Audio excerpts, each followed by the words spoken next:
Voldemort had just arrived in the Potter house. His faithful servant, Peter Pettigrew, had revealed to him the location of the house, after having attended without being seen at the ceremony endorsing their keeper of the secret, Sirius Black, who had not left them with a soul since. He had rushed on site to find an almost empty house. The home elf, a child's guardian for the occasion, was quickly executed while he was going to prepare milk bottles for the nursery. The Black Mage climbed upstairs, sneering in front of the stupidity of the Potter couple. What parents would be crazy enough to leave their descendants alone when they know perfectly well that a particularly deadly Black Mage is in pursuit? At the same time, he was surprised a little of not having seen more protections. Voldemort knew that the Potter were very close to Albus Dumbledore. In addition, James Potter came from a powerful family of pure blood, and Lily Evans, according to the echoes, was a particularly good witch. But Peter pointed out to him that Dumbledore had a lot of ancestry on them. Even too much, surely, thought Voldemort. The brunette had never really appreciated the old man, too often to stuff his nose where it was not necessary or, on the contrary, not being interested in things that were really worth it. Upstairs, he headed directly to the nursery, Peter having forced him to configure the places. He opened the door and discovered the room. In a corner of the room, there were two dressers on which was everything you need to change. On the other side, there were two cradles, occupied. The twins Potter were the pride of the couple. In a family where the heir was an only child, the arrival of two children suddenly had delighted everyone. Although the boy was heir to everything, the girl was still a very big party when the age of marrying her and a significant asset for her husband, the Potter being a very powerful and politically very powerful family. Not to mention that with the new blood of Lily Evans, the twins promised to be very magically speaking. Each of them was the spitting portrait of their parents. Harry, that of his father with the eyes of his mother; Aurora, that of his mother with the eyes of his father. Voldemort approached cradles. The twins, aged a little over a year, were awakened, surely by the noise, since it had not been the most discreet when entering. He brandished his wand towards the first cradle. The prophecy would be annihilated this evening. He threw the instant death fate, and everything exploded. 18 years later, many things had happened since the Black Mage had come to the Maison de Potter. When the alarms had ruled in his office, Albus Dumbledore hastened to convince Lily and James Potter, then at the Halloween banquet in Hogwarts, to return home. There, accompanied by Sirius Black and Remus Lupin, they had discovered the housed house. The couple, panicked, had rushed into the house directly towards the nursery, who no longer had a roof, Albus Dumbledore on their heels. They had seen Harry dormant deeply while Aurora was crying with all the strength of his lungs. James had taken the girl in her arms and noticed that she had an injury on the heart-shaped forehead. Lily, who had taken Harry, had noticed that the little boy had a lightning-shaped injury on the forehead. The old man, when he entered the room, had looked carefully at the place. He had noted between the two cradles a small heap of ashes which he had analyzed. The results were not long in coming. They had the leftovers of Voldemort before them. The old man then briefly examined the scars of the two children and said that Aurora had defeated Voldemort. From then on, things had radically changed in the Potter family. Obsessed with Aurora's reputation, James had completely abandoned Harry, even considered him as a stranger. Lily, in front of this fact, had started to move away from her husband to take care of her son. She did not give up her daughter, far from it, but suffered from the split that appeared in the family that she had had so much trouble forming. Seeing this, Sirius and Remus, the first being the godfather of Harry and the second unable to have this title because of his lycanthropy, had decided to be always present for Harry. Peter, meanwhile, had decided to stay with James and more particularly Aurora, of which by a happy coincidence he was the godfather. Thus, the Marauders family literally cut themselves in half. Blinded by the fame of his daughter, James had tried over the years to disavow his son and deny him so that Aurora was his heiress. But the laws of pure blood were against him and he could not do anything by the legal paths. However, he had arranged so that Harry does not feel at his home in his own house, despite the pleas of Lily. While Aurora was pampered or even spoiled to be rotten to the marrow, Harry was treated like a pariah. Things did not arrange once their entry into Hogwarts. While Aurora was sent with great fanfare to Gryffindor, Harry had been sent to Slytherin under the horrified gaze of all. His father had gone so far as to express his indignation by sending a Bute who almost denied him from his status as heir Potter, under the satisfied gaze of his sister, who had learned very early to hate this brother who prevented him from having total hold on the Empire Potter, but also the complete worship of her mother whom she shared with him. Aurora is with Hermione Granger and Ron Weasley in the red and gold, and Harry with Draco Malfoy and Blaise Zabini. The two trios then devoted themselves to a merciless hatred, under the eager views of the students of the school. During the summer holidays, things degenerated. James no longer wanted Harry, and it was without a single ounce of regret that Harry, at the dawn of his 12, settled in Sirius. He then became his father of substitution and taught him everything it needed, in addition to bringing him paternal love. However, in one of his rare crises of pure fury, Lily had managed to impose on James that Harry comes to see her once a year for 2 weeks. She always chose the first 2 weeks of August to be able to hug her child at her home, not to mention the many outings during the summer or even during school trips. Now Aurora entered the Auror school with her friend Ron. Hermione had preferred law studies. Harry had immediately turned to his passion, metamagic, while Draco followed the steps of his godfather Severus Snape by studying potions while following in parallel training in politics, and Blaise specialized in spells. We find them at their first return to the higher school. Higher education, a new life. Higher education, a new life. We are lucky, smiles Harry. Our schools are on the same site. You are right, replied Draco. But the negative point is that Auror is also there. To these words, Harry married. He despised his twin sister, but it was nothing compared to the hatred she dedicated to him. Hatred that had increased he didn't know why around 6th year. The less he saw her, the better he warned. Do not think of her, intervened Blaise. Rather, thinking of the proposal of Sirius and Lucius. Don't you like it? The two aristocrats had suggested to them that all three settled in a collocation. Moira Zabini, Blaise's mother, had been thrilled, as well as Narcissa Malfoy. All that remained was the decision of the three young men. Finally, that of Harry especially. Why don't you want to stay at Square Grimmaud? Harry curiously asked. This is not the place that is missing, and in addition, we can easily isolate part of the house for us. But it will never be with us, replied Draco. If we all set up all four together, it would be great. Harry had forgotten that they would not be alone to embark on the adventure. Theodore Knott, Blaise's boyfriend, also expressed the desire to settle with the dark Italian. For a roommate, sighed Harry. But it will be necessary to fully review the development. Hurrah! Howled the other two. And I imagine that you have already found the ideal place, said Harry. Well, smiles Draco. We take you off right away after lessons. And you will fall in love, said Blaise. We will see that later, if you don't mind, said Harry. We must be at the amphitheater in 10 minutes. The three young men therefore hurried to enter the large building and quickly found the desired place. The amphi was strongly filled, and fortunately they were able to find places side by side. As they were waiting for the beginning, Blaise gave Harry's nudden. She is there, he said, telling him the front of the amphi some rows lower. The brunette refoliated. Aurora, her adored sister, was there. He knew that she was going to get him and his friends, and that it was going to end up in a fight, as usual. The world still believed that the girl was an angel of goodness, but what few people knew was that she was a monster of cruelty, not to mention a witch barely capable of mastering her capacities. All she had was only due to her reputation as a survivor, nothing else.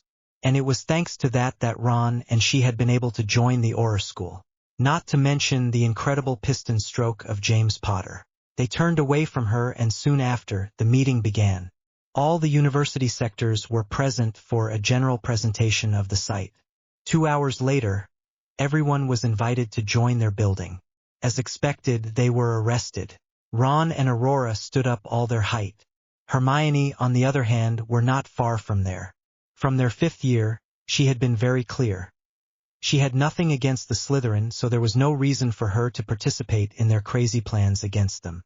Therefore, poisonous snakes, spat Aurora. Harry cleaned his fists.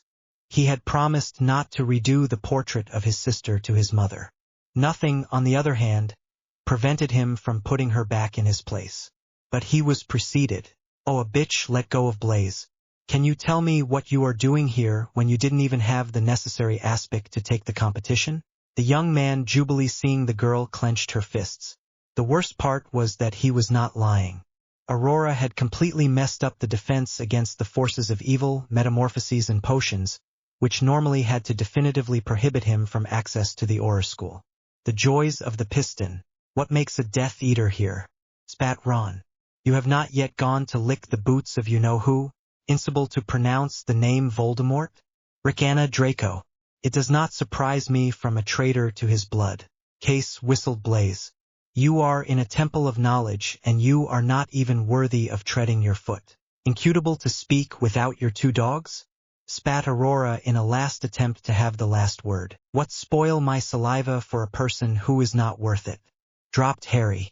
You are nothing for me, even if James wants to make believe that you are an exceptional person in the eyes of the world. I saw my own eyes that you were really, and I only have one thing to say. If we really have to count on you to defeat Voldemort, so you might as well deliver the wizard world immediately. A fifth-year student can beat you all the same. Welcome. Harry did not even wait for Aurora to resume his senses to train his friends very far. He had a smirk. The duel that his biological sister had lost had toured the school. Duel lost from the first attack in addition, where she, a seventh-year student, was to have the upper hand. Pathetic. The Brown led the other two to the building where the redhead would never set foot even under the threat. The Faculty of Potions. Once sure we hadn't followed them, he turned to his two friends. I don't plan to have problems with her, announced Harry, looking them in the eyes. I don't have time to take an interest in her. That's all she is looking for, draw attention. I would not give him this pleasure. But, said Blaze, Pas de mais, que t'arrives.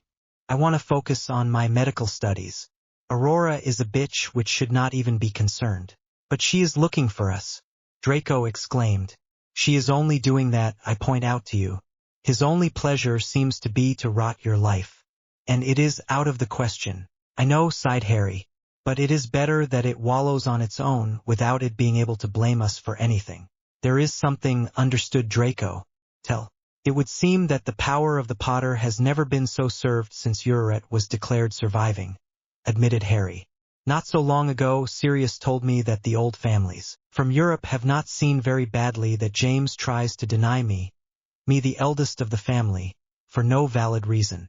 In addition, her behavior towards Aurora, that is to say when he spends all his whims, is completely contrary to the education of large families and even more devoid of common sense. You want to restore the Potter coat of arms, said Blaze. I have to correct Harry. And that's what annoys me. So I have something else to think that this plague. We will try, offered Blaze. But don't expect miracles. Thank you, smiles Harry. The three friends finished the discussion there and decided to visit the campus. The afternoon was already well started when Blaze and Draco dragged Harry in Muggle London, which surprised the latter. In front of the conspirator mind of his two friends, he decided to be silent and see what was going on. The building where they led him was in the chic districts of the capital.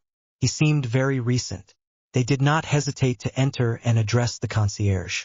Are I help you, gentlemen? I'm Monsieur Zoran, said Blaze. You come for your purchase on the top floor? Here are your keys. Thank you so much. The trio rushed into the elevator and rose to the top floor. Once in the apartment and a soundproofing spell later, Harry could not help it. Zoran? Said the Brown. The name of my mother's young girl, replied Blaze. Voldemort is still there and you shouldn't give it too obvious tracks to find us. Well, the assumed names, understood Harry. And you? Black is a fairly widespread name, but it would be too large a coincidence, especially since the serpent side knows the Zoran. My name is Foy. This little distant from your real name, it does not go without saying, sneered Harry.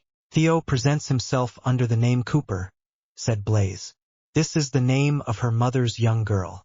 All that is missing are you. Evans would be far too big, said Harry. Lyles. I would be Lyles. We have our names, smiles Blaze.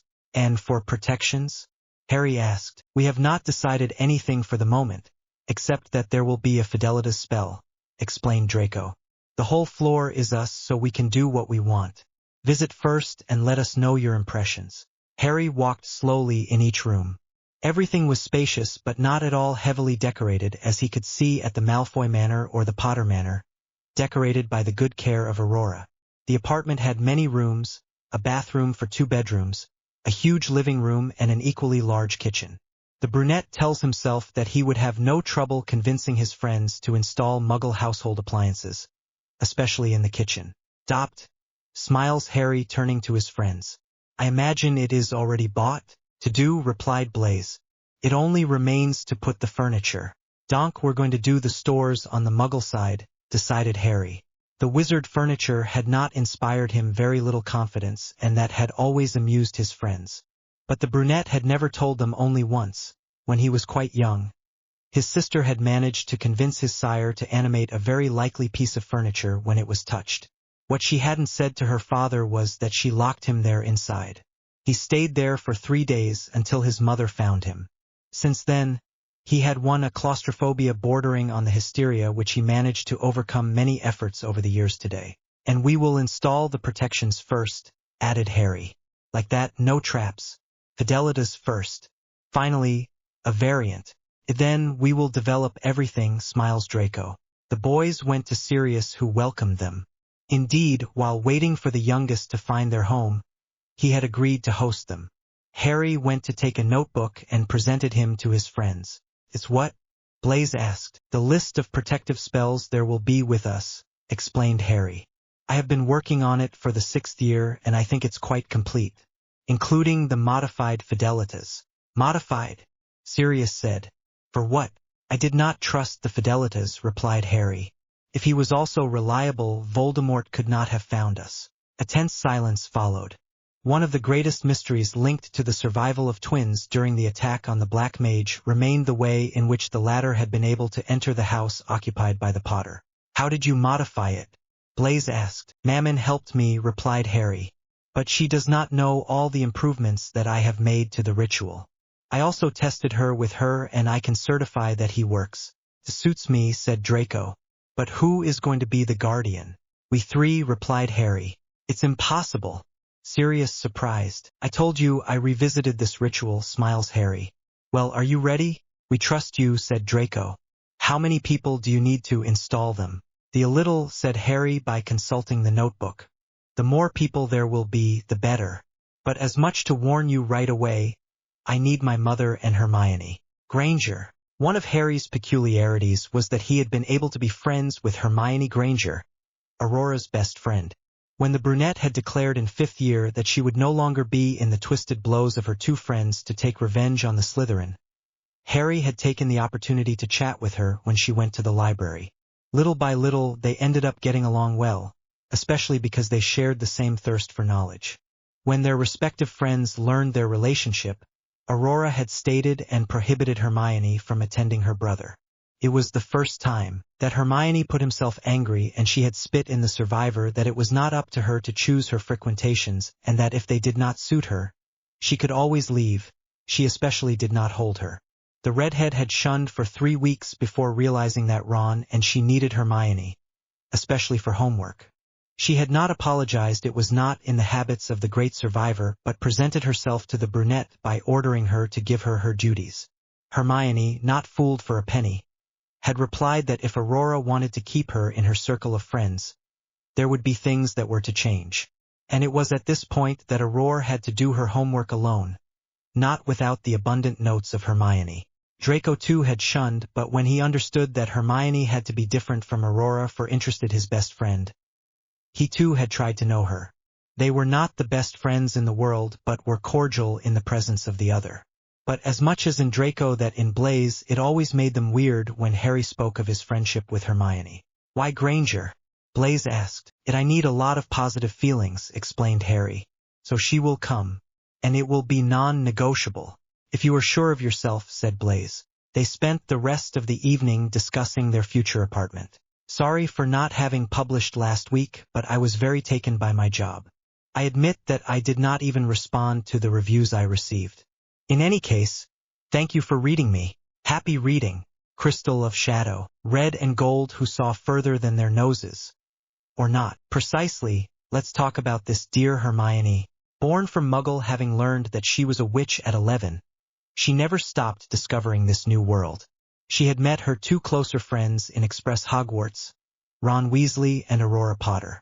But the more the years passed, the less she could not veil her face concerning them. She had seen the selfishness of Aurora and Ron's jealousy in action in the face of the events that took place during their schooling. She could have left them as soon as the first signs had manifested themselves, but also very unsatisfied with herself at the time. She had not dared, especially that a small voice at the bottom of her had persuaded her that she had the best place. The best place for what? She didn't know that, but she knew it was important.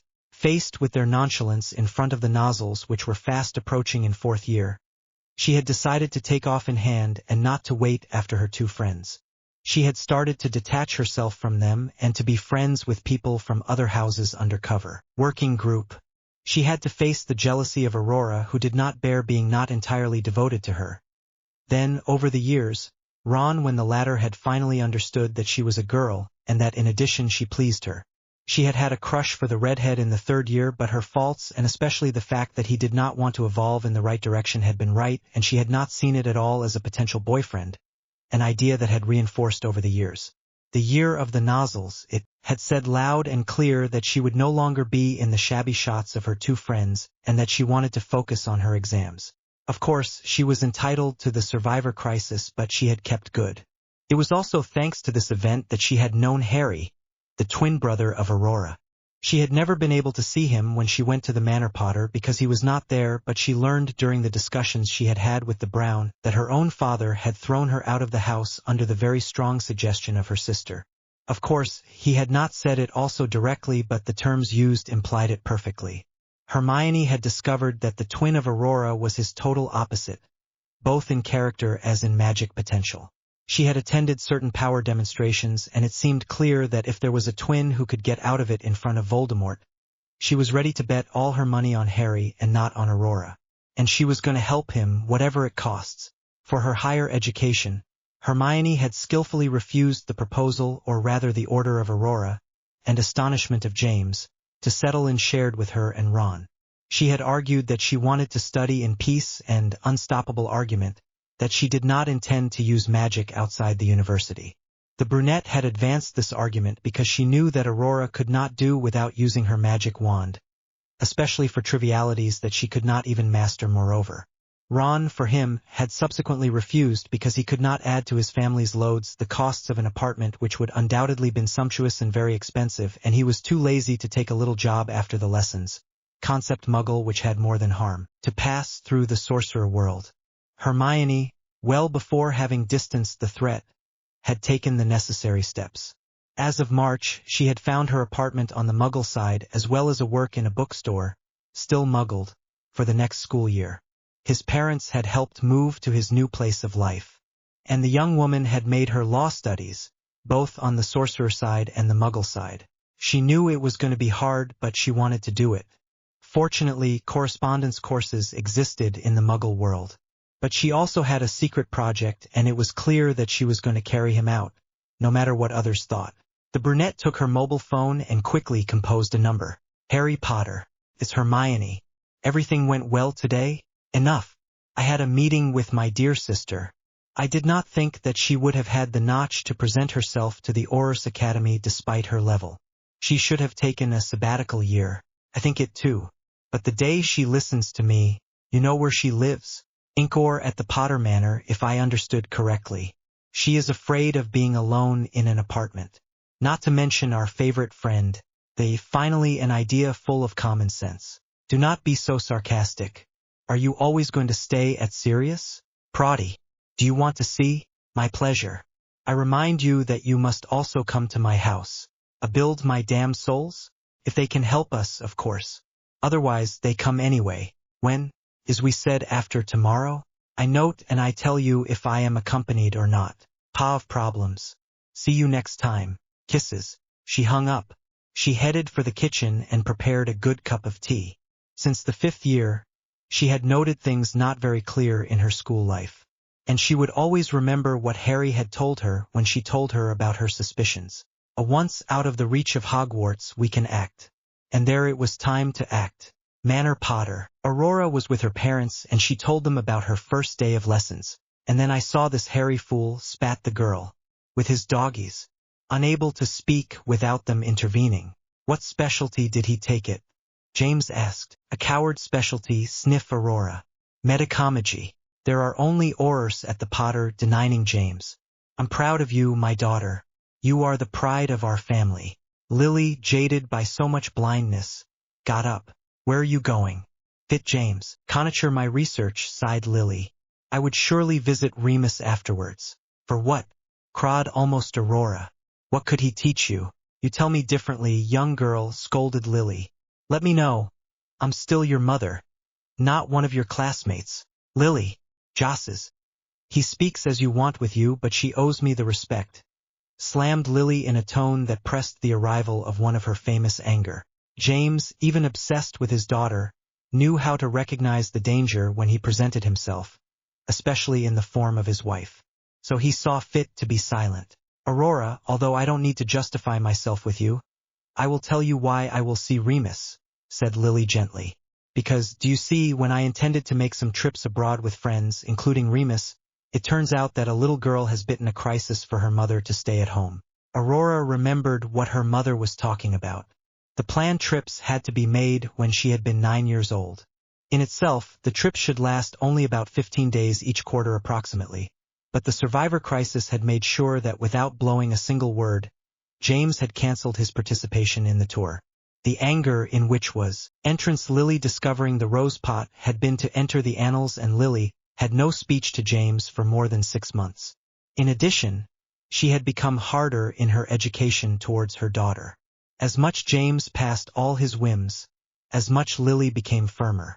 She had kept this policy over the years, despite the growing insolence among others of her daughter and the man's bad will of her husband to give her a correct education. And therefore, continued Lily, because of a whim of this little girl, I could not go there to deepen my knowledge.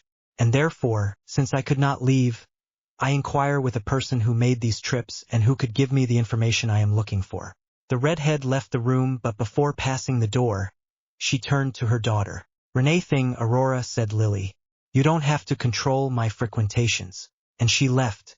Internally, his heart was broken because James had not even defended. Worse, he had reprimanded him for demanding respect from his own daughter. It was time to act. Harry stood in front of Hermione's apartment where he rang. The door opened a few moments later and the young woman appeared. Soir, Harry. Bonsoir, Hermione. I'm here to take you home. You have luck. I just returned. You let me take my bag and I follow you. No problem. Shortly after, they found themselves in the Black Mansion in front of a good cup of tea, in the company of Draco, Blaise, Theo, Sirius, Remus, and Severus. The latter had been invited by Draco to Harry's request. Well, said the potions master. Can we know why we gathered here? It was at my request, said Harry. As you know, the school year has just started. All 5, we decided to leave the family home. Since yesterday, the boys and I have our apartment. Now it's time to protect us. And that's why we are there.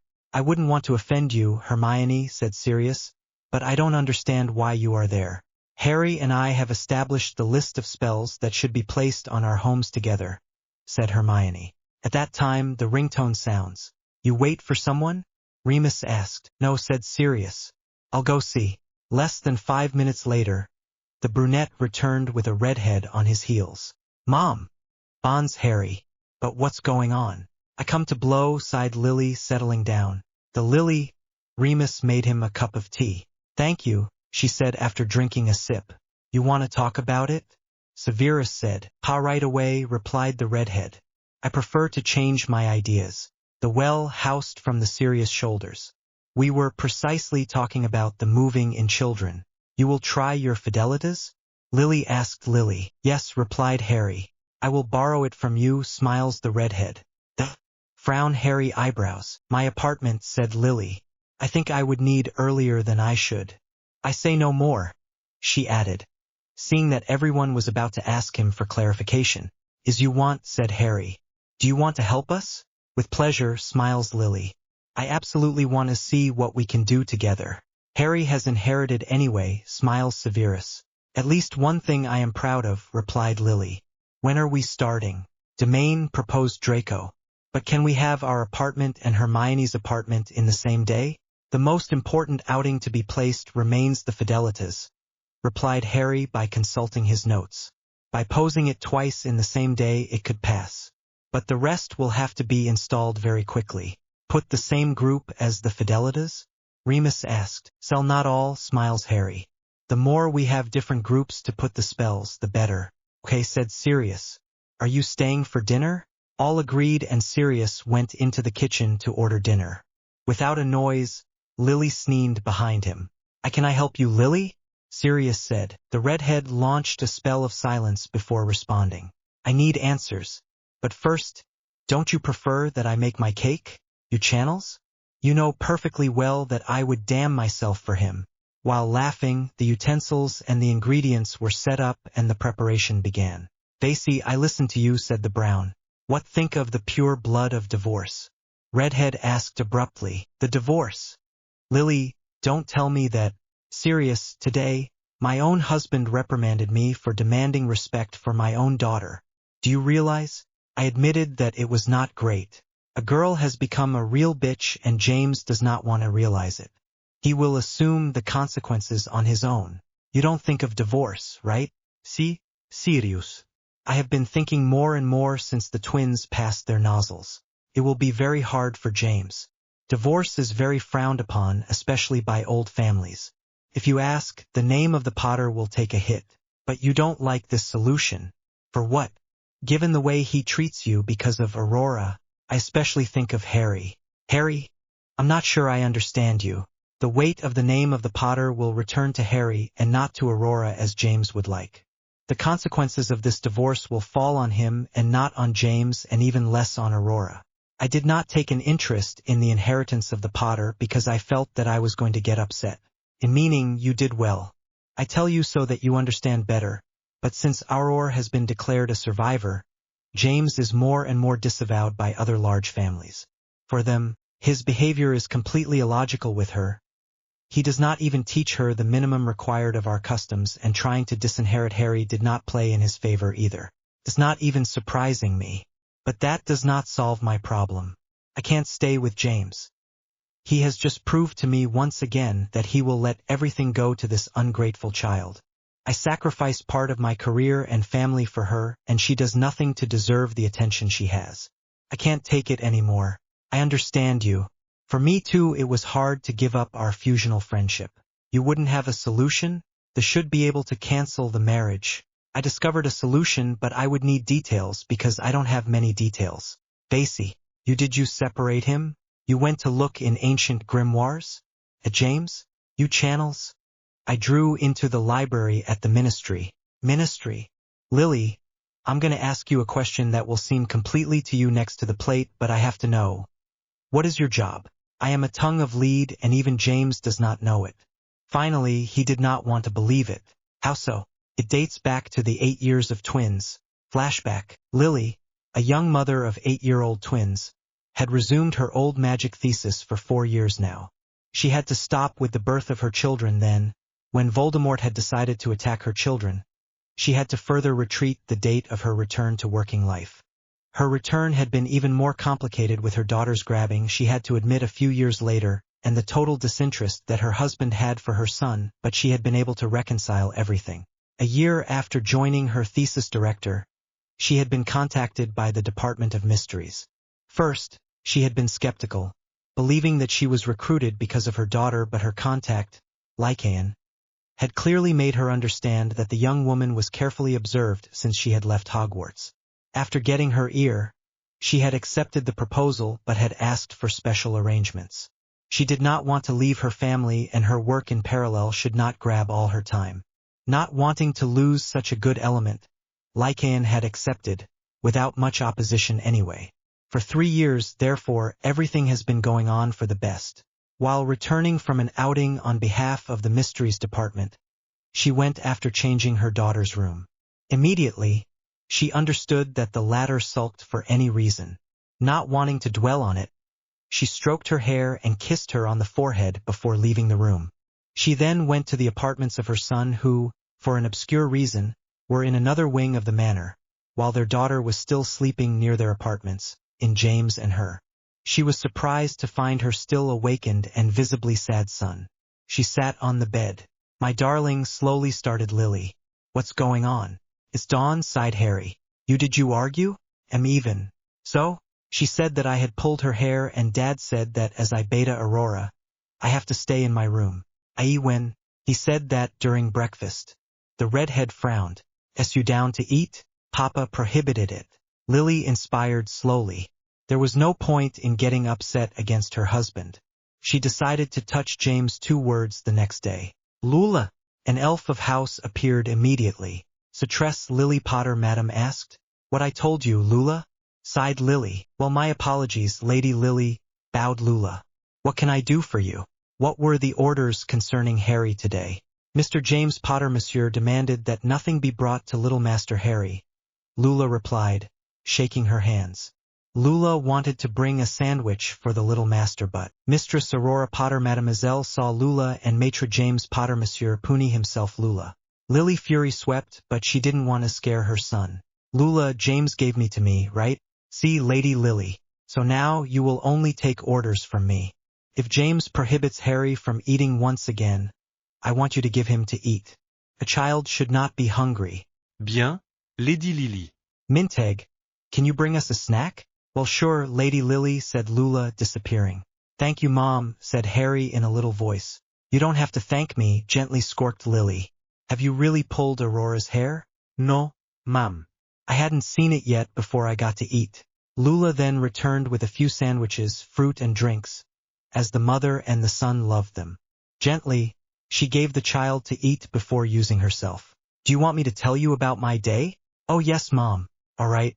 For her son, Lily told her day, as long as her superior asked him to go to Paris to meet a sister. French, the discovery of the Eiffel Tower, the Enchantress's streets, but also the old grimoire on the magic of the Druids which it had to recover.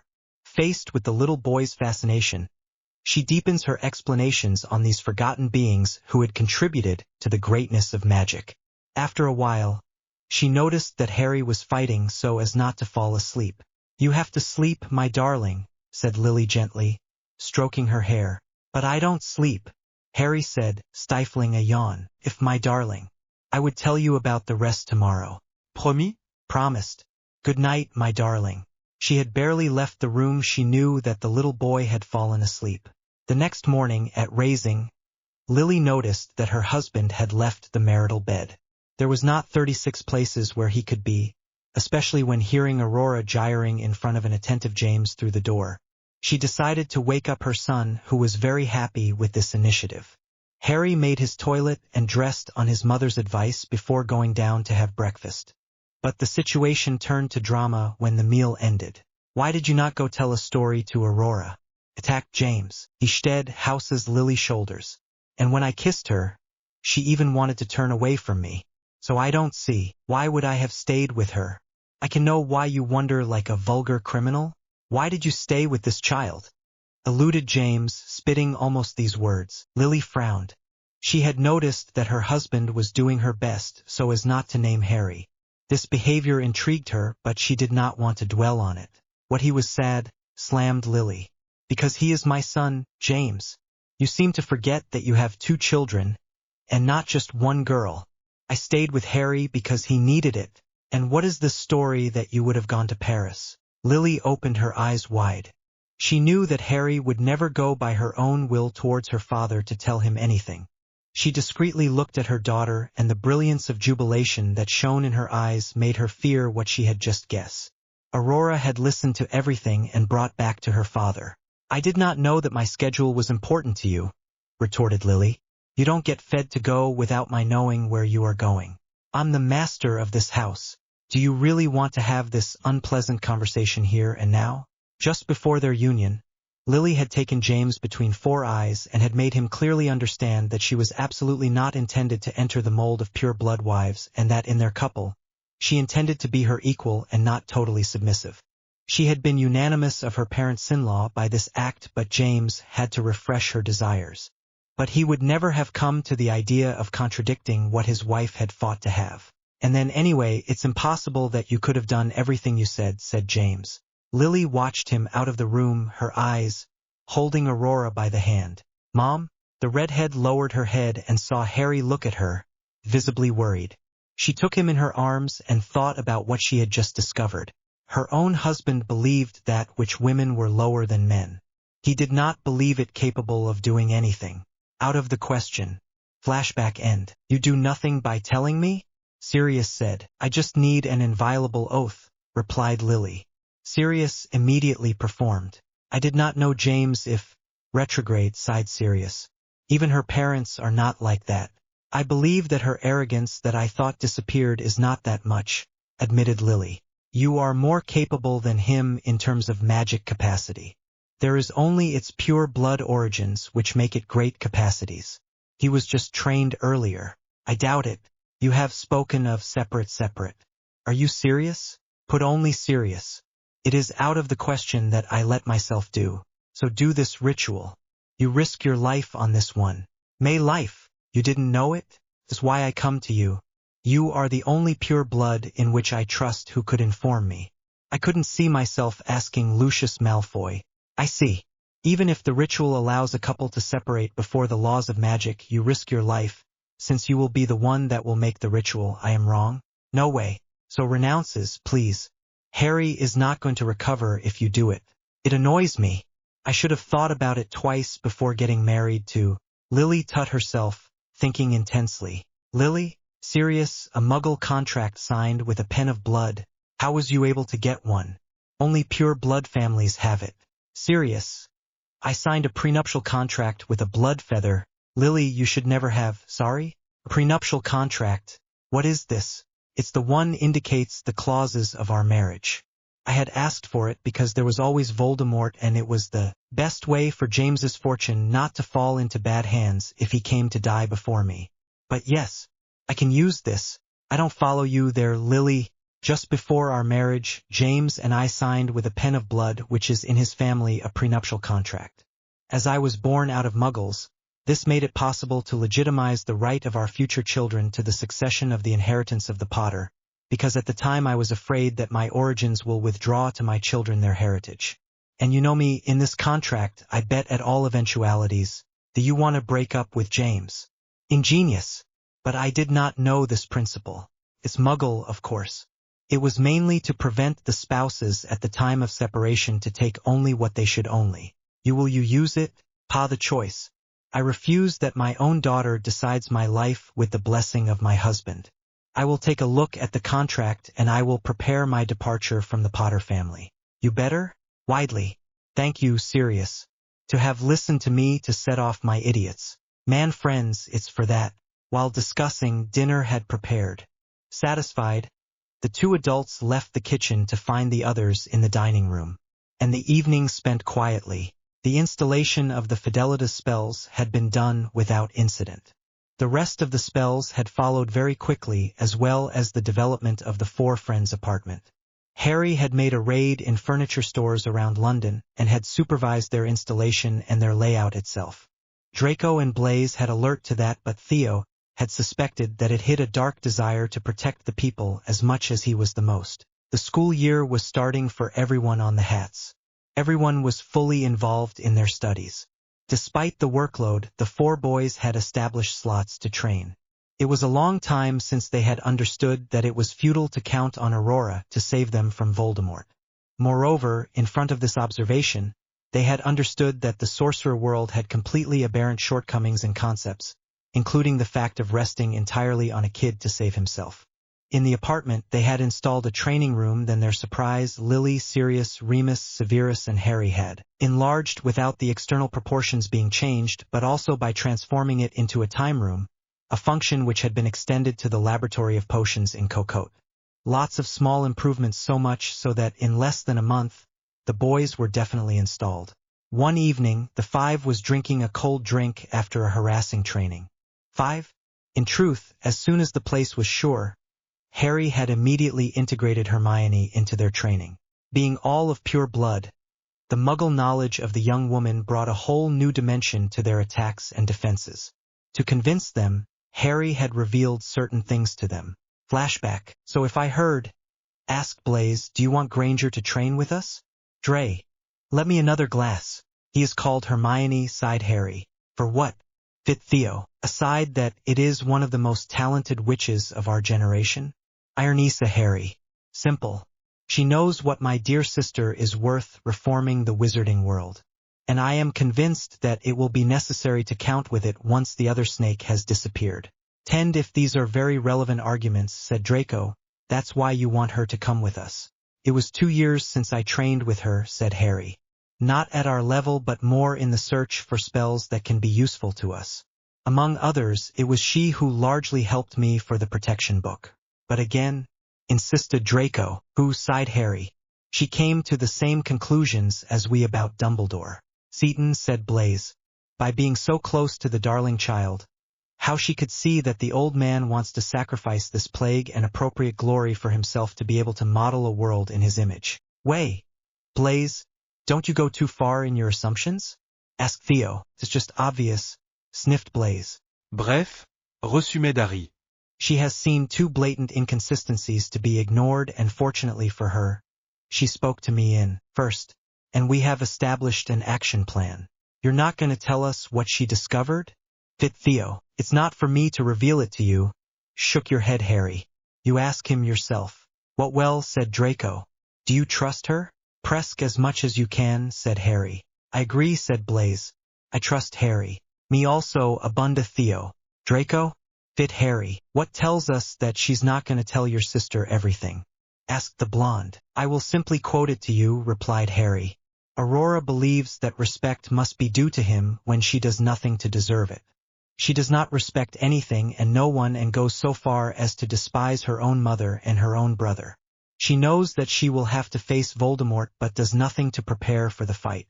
I have enough presence of mind to tell me that my fidelity and my strength will never go to an thankless like Aurora, and that even our past friendship will not be able to change my mind. He looked up, whispered Blaze. He told me that in 5th year, finished Harry.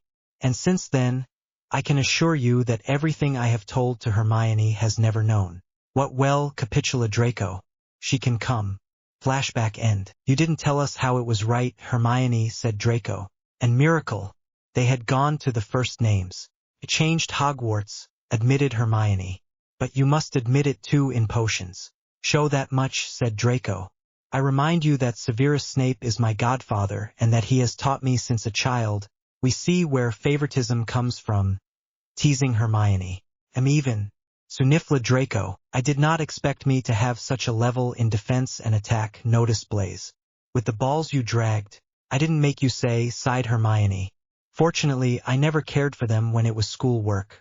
From the first year, after history with the Philosopher's Stone, I looked for all possible knowledge and I got into the most possible to no longer be caught off guard. Of course, my 2 dear friends preferred to have fun rather than take their studies at least. And how did they get their exams? Theo wondered. Dumble, replied Harry. Everyone turned to Brown. I'm afraid of what you are going to say. Frowning Draco. It blocked the Aurora and Weasley files at the end of each school year, explained Harry.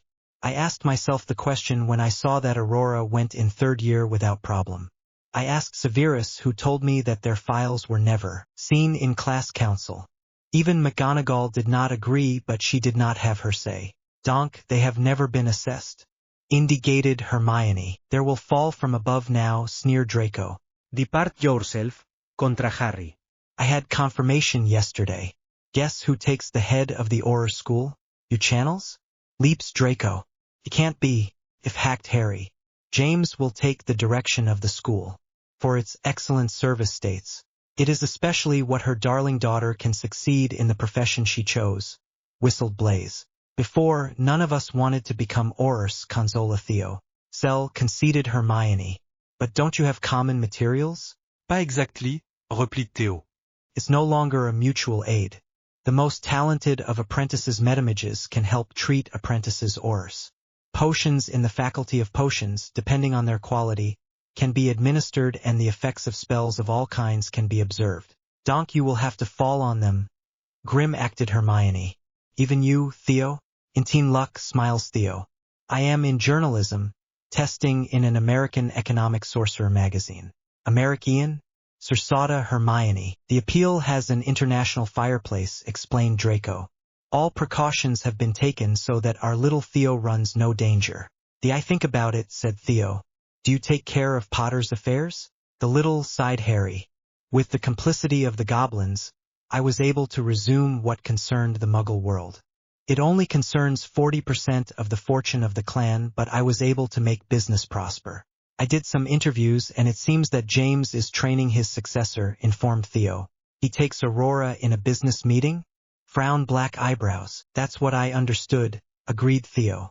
You have to be very careful. I can't do much, sighed Harry. Any decision must go through James. And I am not sure I can short-circuit it as heir. Advice, said Draco. Will present yourself as heir to managers of which companies? That they make their opinion themselves. Maya, I would see, said Harry. I have been thinking about it for a while, said Hermione. Can James disinherit you? We do not disinherit the firstborn of a line, said Draco.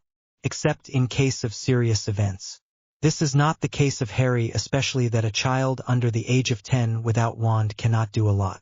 It is not a secret for anyone among families of pure blood of our promotion that James always wanted Aurora inheriting the Potter clan.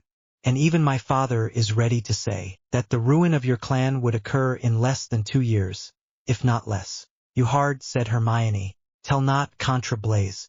I can even give you an example. There is a Potter company that works closely with a business from my family that I have been entrusted.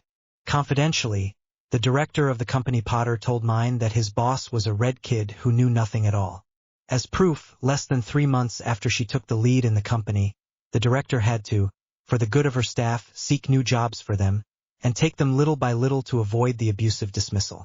Oh, grim-acted Hermione. Yes, you can say, said Theo. Silence settled. What do you plan to do for Voldemort? Asked Theo. Harry sighed. For an obscure reason, he was ready to bet all that he had that Aurora was not at all the survivor, just by the fact that if it was, she would not have such mediocre capacities. When he was young, the idea had touched him that it could be him, but he had quickly dismissed the idea because he did not want to be idolized sometimes descended lower than earth. Once in Hogwarts, he had decided that, as the wizarding world wanted to rest on a kid almost without powers to protect himself, he was going to defend himself like a big one. And despite the fact that Aurora appropriated all his confrontations against Voldemort, he knew that Voldemort was going to be tested against him because he would represent an obstacle to his rise in power because he had a potential which was not to be overlooked.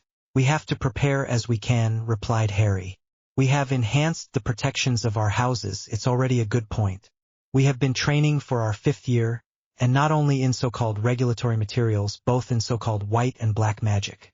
You know that Aurora will end one day or another by being problematic, pointed out Hermione. I doubt it, hacked Harry. One day or another, in fact as soon as Voldemort put a beating with loss and a crash, she is going to complain and James will demand that she be driven by the best. The concern is that they got all the best ones. Sirius remains a better Auror than James, despite everything that is said. Remus has a defense knowledge that would make a master in the field pale. A mother who is the only one who masters old magic in Europe, and I only speak of the materials that could have served in Aurora but that James will not judge useful. Speaking of Remus, cut Blaze, he is not master in defense. No, replied Harry. He should have, but he never knew why his file was never accepted. When was it? Asked Theo. About my 5 years, replied Harry, reflecting. Do not seek, I know why, grommela Draco. We listen to you, said Theo. What has a conversation? Father pointed out to me that it was surprising that James apart. No one in this promotion went as far as they could then boast their capacities from Hogwarts. And this in any house. He had started asking questions when he noticed that Severus had still not left England to master potions. He dug a little and he discovered the pot with roses, as they say in Muggles. James had all the files of all his promotion blocked. Absolutely all. Men serious? Raised Blaze. However, it is a good Auror, which I know. It's true, conceded Draco. But is he captain like that should have been the case? No, because it was James who had the promotion. I think he wanted to be the only one to shine. It's not even surprising me, sighed Harry. I just ask myself how Mom was able to marry him and I be her son. Is it you that you inherited your mother more than him? Consola Theo. As for your mother, we will have to ask him the question. Silence settled quietly. I'm going to go, said Hermione. The fireplace, advised Harry. It is late. It is not refusal, smiles the young woman. She kissed them all before recovering her things and leaving. The others went to bed shortly after. In Voldemort's lair, the snake facies mage thought intensely. For almost 3 years he had returned. The war has been breaking. Admittedly, thanks to the stupidity of the ministry, he had been able to reconstruct his power quietly for a year, but Dumbledore put sticks on the wheels. He had no doubt that he did not. In no way confidence in the old man, but it was something that bored him. The survivor. She had escaped him 5 times since she had set foot in Hogwarts. However, if the reports of his servants and their confrontations were put side by side, nothing corresponded. School speaking, she must have had the level of Vincent Crabbe and Gregory Goyle, and it was not a compliment. However, during the duels that there had been between them, he saw admirably executed combat spells, even better than those of his servants. The gap that there was not possible unless it was an attempt to be underestimated. But the theory seemed far too wobbly. There was eel under rock. Despite everything, with James Potter as a father, she had to have a training worthy of the greatest oars.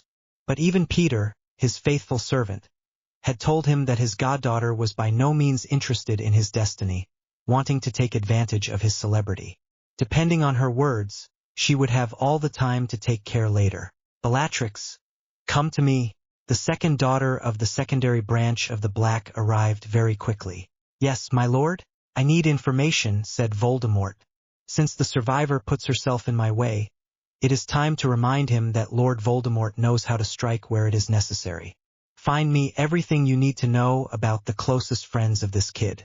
My orders, my lord. Folies of quantities. Folies of quantities. Lucius went to the ministry after working in family affairs at the Malfoy manor. Contrary to what many thought, Lucius was not a Death Eater. Either he was a black mage, but he had never been really attracted to Voldemort's ideology. Admittedly, in his youth, the Lord had attempted to recruit in his family, but Abraxas, his father, had made him understand that it was not even the trouble he tries. Voldemort understood that the Malfoy clan had the capacity to reduce all his efforts, so even after his return, he had left them alone. For a little less than 20 years, he had to fight against an adversary that he did not even imagine. When, after the title holders were killed by Voldemort, he had seen James Potter at Magic Advice, he would never have thought he would fall on such an opponent. Andrew and Cassandra Potter were people who actively worked for the preservation of their world, however less radically than Lucius' family. But when the young man took place, the Potter clan policy had changed at all. Admittedly, the main lines were respected, but there was much less ardor than with his parents. They who militated to restore the rights of lycanthropists as well as vampires, frankly dragged him off to make it happen. And there were many other examples. But little by little, the craze for Aurora Potter, the survivor, had increased until becoming fanatic, and it seemed that it had made his father turn his head. He had started to follow the very retrograde policy of the ministry concerning the filing and non-recognition of the rights of the lycanthropes. But what had shocked him the most was the way in which he dealt with his children. Aurora was brought to all the receptions in which her parents were invited. From the first time when she was 2 years old, Lucius wondered where her brother was, and when James replied that he was at home, the blonde had asked himself the question of why he had not left his daughter as well, especially since she broke the ears of everyone. Besides, it was customary not to take children under the age of 6 to this kind of reception. But no, Aurora was still present, and above all showed the full extent of his education, or rather his non-education.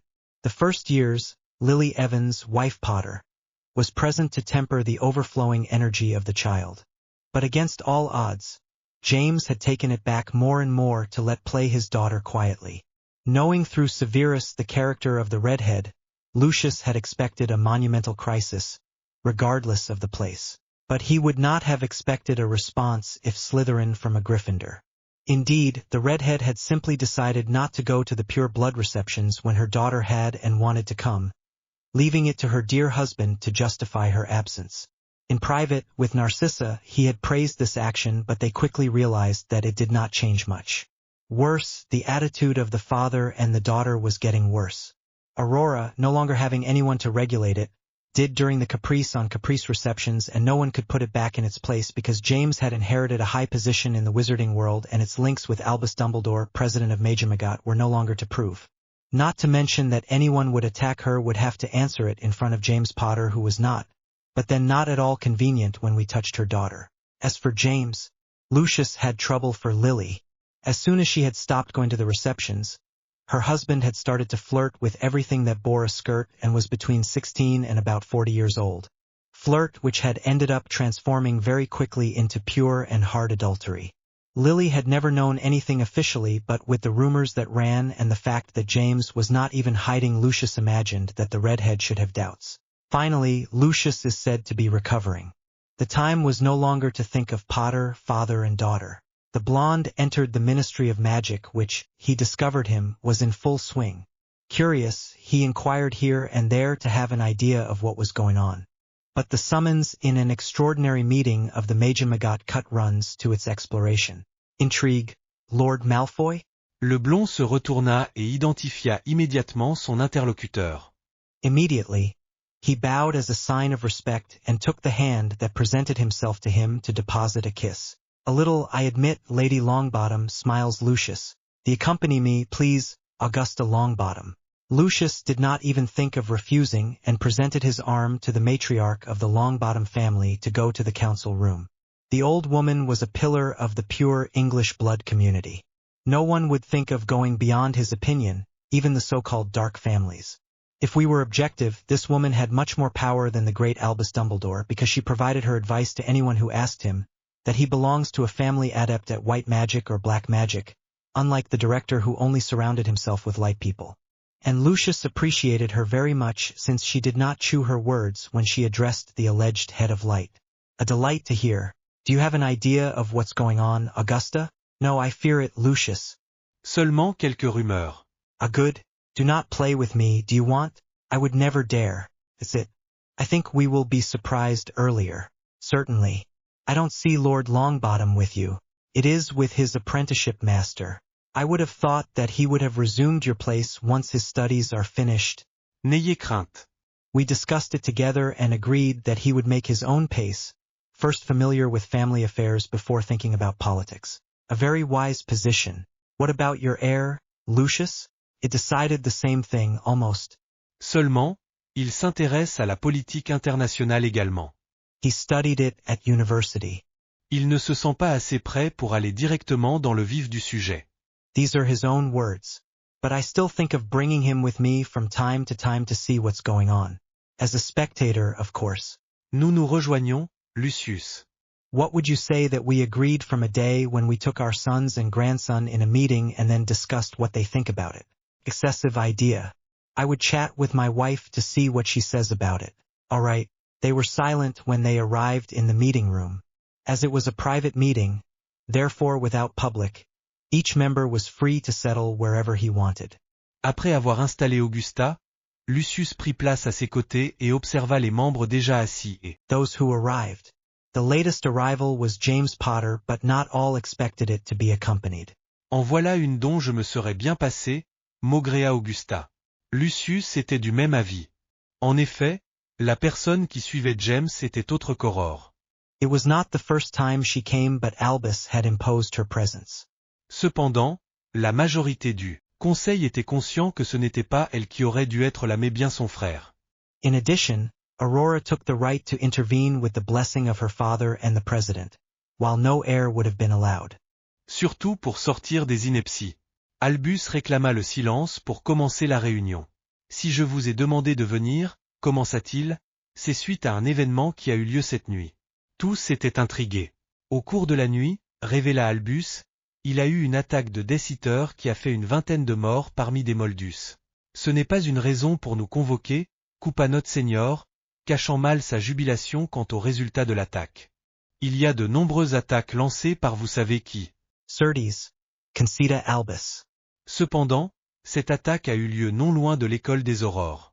Et alors? Fit un autre membre. Lucius asked himself the same question. The location of the attack had little importance. Although there were dead, He did not see what it came to do in a major Magot meeting. I would like to have a measure adopted that would authorize all the students of the Aurora School to intervene in the event of an attack, of course under the cover of experienced Aurors. Cries of indignation rose throughout the room following the announcement. Lucius, meanwhile, recovered from his surprise. He dared to offer what? He said, stunned. In other words, Grinka Augusta, he wants to allow the darling girl to do justice herself. Merlin preserves us. You seem sure of yourself. I do not believe at random, Lucius. When I learned that James Potter took the lead from the Aurora School the same year in which his daughter entered it, I knew there were shady things. Especially when Neville told me that this kid had missed essential materials to be able to enter this school. Draco also pointed out to me this fact. Intian James asked his great friend Albus to access one of the many whims of his daughter. I think he forgot that the world was not around. The must be stored on the side of Potter. I will make him fall from his pedestal. And above all, do not intervene, Lucius. For what? Your inclination for dark arts will harm. This if I don't see how. I trust you. Bien, Lucius. Both focused on the debate. Dumbledore had managed to regain control. I give the floor to Lord James Potter, currently director of the Aurora School. The Brown got up and glanced at everyone in the room. Lucius saw that he was sure to convince everyone. Membre du Magot, said James. This request is not made at random. This permission would be a considerable asset. If the students of the Aurora School can fight, then the Death Eaters would have more opponents to face. I am sure that the presence of some students would make the difference in the fight against you-know-who. No one was aware that James spoke of Aurora, the one who had survived. I thank you for listening to me and I hope you will put yourself in my opinion. Termina James. He sat down, smiling at all costs, sure of his victory. In the room, no one dared to contradict Dumbledore's man and all conceded if the survivor could act today, that could only be against the Lord of Darkness. Does someone would like to speak? Dumbledore asked in a tone that said it was not worth it, the game was already won. Silence settled.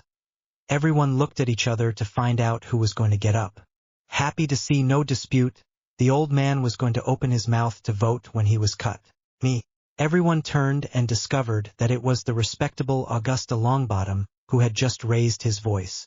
Dumbledore, surprised, was speechless for a few moments before recovering quickly. Well sure, smiles hypocritically Dumbledore. The word is yours, Augusta. In these places it's Lady Longbottom, said Augusta in a firm tone. I would not repeat myself. Dumbledore saw the threat and nodded. It was not good to put the woman on her back. Honore's members of Major Magot, known as Augusta. The last attack took place near the Aurora School. And then, when the next one will take place, for example near Azkaban, we will authorize the prisoners to recover their chopsticks or we will let the Dementors act freely. Because this is what this new law will authorize. It is not for nothing that future Auror study 3 entire years before being sent to the field. It is to prevent them from making stupid mistakes and above all, that they think that since they are Aurors they have all the rights.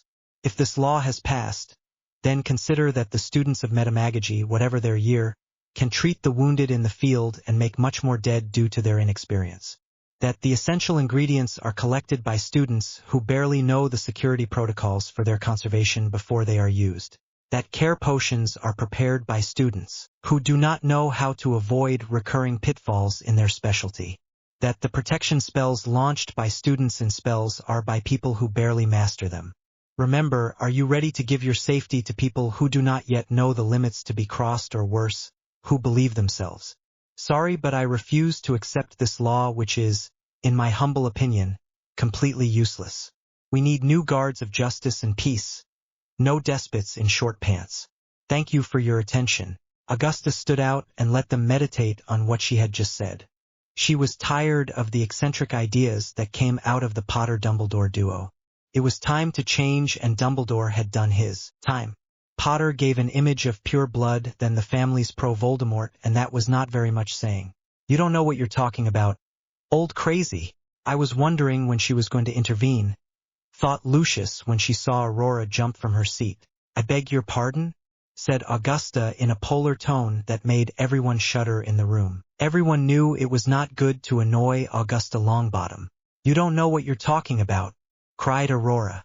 Outside, the Death Eaters do what they want. During the attack, if I had been able to intervene, we all know how it would have ended, criticized Augusta. The only time you had to fight during a Death Eater's attack, you destroyed 5 houses that collapsed on the Aurors in intervention. And above all, you did not succeed in order to stop them. I faced you-know-who, Aurora said, red of shame after the woman recalled one of her most stinging failures. Do your confrontation between the Lord and was broadcast on a giant screen, reminded increased Augusta. We all know that without the presence of mind of your brother, you would have been killed after being frozen while you are boasting of your capacities. That I have still not seen elsewhere. How you dare? Jakes James, Suffet Potter, rummaid Augusta by straightening up. Your daughter does not have to intervene in the debates of the Magot. I only tolerate his presence too much, especially since it is the worst example of the application of this law, which is at least stupid. She believes herself essential, while she does not even master her abilities. I refuse that this law will pass, and also teach this child to be silent. Many heirs have come in these places, and none have been as bad as your daughter today. It's a shame. Magot members abounded noisily in its sense. Dumbledore tried to regain control, but he quickly understood that he had lost. The vote was final. Aside from Potter, all voted against the requested law. The latter left furious at the room. Dumbledore slipped into the Catamini, not sure of the welcome he would receive after this debacle. Augusta quickly removed all the people who wanted to congratulate her, still not having set off. She Alpagua Lucius, who did not understand it, and they were isolated correctly. Augusta. Do not start, Lucius. Give me the names of the absent pros Potter and Dumbledore as well as pro Voldemort. I can have that in 2 hours. Can I know why? No. I'm waiting for your owl, Lucius. The woman went very quickly. Suspecting a shady affair, Lucius left the scene in turn, both to avoid a stormy altercation with the Potter only to tackle the task entrusted. Father and daughter returned to the manor Potter, furious. First of all because their idea had not been accepted, but also because they had not managed to get their hands on Augusta Longbottom, who had put sticks on the wheels, nor on Lucius Malfoy, just to let off steam after this defeat. The idea was excellent. Ragia Aurora. Why didn't they want? It's Longbottom who turned their heads, whistled James. I had managed to convince them, however. It must pay. Tapa of the Aurora foot. You are right, smiles James. I'm going to take care of it, don't worry. It's interest. Let go of Aurora, going up in her room. While her father was going to his occupations, Aurora went to her apartments. She threw herself without grace on her bed and began to think. If only this law had been able to pass. She growled. I could have shown everyone what I am worth. I am the survivor. Everyone should kiss the ground I crowd. But no, this old madwoman had to say that I do not master myself. But I am essential to the fight against you-know-who. I am the cheer of prophecy. I was marked by the Lord of Darkness. Ah, if only I could tell them that I am the only one who can defeat him. There, they would laugh less, those who made fun of me. All that is Harry's fault. He did everything to tarnish my reputation. Fortunately, Dad agrees with me, and now that he is of age, he is more likely to succeed in banning this being who is even worthy of our family. I'm going to have to let go. Why would I not take care of spoiling their studies? It's been a long time. While his daughter plotted against her brother, Lily left the corridor slowly. Despite several tests, Aurora had never been able to master the basics of occlumency, so it was completely normal for the girl's thoughts to go. She was quietly in the library when her husband and daughter had landed out of them. She had heard their complaints perfectly, and when they had separated, she had followed her daughter who could best provide explanations, her husband with rather correct barriers.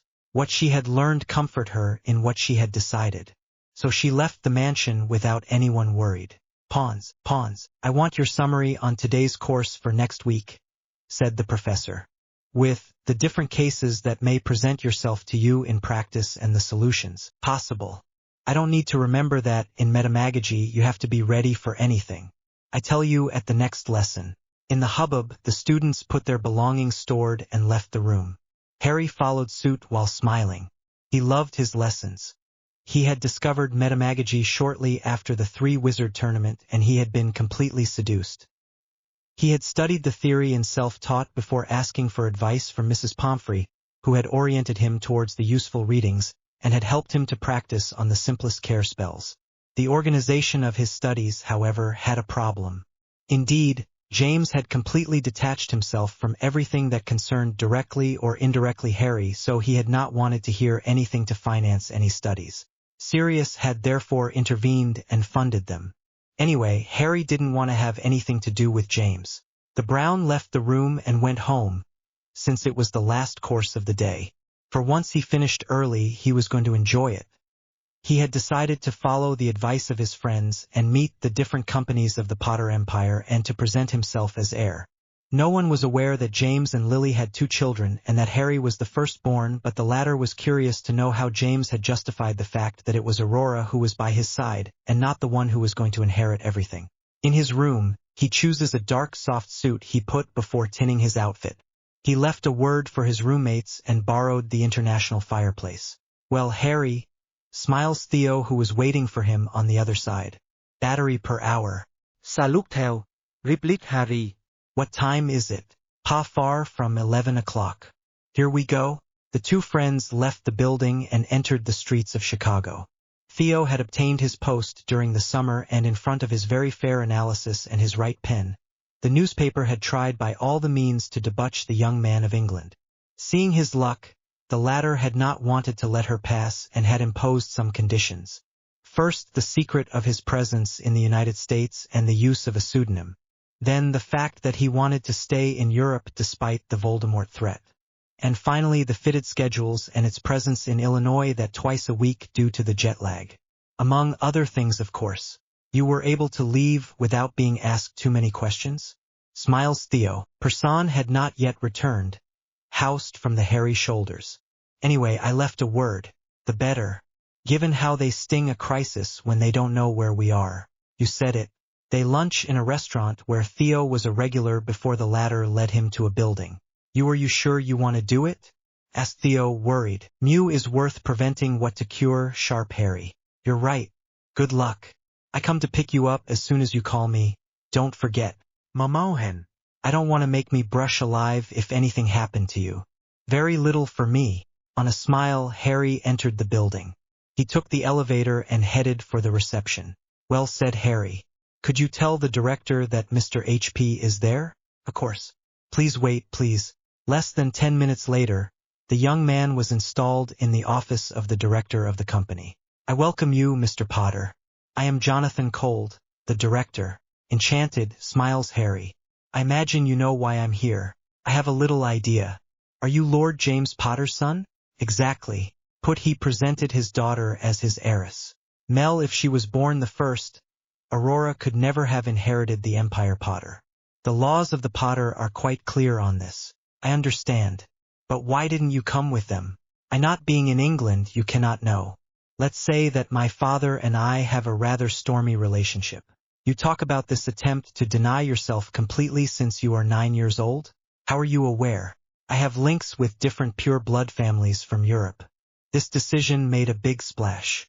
In addition to being completely illogical, "I would not tell you about my opinion for fear of influencing you." "Hin opinion is already made, Mr. Potter." "All right. If I am here, it is to present myself as a heir Potter." "Excessive idea. If you hadn't done it, that would have prejudiced you when you would have resumed the family business." "I will ask you a few questions." "Go for it." Do you know in management?" "I coteridges a small business with 2 friends to England. Weasley and Weasley, pranks and catch." "I beg your pardon? Are you one of the leaders of this company that is starting to be renowned around the world?" "I have the third party, to be exact. The Weasley twins take care of the making and the sale in stores.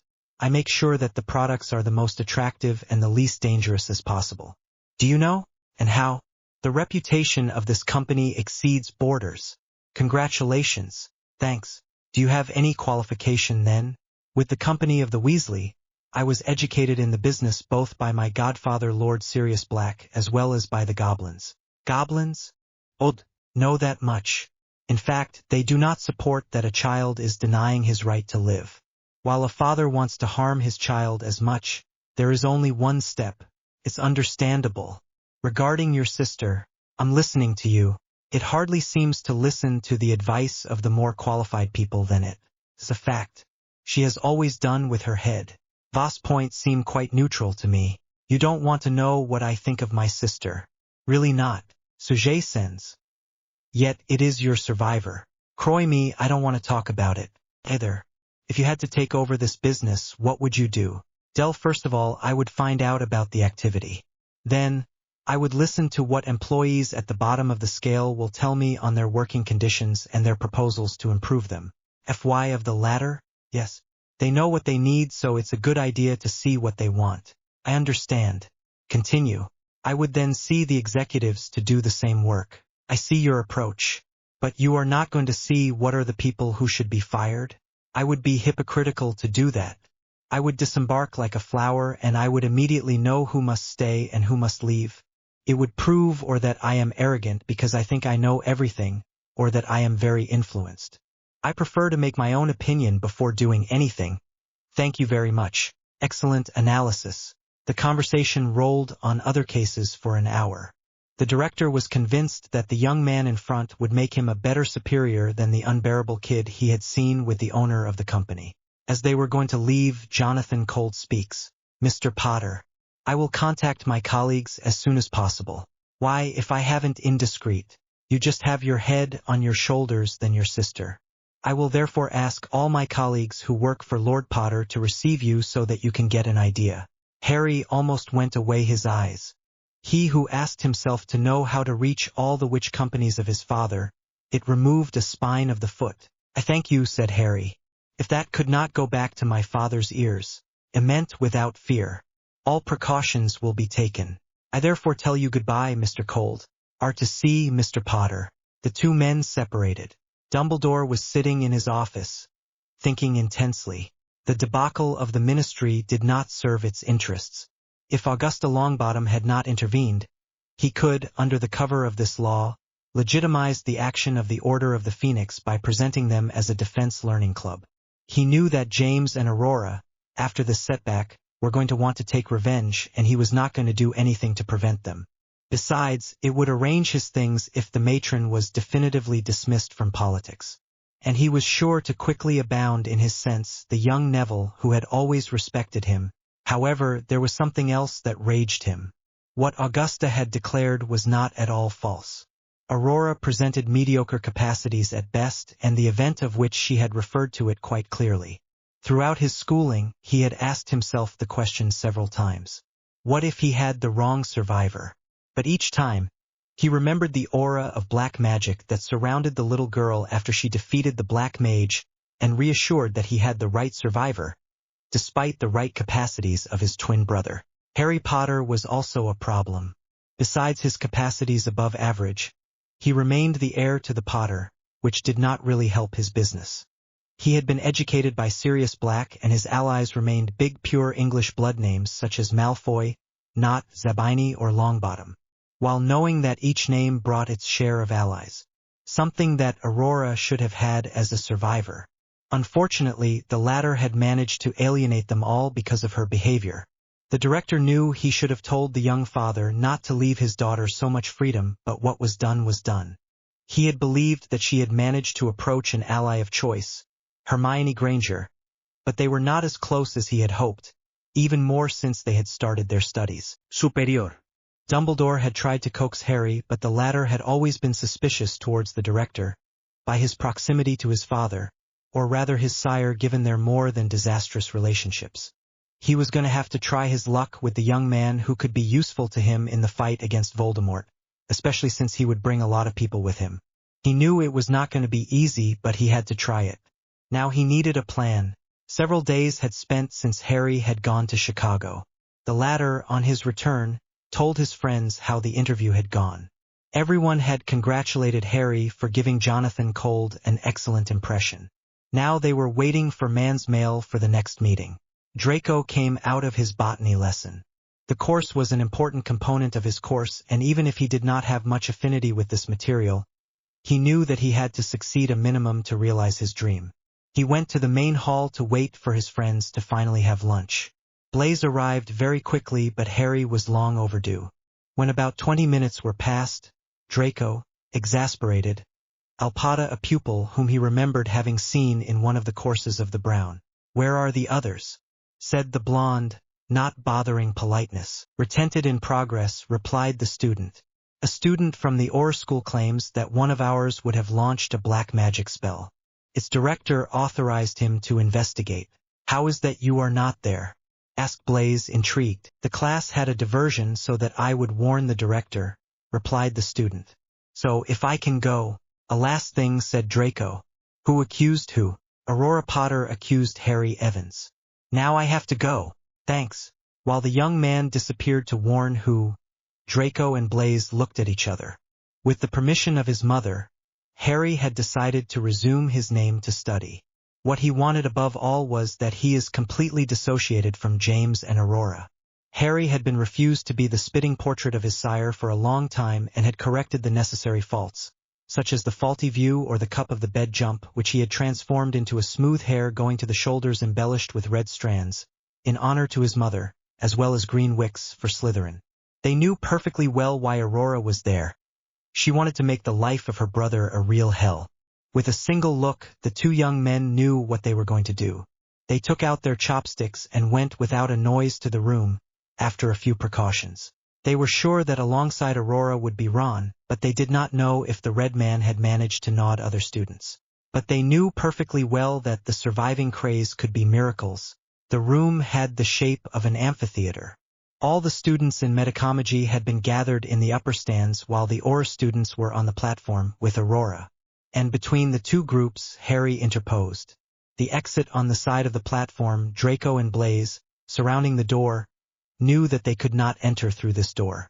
Without a noise, they closed it and headed towards its emergency exit, at the top of the amphitheater. From there, they had an overall vision and decided to act as quickly as possible, no matter what had been said before. They got angry behind the students who, after a moment of surprise, recognized the heirs Malfoy and Zabini, the best friends of Harry Evans. The black and the blonde initiated the silence and observed the situation. Harry was back to them and hands in the air. Draco and Blaise guessed that the brunette always had his wand in his arm case. He hadn't had time or did not want to draw. Aurora, on the platform, threatened her brother with her wand. To his sides still Ron, who also threatened him. Behind them 3 students from the Aurora school, whom they guessed foreign since no one in Hogwarts would have followed Aurora of his own free will, unless she had blackmail, which was quite rare. When they saw the redhead about to descend from the platform, the ancient Slytherin knew that it was time to act. Draco retarded the march so that the survivor spreads all her long while Blaise, once she was on the ground, made sure that the wand of the apprentice despot finds itself out of reach. As soon as he saw his twin fall, Harry took his wand in hand and took the opportunity to throw a powerful Expelliarmus to disarm Ron and the poor idiots who had decided to follow this plague. Therefore, he recovered 4 baguettes and he narrowly held to destroy them as he was furious. Fortunately, he had managed to have them fly to the wall behind them that they had loosely kissed, and now, they were well struck. It was then that the doors opened violently and made a character appeared under any pretext. "What happens here?" roars the director of the Metamagic School, Conan Flynn. He swept the room with gaze and stopped on Harry, who always had his wand in hand. "Evans, Granda Flynn. Explanations. Right away." Harry is thinking for a few moments. He did not know if he should tell the truth since he was sure that it would fall on him. Fortunately, a student devoted himself. "Monsieur the director, we finished our course when this group landed in the room. The redhead said that she had seen one of us throw a black magic spell and that thanks to her director, she had the right to investigate. She accused Evans and insulted it, and not kindly. We were all going to fall on him, but Evans asked us calmly to do nothing and back down in the bottom of the room to avoid collateral damage. She continued to insult her until she decides to descend the platform. She fell and Evans took the opportunity to disarm others. And you arrived." Flynn looked at the girl who was still spread out on the ground. He had no trouble recognizing the survivor, and as he was a very good friend of Poppy Pomfrey, He knew what to stick with the different students of Hogwarts. The nurse had particularly warned him to be wary like the plague of Aurora Potter, very often having it in his lair because of spells or failed potions, essentially his fact. In addition, he appreciated very little James Potter, currently director of the Aurora School, and the only madman to be able to authorize a first year to investigate his jurisdiction. Coming from a family renowned for his penchant for dark magic, Flynn had long been harassed by Potter, fresh out of school. If his superiors had not told him to stop immediately, there is no doubt that Potter would have continued until he was in Azkaban. The worst part was that the brown with glasses believed hard as iron that everything was allowed to him. Convinced that he had passed on to his daughter, apparently. The latter shot the man she had accused while he was content to ignore him. Harry Evans was a genius as he didn't do it anymore. During the inscriptions, he had come accompanied by his mother and his godfather and had submitted a strange proposal to him. It was not without ignoring that James Potter had almost denied his heir for the benefit of the survivor. But what the three people raised to him went beyond his imagination. The youngest revealed to him that his sire Conan Flynn shuddered by hearing him almost spitting this word wanted nothing to do with his son and refused to pay his studies. The godfather, Lord Sirius Black, had decided to pay them. However, Lady Lillian Potter wanted to protect her child and asked for, if it was possible that Harry could take his name for his studies, to avoid being associated with the inepties of his father and sister. Knowing the reputation of the two characters, the director had accepted and modified the documents accordingly. And he had never had to regret having accepted in his school Harry Evans Potter. He had the best grades and a gift to recognize the different cases presented. In addition, he helped his comrades when they were in difficulty and he had never been disrespectful with anyone, even those who were jealous of his capacities. Devout Granda Flynn at Aurora. And follow me. Evans, wake up those you have knocked out and follow me too. We come too. A young woman had just straightened up. Susan Bones, if he remembered well, wanting to become a midwife. Behind her, the whole class was ready to follow her. Well, he appreciated the spirit of cohesion.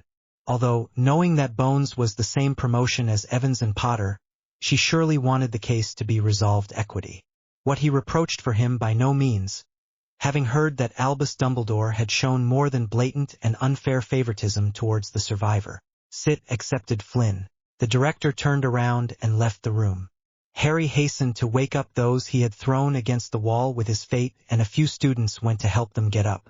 However, none of them, under the silent injunction of Bones, came to Aurora and Ron. The latter had to regain his senses very quickly to help his best friend, who did not want to get up alone. The group went to the director's office, the Aurora students according to the director and the students' metamages a few steps behind them. Harry was at the end of the group, obviously reluctant to go to the director's office because of his sister Plague. He was supervised by two people whom he immediately recognized. A spell of silence later, he spoke to them. Thank you, said Harry. I really had no idea to make her leave except to massacre her. Mees, it's for that, smiles Blaze. And how do you know it's us? She could very well have been resting on her own. Pas false, concédait Harry. But with you in the room, would you have left chance? Let me laugh. Okay, you won, sighed Draco. What do? We will let James and Aurora wallow, replied Harry. Flynn hates James and Aurora did not show up in her best light. You are sure? Hesitated Draco. You know their ability to return all situations to their advantage. Yes, but with a whole assembly against them? Blaze replied, seeing where Harry wanted to come. Dre, she surely insulted the whole class of Midamaji for no valid reason. She made sure that the other three who followed her have humiliated, and the director must be mad with rage that a pimpesh, all survivors that she may be, want to do her law in her school. I can easily imagine that the Potter will have some problems. Son, no doubt, smiles Harry. Above all, don't be seen. But Harry, protested Draco, if she sees you, she will scream at the plot and this story will hang out in length. Clicked Harry. Okay, said Blaze. The two young men knew that if they put a glamour on them, they would immediately be spotted. They therefore modified some features and characteristics, much longer but more effective not to be unmasked right away. They followed the steps to the others and entered the magically enlarged office. While Urarette and her puppets put themselves in one corner and the rest in the other, Conan Flynn threw a pinch of walking powder so that the fire becomes green. Bureau de James Potter, director of the Aurora School, Granda Flynn. Communication is quickly established and a voice rose. Yes, said James in a disdainful tone. James Potter, roommate Flynn. I am coming to my office immediately. And why? Reillumed Potter Sr. For your daughter, what else? Flynn, I'm coming. A few moments later, James Potter passed the fireplace. He was surprised by the world but immediately walked towards his daughter, who was already beginning to cut. What did you do in Aurora, Flynn? Spat Potter. She is innocent of what you accuse her. The director of the School of Midamaji knew that he was not going to hold more before massacre the father and the daughter. He briefly wondered how Harry Evans, and by extension all Hogwarts, had been able to hold with these two infantrymen. Without taking into account the cries of the Potter, the man threw powder into the fireplace again and gave the address. Bureau de Ors, Ministry of Magic. Well, at the Ors office, replied a voice. Do you want to file a complaint? No, replied Flynn. Could you say that Aurora Shacklebot is immediately expected in the office of the director of the Metamagic School? It's an emergency. It is warned. Thank you very much. After his conversation, he noted that the volume of the Potter had increased by a notch, or even two, hearing who he intended to bring in their presence. He did not bother with scruples and launched a spell of silence and a magic barrier to prevent them from doing anything from reprehensible. He looked at his students and saw Bones lean towards Evans to whisper something. The latter nodded and took out his wand in turn to launch a spell that he did not recognize, coming to strengthen his barrier already set up. He promised to question his students once this circus is finished. All the students had observed without a word all that Conan Flynn had done.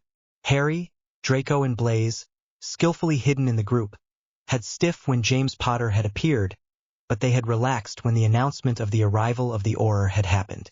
When the director launched his different spells, Susan Bones leaned over the brown. Evans? Yes, Bones? At the beginning of the year, Harry had brought together former students from Hogwarts and did not make his decision to study under the name of his mother. None of them like Aurora. All had agreed to call her under his new name and no one made the mistake. The barrier will not be enough to remember them, said Bones. You want me to do what? Harry asked. Deem the spells from passing. You know when nothing goes in her sense. She throws spells at all costs and in addition she manages to miss her target. Pas false. Are you covering me? Basie. It was not for nothing that the young woman asked her. No one could explain it but Harry could, with a simple barrier, contain all the dawn spells. The young man, on the other hand, had put this on the account of their twinness. The brunette had barely finished that the fireplace roared and a large blackout. Kingsley Shacklebot surprised with its tall size, shaved skull and gold earring. One of his particularities was that he was one of the only ones in the Oris office not to bear James Potter. The latter was raging because he could do nothing against him.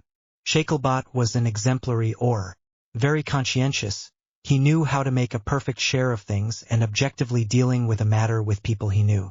Not to mention that it was he who was truly the second of the chief of the Aurs, a place that eagerly coveted Potter Sr. So the latter was aware that he would not be spared. Conan greeted Kingsley. How are you? It went well until I am called in an emergency, grogged Conan by taking a look at the bias at the clan formed around the Potter. The Auror does not even betray his surprise by seeing Lord Potter in these places. But when he saw Aurora, he knew that the affair which was going to concern her very closely. It's the Auror you want to see, and not the friend? Wanted to specify Kingsley to raise any ambiguity. Heat, sighed Conan. I want to file a complaint. No one failed to notice the leap made by the Potter at this announcement. Flynn understood that no one had risked complaining officially of the behavior of the Potter girl. Well, he would be the first. Is you're right, agreed Kingsley. Are all these people necessary? There are witnesses, Tracha Conan. Lord Potter, you have no objection? Fit Kingsley. I fear that he could not answer, admitted Conan. I had to put it on the sortilege of silence to be able to call you without massacre it. I understand, Kingsley head Hoka. If you could help me install everyone. The director was not asked. With a few wand, he enlarged the room and revealed chairs for all his students. The Auror, knowing his friend who would have refused Net, took care of doing the same for the 5 students Aurors and their director. He also revealed a table and a chair for himself between the 2 groups and facing the directorial office. He installed his equipment, and when everything was ready, he spoke. "Well, if we started at the beginning," he said. He saw Aurora agree and remembered a slight detail. "It would have to be in full possession of their means," he recalled. "I would not miss it," growled Conan. "But save my ears, please." "It's obvious," said Kingsley. "Lord Potter, Miss Potter," he said. "This deposition will be made in the greatest calm, and with the maximum respect for other people of this room. It is therefore completely unnecessary to raise the voice beyond an appreciable volume for all. Screaming would only unpleasantly lay down the procedure. And that's valid for everyone," he added for the second group. Seeing that everyone accepted the conditions and that the Potter seemed to be roughly agreeing, the Auror pointed out to the director to lift his fate. However, the latter did not raise the barrier in any way, and he saw that the young Evans counted in no way lifting his. "Well, fit Kingsley." "Director Flynn, what is the reason for your complaint?" "Defamation, attempted assault and usurpation of rights," replied Conan. "I refuse." "Roommate James, my daughter would be unable to do what you accuse her. The fact is that your daughter is an incapable of any sort," slammed Conan. "Or you sit down by keeping yourself to know what your perfect girl did, or I take care of it." "Lord Potter, Flynn director, please calm down," ordered Kingsley. "Or I would actually be forced to silence you." The 2 men calmed down. "It's better," said Kingsley. "These are not accused to be taken lightly, Flynn director." "Can I know the reason?" "Ali," said Conan. "I was in my office when one of my students got down to warn me that a group of Auror students was in school, and that one of them accused one of my students of black magic. In addition, this pupil Auror threatened to use magic to obtain his confessions, and that he had the right, because his own director had given him authorization. Knowing perfectly that no one could investigate anything in my school without my being warned, and that I gave myself the authorization, I went to the room where my students were retained. Along the way, I learned that this student had seriously insulted all my students. When I entered, I saw a daughter with the uniform of the Auror school spread out on the ground, one of my students baguette in hand, my students confined to the bottom of the room, and 4 people who were struck near the wall. "Donk, you weren't in the room when it all happened?" "Fit Kingsley." "Pa at all," replied Flynn. "Thank you, Flynn director," said Kingsley. "I would like to have the testimony of the people who were in the room." "I first," demanded Potter Sr. "She will tell you the truth." Bones couldn't help but look up to the sky. It was of public notoriety in Hogwarts that Aurora Potter never told the truth, but a very sweetened story where she was always the innocent victim and the others the bad guys. Even when said nasties were first year with no magic knowledge. "What a problem for someone?" Kingsley asked. Bones was going to protest, but Harry kicked out his hand on his arm and by pressure, enjoined him to do nothing. She looked at him as a way, furious that he did not let him do it, but he silently asked her to look at what was going to happen. "This good," said Kingsley. "Miss Potter, I listen to you." Satisfied to have the attention of everyone, Aurora scraped his throat and decided to wait a few moments before speaking for make the suspense last. She was absolutely not aware that she was only giving up everyone even. "I went to school when I saw this less than nothing to brandish your wand and throw a black spell on a little boy," said Aurora. "I followed him, and when I saw him enter the school, I went very quickly to my father's office and I told him what I had seen. He authorized me to investigate and to assist me with several people. After carefully selecting those who would accompany me, we went to the Metacalcagy school and I questioned the students. They told me the classroom. I entered, and when I saw it, I summoned it to surrender. He wanted to attack me, but I threatened him to use my baguette in my turn. He insulted me and you arrived." Harry, Draco and Blaise looked up with heaven. Oddly, it seemed normal that she did not relate to her father, who idolating her that she had applied before everyone. "What well," said Kingsley, checking the notes taken. "In Tien, you will be able to stop the one who makes fun of the law," ordered Potter Sr. "Your investigation is far from finished," rebrua almost dryly Kingsley. In other words, the Auror firmly ordered him to let him do his job. The Brown had to be silent, hired. "I wish to have your version," said Kingsley by addressing the students of Madamagy. The group looked at each other before turning his gaze to Harry discreetly. but his closed face clearly demonstrated that he did not intend to open his mouth. Susan wanted to speak, but Draco immediately folded his arm, knowing that there was a reason to be prevented from revealing the truth, so she agreed to be silent, and another student of the Chin, curiously who had not studied in Hogwarts, he spoke. We were ready to finish our course when this girl landed with 4 other people and launched spells in all directions. Sir, replied the designated student. Sections of walls got one and we were about to take out our baguettes to stop it, but we were strongly advised to do nothing and go back carefully towards the rear of the room, which we did immediately. None of us wanted to be killed by a person who did not even know how to aim. I forbid you to criticize my daughter, James roars, Lord Potter, Clavita Kingsley. Otherwise I will ask you to leave the room. Potter sat down, ruminating, and his eyes launched lightning that is supposed to be ratatored on the spot the student who did not help his daughter, which gave no results since he continued without blinking. The who advised us to move away has placed between us and her. Between 2 spells. She insulted us when we didn't even know her. Myself, who am naturally calm, I almost came across him to make him swallow his words. But when he came forward, I think she got even more upset. She said horrors that I wouldn't even say to my worst enemy. And then she wanted to approach, and for that she had to get off the platform. She missed a walk and fell to the ground, her wand going very far from her, out of her reach. Our friend took the opportunity to disarm the other 4, and then the director arrived. Marex? Kingsley raised. Yes, horrors, underlined the young man. I believe that the least cruel was unworthy of magic. All shivered. No one dared to launch this insult lightly because she meant that the insulted person did not even deserve to live. Who been the person concerned? Kingsley asked. Me. Harry got up. He did not hold that his sire knew that he came here under the name of Evans. At least not immediately. Kingsley, meanwhile, better understood the case. It was of public notoriety that Aurora hated her twin brother, and that she did everything to make her life impossible. Only Harry was doing pretty well from these trap, which was enraged the survivor. He simply attended one of these failed attempts. How are you running out here? Rummate Potter Sr., leaping on his feet, especially to take it to Aurora. I didn't do anything to him, replied Harry. It was she who has come so far. He says nothing more. He did not want to give more weapons to these fools. Aurora said you used a black spell, spat James. I knew that Snevelis would have a bad influence on you. He made you even worse than you were already. Draco almost jumped his seat to have his words swallowed to Potter. The intimacy between James and Severus was known to all, and we never knew why the former Gryffindor hated the director of Slytherin as much. I don't think Severus Snape has anything to do with what concerns us for the moment, said Harry freshly. That's correct, intervened Kingsley. Miss Potter, do you want to specify what you witnessed?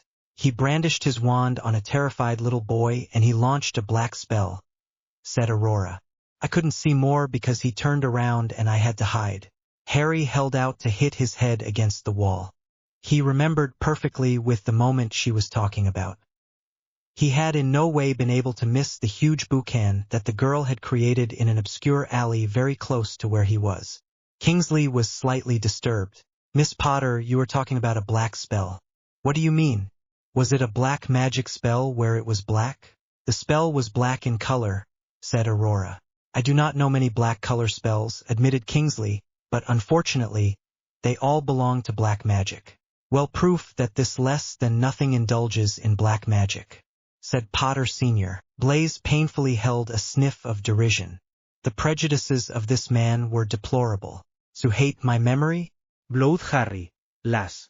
I think it will go faster if we saw what happened. You know how to do this? Kingsley surprised. There was something. It was a fairly high level of magic, and the majority of wizards needed an external help to show a memory. Morgic, whistling Potter. I would share this point of view in Lady Potter, in this case signed the same Harry. He jubilant internally when he saw his sire tight his fist strongly. James had always jealous Lily in mastering the arts of the mind. As she struggled to establish small barriers, she made wonders with her effortless mind. Would you have a pen sign? Kingsley asked Conan. Well, smiles the director. For a moment it's in my office. The man slipped behind a stolen door and reappeared a few minutes later with the massive stone tank which he placed on the table. With a gesture, the Auror invited the student to approach and proceed. Harry executed and concentrated, recalling the scene precisely, and then took the memory of his mind which he gently placed in the basin. Conan, owner of the pen sign, patted the stone and the latter briefly illuminated. What each put a finger in thought, ordered Kingsley, getting up. For what? Rechigna Potter. They are not concerned, that I know. If we follow your logic, either, replied Kingsley. We go there? Everyone got up and placed themselves all around the table. At the sign of the Auror, all plunged into memory. Harry left a small street to engage in a large artery. All recognized the district which was not far from the school. The young man greeted some passers-by. Suddenly a woman challenged her. Harry. Harry turned and saw Eloise, a young mother whom he had known by settling in the neighborhood. Good, Eloise, smiles Harry. I'm sorry, but I may be late in progress. Keenan, sighed Eloise. He was still injured. Harry looked down and met the eyes of a 5-year-old boy who smiled with all his teeth. He knee on the ground. Salat Keenan, said Harry. Do you make miseries to your mom? No, Harry, replied Kenan. Did not do it on purpose. The peculiarity of this clumsy little boy was that he was injured regularly. It was never unimportant wounds, but they always frightened his young mother. It was during a bicycle ride in the park that Harry had met the mother and the son. The latter, flayed deeply at the knee, was hugged in the arms of his mother, who was going to seek help. Eloise had shaken Harry shortly before the park exit. After seeing a magic wand from a pocket, the young man had offered his services. She had accepted, and since then, he had passed regularly to treat the child. Try that, Harry said. All three withdrew in a new alley. The little boy raised his pants leg, and the young man discovered a blood in blood. He delicately touched him. So it hurts you? Harry asked. Nan, replied Keenan, shaking his head. But you know, it's Mom who doesn't like red. The blood, Keenan gently corrected Harry. Eloise, could you? The young mother understood easily and placed herself between the two boys and the street. The apprentice Medication took the opportunity to take out his wand and to throw a clear voice in a clear voice spell. Then he launched a spell that everyone understood to be diagnosed at the sight of the parchment which appeared. The young man consulted him. He am not broken, said Harry. It's a simple wound. But I told you I am anxious to see that he loses every time as much blood. You should really take him to Medication, Eloise. But I have you, Harry, said Eloise. I am not empowered to do the first aid, sighed Harry. Please, if you don't have confidence in St. Mungo, I ask you to go see Mrs. Pomfrey, the Hogwarts nurse. She still works with children, so she will not hurt Keenan. I will think about it, blowed Eloise. Thank you, Eloise. I will now treat this little guy. Harry pointed out his wand towards the little boy's knee, and a black spell came out of the item. Immediately, the knee was healed. To make a good measure, he always launched a spell in informing to clean blood and another for clothes, while not taking into account the crash further in the alley. Thank you. Fit Keenan. Sell what Keenan, smiles Harry. Thank you very much, Harry, said Eloise. It is nothing, Eloise, replied Harry. I really have to go. Who, smiles Eloise. But go home tonight. I would make you this cake today that you love so much. With pleasure, smiles Harry. Good day. The young man moved away from the duo. All came out with mixed opinions. Metamagic students knowing the integrity of Harry Evans. They knew that he would never attack a child. Draco and Blaze never doubted their friend. They worked internally a satisfied smile. Conan Flynn was proud to have such a student among his students. Kingsley Shacklebot regretted not having such an aspiring Auror instead of his sister, who was increasingly disappointing. Aurora was raging to know that Harry was humanity. As for James Potter, he knew that he would not have successful on this case. He would therefore have to coax the director of the School of Medicomagy. There would therefore be mistake, said Potter Senior Lipstick. Pup that despises, sneered Flynn. Your daughter was mistaken at all. James was going to jump, but he reasoned. How can you authorize a student to treat outside the school? Contraatact Potter. Day the same way you authorize your daughter to investigate outside the Auror school, Clane Clate. except that I did things in the rules and brought together a committee of medical experts who were approved by the ministry to give the right to a certain number of students with the ability to give first aid. This list is available at the ministry and Harry is one of them. If I was looking for the same list for the Aurora School, strangely I'm sure I can find it none. Where is the legitimacy of your daughter, Potter? Alones, Conan, temperature Kingsley. We calm down. However, it raises an important point. Can you both justify your students' activity? Conan headed for his library and released a bundle of papers. He was looking for a few moments before drawing an official parchment with the seal of the Ministry of Magic he held out in Kingsley. He crossed him and nodded. Son name appears on this list, confirmed Kingsley. Lord Potter, the brunette mumbled in his non-existent beard. I beg your pardon? Fit Kingsley, I did not know that such an authorization was needed, admitted in a low voice Potter Sr. Almost all the students were surprised by the admission. How could a director of higher education know what he could do or not? Drastically, the students Aurors trained in the disastrous expedition of the Rouse saw the esteem that they brought to their school director, father of the survivor, soar to join the level of that of the girl who had taken them there and who had been below everything. Conan was disgusted to see who had been named, surely with wine pots, at the head of the Auror school when the times were dark. Kingsley was barely surprised, knowing the way of thinking of the old Auror. Aurora was surprised in the sense that she did not know that her father had to account for anyone. Clearly, she thought that as the father of the survivor herself, they had all the rights. Harry, Draco, and Blaise had little illusions. All three knew that apart from his daughter, nothing was interested in James Potter. Let it not know that he was needed the approval of the ministry, so that the survivor could make her law did not even surprise them. Minutely that the whole case is clarified, declared Kingsley. Do you want to maintain your complaint? Yes, record it, replied Conan. I will think about it. What well, said the Auror when he got up. I'm going to take it all to the Auror's office. I think you can give your students their freedom. Understanding that this meant their leave, James tried one last approach. Flynn, is it? Pup late, Potter cut Flynn. This affair put me extremely late. If you want to talk to me, you will have to see it another day. Defeated, the director of the Auror school seized the cheminette powder, clearly pronounced his destination and enjoined Aurora and Ron to pass him before borrowing the passage himself, at the same time abandoning the three poor students. Pathetic. Flynn whistled. He calmed down and addressed the students' Aurors. So you have lessons? Aurora Potter had said that since we were with her, we would be exempt from it, admitted one of the girls. But after what I just saw, they should never believe Potter's beautiful words, said Bones. Many times she got into trouble and all the people who were with her plunged in her place. But she is the survivor, exclaimed the other girl. But she remains the most unbearable person I have met, said Bones. What you just saw is only part of what it can do. If you want to have your diploma by your own merits, get away from it. I'm almost sure that she would be able to let you be killed without moving an eyelash. Like her father, as long as it does not hurt her darling daughter. But anyway, protested the boy. If you don't believe me, said Bones, ask all the people who have made their schooling in Hogwarts at the same time as Potter. You will discover that the survivor is far from perfect. Miss Bones, please accompany these students out of school, ordered Flynn.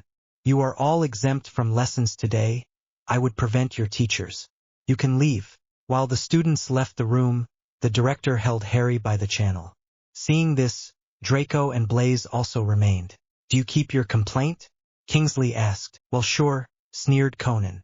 It is time that we understand that the Potter are not all powerful. Who, said the Auror. But you know that Potter Sr. will come and see you to convince you to withdraw your complaint. I bet that he will even put forward the argument that the population counts on the survivor to defeat Voldemort and that a complaint will tarnish his reputation and that it will not help. How do you know that? What have already done this? 2 years ago, her daughter almost killed a child while she was doing magic in a Muggle zone. The child was a witch family and she wanted to file a complaint. I was in charge of the investigation and when I wanted to question them, they said they wanted to withdraw their complaint, that it was only an accident. I insisted a little, promising them that I just wanted to know, and they admitted to me that James Potter had come and had explained them full of arguments including the one I gave you. I do not intend to change your mind, retorted Conan. You should go there to validate this complaint. Can she succeed? I don't know, admitted Kingsley. Potter really has his arm, although he is fully built on the status of survivor of his daughter. Skrygmir does not really like Potter, but he can be convinced if it can advance his career. And we must not forget that he has the Grand Dumbledore by his side. I had forgotten this, dear director, grogned Conan. Well, do what you can. And thank you for everything. Do not worry, smiles Kingsley. The man greeted them all before leaving in turn. When they were alone, Conan redonned his normal appearance to his office and enjoined the three young men to settle in the armchairs he had combined while he was doing the same. The time is dark and I would like to know who I am dealing with before talking, said Conan. Draco and Blaise asked Harry confirmation before doing anything.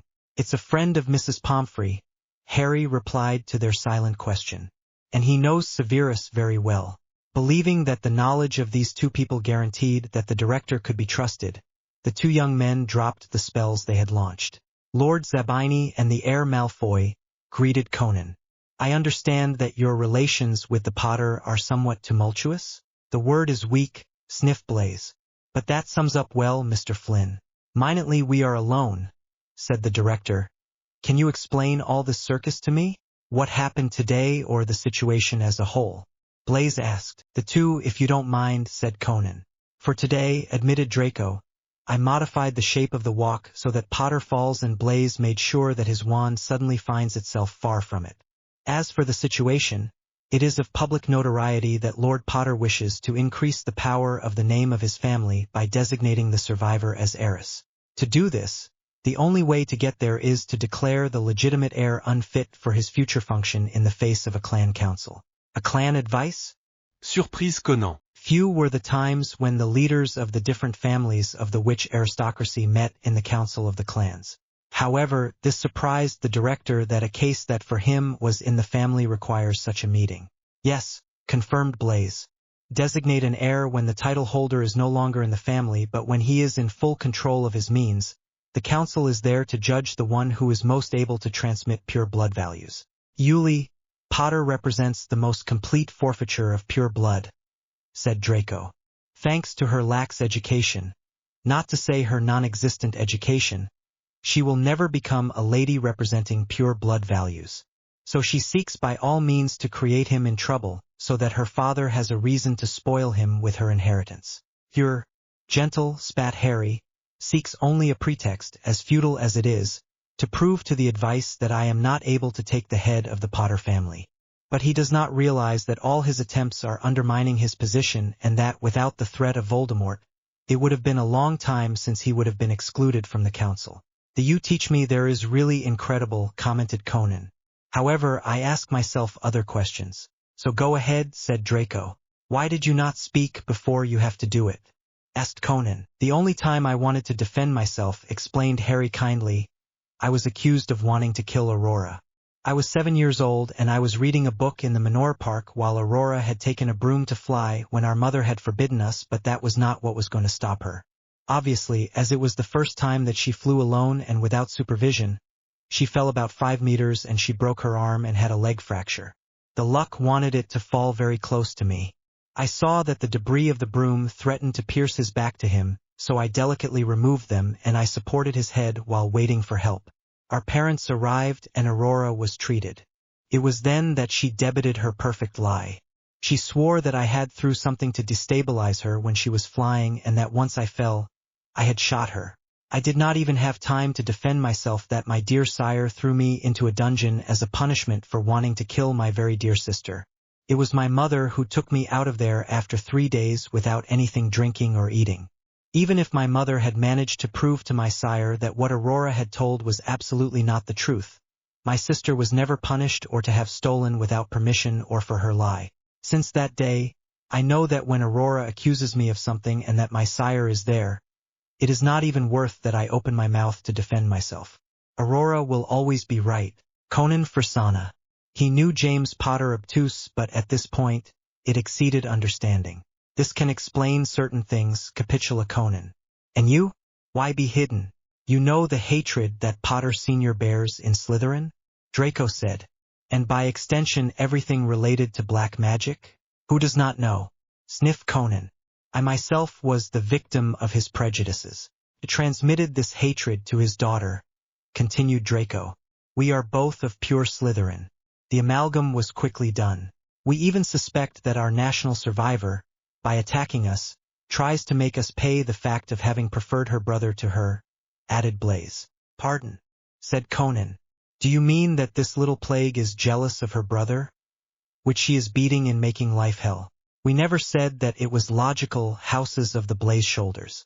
Harry, said Conan, since you have lived with these infantrymen, I can't find other words. What can we expect? You are aware that your complaint will certainly not succeed.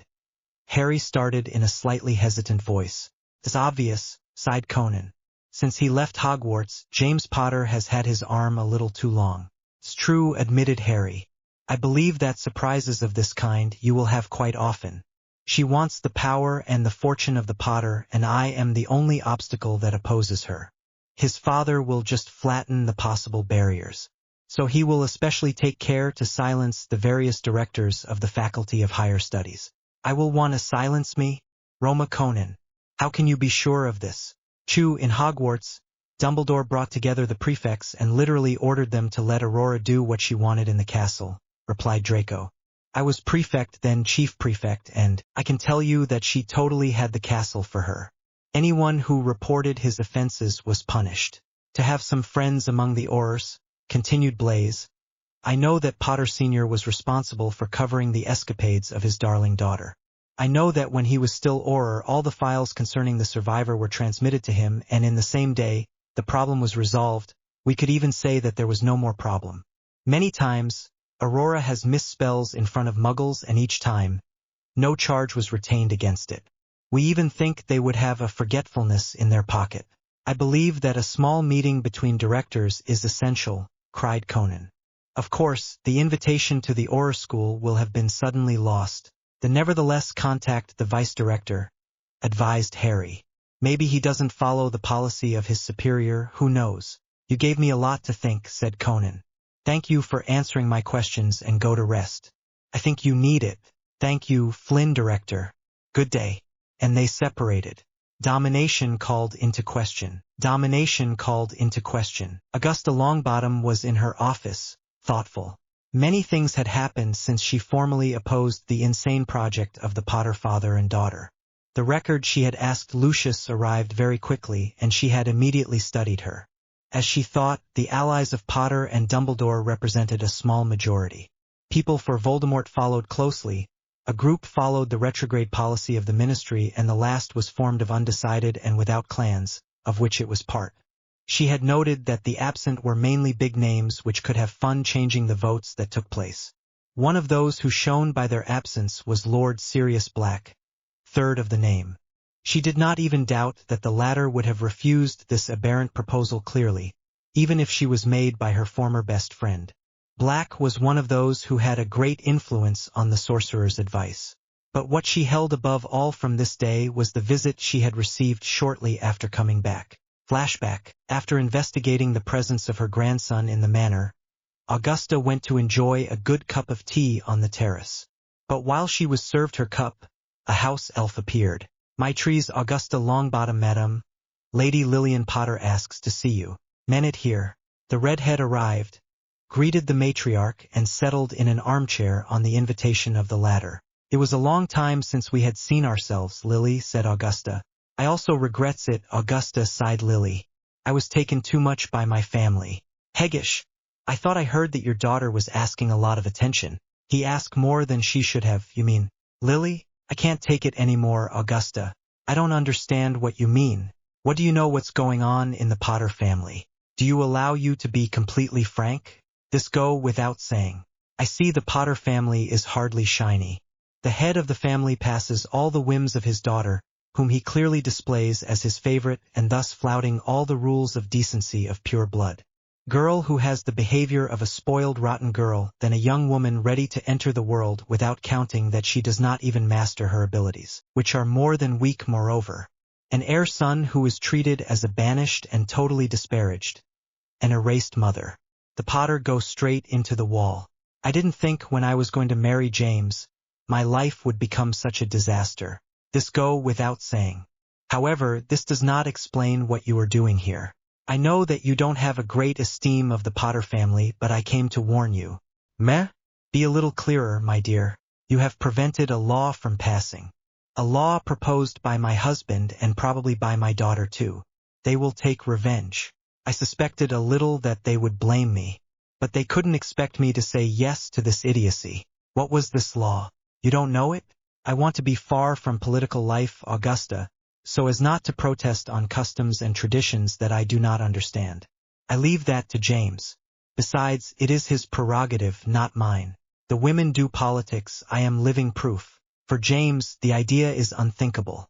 You reveal to me a facet that I did not expect from James Potter. I know. So? Your husband was responsible for the students of the Aurora school to be able to intervene like the real Aurors in the event of a Death Eater's attack. It will undoubtedly be that it is to authorize her daughter to make her law without being worried. The old woman attended a rare fact that she had never expected to attend. Lily laughed.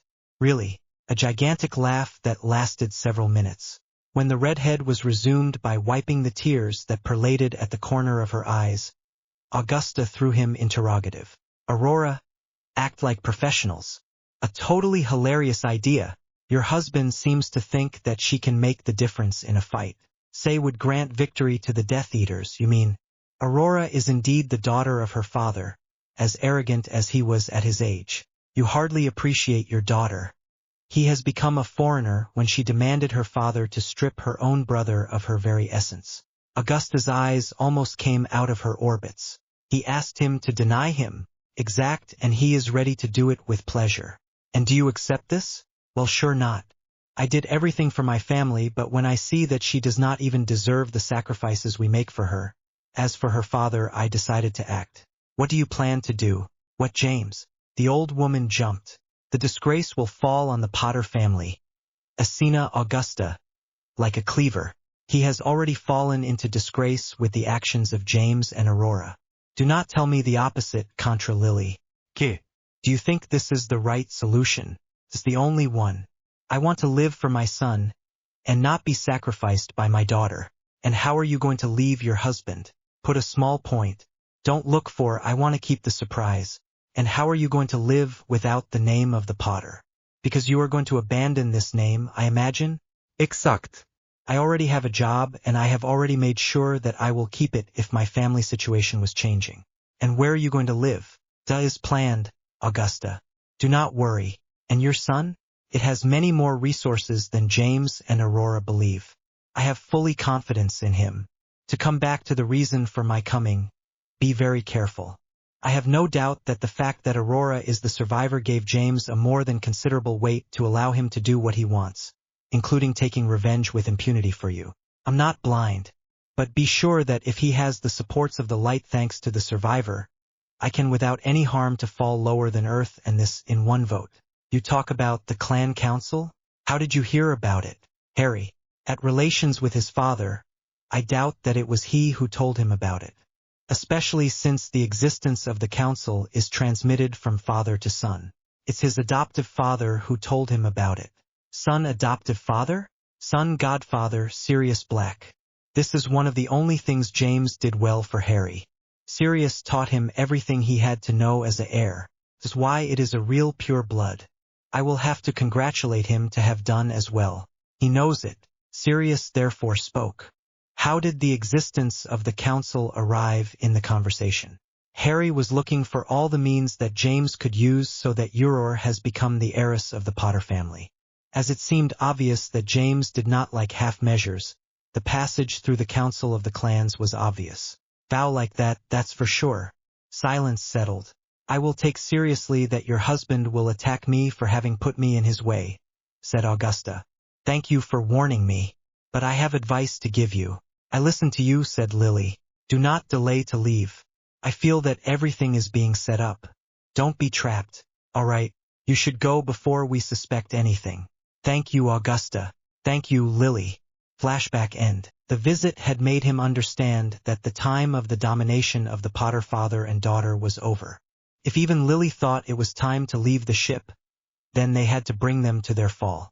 But to effectively take care of this impossible duo, it had to help the destruction of the one who had indirectly brought them where they were. Voldemort. The attack was dazzling. The burrow only had a few moments to prepare to fight after hearing the alarms roar. Arthur, Molly, Ron and Ginny, only present in the house, fought mercilessly against the Death Eaters who had swept in their house. The parents defended themselves perfectly well, but it turned out that the two youngest was largely below what to expect people from their age in wartime. None of them mastered the most basic spells, not even the rudimentary shield, and they were seriously injured from the start of the battle. The two elders had to protect them as best they could. So when they felt the anti-transplaging barrier, installed by Albus Dumbledore himself, fall, they did not think little and grabbed their children to transplane in the distance, thus abandon all their lives, under the cry of rage of Lord Voldemort who, seeing his prey escape, destroyed the so much darling home. Albus Dumbledore was heading a quick step towards the Hogwarts infirmary. He had been warned of the attack on the burrow. He had stupidly thought that Voldemort could never attack the Weasley, being too close to himself and James and Aurora Potter. When a note appeared to tell him that the 4 members of the family were in the infirmary of his school, he had made sure to slightly accelerate the routine meeting in Magot. Thus, he only presented himself in the lair of Mrs. Pomfrey only 2 hours after the attack. He entered and headed for the Red family. "Are you doing well?" Locked the director when he saw the collapsed family. "The house was destroyed," sniffed Molly, "and our children are both injured." "I thought you had trained them, Professor." "I do not understand." Frowning Dumbledore eyebrows. "They fell at the first spells on the barrier," said Arthur. "Barrier that should have allowed us to hold until the reinforcements arrived." The old man frowned even more. The presence of the Weasley by his side was essential. It was the guarantee that he was on the side of the property. And if Arthur showed his mistrust to all, then he would lose a lot of support. Taking advantage of the nurse was in her lair, Dumbledore took out his wand and launched a loyalty spell on the couple. Having already acquired that of the 2 children with sound and stumbling species, followed by a spell of forgetting. The 2 adults had a glassy look before resuming their minds without memory of what the director of the sorcery school had just done. The latter quickly stored his wand. "Before your barriers were there," sighed Arthur, "we were able to run away without problems." "Finally, almost. Reove yourself," advised the old man. "You have experienced a difficult test." After an exchange of banalities, the director finally left the premises. He had been able to keep the Weasley with him, but the attack was not planned. He had to know what Voldemort was preparing. He did not know that his act had a witness. Harry was quietly in Hermione's lounge. From time to time, in fact, he went to her house to consult the texts of witch laws. Despite the fact that he knew that his father was going to try by all means to summon a council of clans, the young man in no way wanted to leave the slightest flaw. James and Aurora Potter may have deprived him of a normal childhood with all his biological family, but it was out of the question that they destined him of his inheritance. Suddenly, an appearance noise sounds in the room. Immediately, he put himself in a combat position, a spell at the end of his lips. He visibly relaxed by recognizing the one who had just arrived. "Will Master Harry." "Well, Dobby," smiles Harry. The house elf previously belonged to the Malfoy. But following the case of the Chamber of Secrets, Lucius had made the mistake of giving his gloves to Dobby when he was under the Fury. Indeed, Aurora, in all her glorious arrogance, had seriously insulted the blonde. But the latter had not been able to retort since it was in the presence of Albus Dumbledore, who carefully watched everything that relates to the survivor. The elf, not knowing what to do with his newly acquired freedom, had visited the only people who had treated it properly and could help him, Sirius Black and Harry Potter. Informed, Harry had immediately contacted Draco, who had warned his father, and the family had landed. Unfortunately, a link between a house elf and a witch family could not be returned after being broken. Dobby, who appreciated the Malfoy, admitted to them that if he was trying to rely on the family, there were great risks for him to lose their life. Leaving the elf free was unthinkable for Lucius because he knew many of the family's secrets and anyone could appropriate them. Harry had then proposed to link the elf to him and make a magic oath so that Dobby does not reveal the secrets of the Malfoy to anyone, including himself. The idea was accepted and the link made. Subsequently, the little being had taught Harry that the director had offered him just before he left to work at the castle. Curious, the young boy had asked him if the old man knew what he had just learned about house elves. Dobby had confirmed it to him, and Harry, never having trusted the director, had a flash of genius. He had asked his new house elf to accept the proposal but to ignore his new link, the secrets of the Malfoy being now protected by the oath. Once at school he should spy on the director. And Dobby had fulfilled his mission with the greatest success. "It is a problem, Dobby?" Harry asked. "Dobby returns from Hogwarts, Maître Harry," announced the elf of the house. "A particular event?" "Arthur Weasley, sir, and Molly Weasley, madam, were taken to the infirmary, with their last children, Trey, the girl, and boys Belay." "For what?" "An attack on their house." The young man straightened up. "Do you have any other information?" "The parents arrived with several injuries. The other two were unconscious, Master Harry. Poppy Pomfrey, madam, took care of them right away." "This don't even surprise me. These two fools have always believed that the fame of Aurora would ensure their lives." "Continue, Dobby." "Albus Dumbledore, sir, arrived 2 hours later. He was in a meeting with the Magot. I was myself present at this meeting as a guest of Sirius, and he could have left as soon as he had received the message. His presence was not compulsory. Arthur Weasley, monsieur, said that the barriers surrounding his house should have kept until the reinforcement arrived. The house must be destroyed in this case. He also said that her children fell from the first spells thrown on the barrier. Molly Weasley, madam, said she believed that Albus Dumbledore, monsieur, had trained them." "Interesting. So he would have trained them.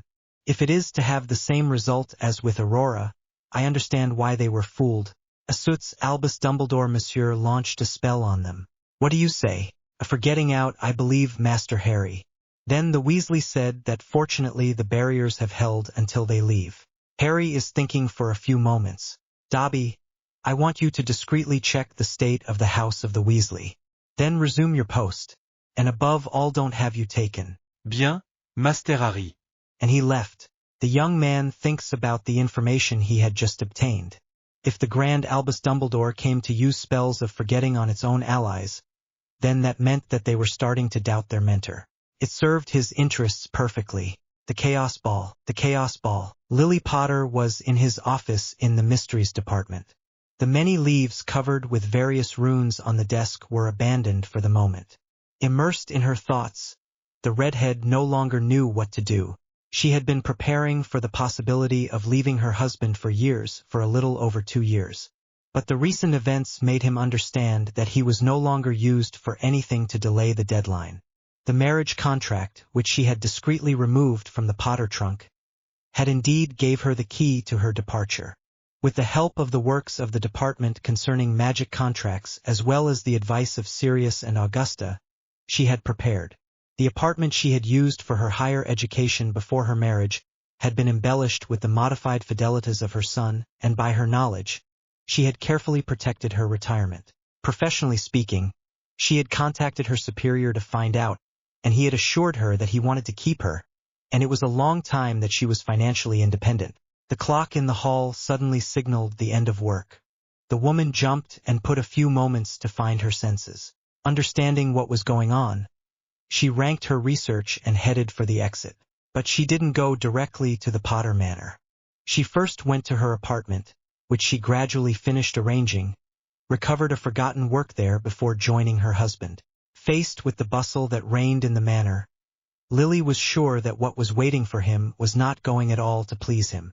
"Lula," gently called Lily. "Yes, Lady Lily," replied the house elf. "What happens then?"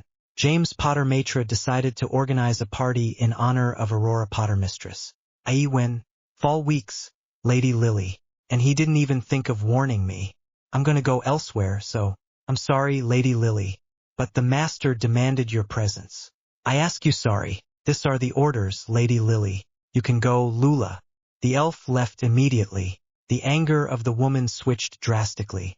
Not content not to warn her of the reception which took place under their roof, James granted himself the right to demand his presence. It was not going to happen like that. With a raging step, she went to the office of her husband and did not bother any scruples. The door stolen and James jumped when he saw Lily drawn up in the framing, vibrant of fury. Lily, a build what's going on in my own house? Granda Lily, I still remain the master of this house. Recigna James, and I remain your wife and I am not submissive to you. She roars. Why am I not warned of this reception which takes place this evening? I believed that Aurora would have done so, martyred James. You are still the master of this house, quipped Lily. I should have been informed by you. But anyway, I don't want to go. How? James.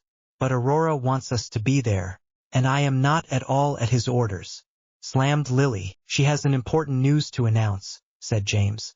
And as I am his mother, I have to learn it at the same time as the others, whistled Lily. You will be completely delighted, almost begged James. Lily reflects. So that even James begs it, it was that the news had to be of first order. Who is invited? Lily asked Lily. You, the pure blood families, as well as the most important characters in the ministry, James replied proudly. Lily whistled internally. He had literally invited all the people who were counting in England, so there was going to be a shock. But that meant, Harry will therefore be there, deduced Lily. I'm obliged, spat James. Lily hid her smile. Sirius, harmful single, had a flash of genius. When James had threw Harry outside, the latter had argued his rights as a godfather and had recovered his tutelage, against James' advice. It was at that time that their fusional friendship had definitely been destroyed. To clearly mark that he would never bow before the bitch that had already become Aurora, he had made Harry his heir, a title that James had not hidden from wanting to his daughter. As a result, currently Harry was one of the richest parties in England and had a good place in the world. And at each official reception, each lord had to take his heir as possible. So Harry, the son James had always despised, would be present. Review Harry was a sufficient reason. What well, capitula Lily. I would be there, said James. Aurora prepared a dress for you. I still know how to dress me alone, whistled Lily. So I would dress as I understand it, especially since her daughter's tastes were at low words atrocious. Who Ancient in turn capitulated, knowing that he would not gain their case. Without a word, Lily left the office and went to her apartments, having a room apart since her husband had thrown out her own son. She noticed the red dress hanging on her screen and grim-acted. In addition to swearing totally with her hair color, the cut of the garment was outrageously aging and was at the same time completely shameless. Clearly, perfectly in the tastes of her daughter. She banished the dress and entered her dressing room.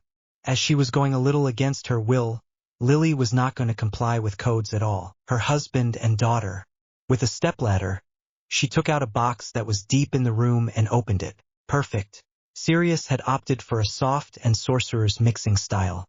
Its gray-blue shirt and its black pliers pants were therefore perfectly seen under the open sorcerer dress. His coat of arms, on the chest on the left, was brilliantly highlighted and no one could ignore that they were in the presence of Lord Black, one of the greatest fortunes in England. Behind him, Harry was dragged out frankly. As proof, knowing perfectly well that his sire hated completely, he had completely dressed in Muggle. His costume from the greatest couturiers and his wild silk shirt caught the eye, and that would undoubtedly make her twin, who hated not being the center of the world. Sirius had been surprised to receive an invitation for a reception at the Potter Manor, and even more by seeing that his heir was cordially invited. After information taken from other families, he understood that it was a large protocol meeting and therefore that a big news was going to be announced. Given the character, that the news was that Aurora had a good note would not even have surprised her. By taking all his precautions all the same, Sirius and Harry had therefore come. As usual, they went to greet everyone and they had ended up arriving at the end of their hosts. Harry had to hold back to scream with laughter when he saw the women of the family, and Sirius did not hide his smile an ironic bit. Lily Potter was simply sublime. In a green dress that subtly recalled the color of her eyes and in an attractive cut, she did not accuse her past 40 years. Aurora Potter was vulgar, that was what qualified her better. Dressed in a red dress atrociously juranting with her red hair turned anyway, with a plunge more than plunging to enhance her non-existent chest, split on both sides to the hips and perched on nuddled heels 15 centimeters minimum, not to mention the far too pronounced makeup, the young girl looked more like a little girl. who dressed with his mother's affairs without her permission to a real young girl. Sirius neutrally greeted James and Aurora before turning to Lily and bowing deeply, something he had not even given to Aurora. "Lily, you are beautiful," smiles Sirius. "Thank you." Lily rose. "You are not bad either. I ask for a dance. Use those you want. I take note. Did I introduce you to my heir? It everything. While Harry, our son, in a way." Lily did not bother with scruples and hugged her son in his arms. She almost not hold back her tears, but a skillfully presented handkerchief allowed her to camouflage them effectively. "You go well," noted Lily. "Well, better since I was with you," smiles Harry. "You are like an angel, Mom." "Flatter, you're the steps of Sirius," laughs Lily. "Come on, go." The manipulation had escaped anyone in the room. What was happening in the Potter family was known to everyone. Rare or even non-existent were the receptions where the heir of the Potter met Lord Potter. It was therefore a great first. But the contempt showed by the title holder absolutely did not hesitate the reigning heir. However, the First Lady of the clan knew that the resentment of the Lord, who had gradually turned into hatred, could dive into violence, whether there are witnesses or not.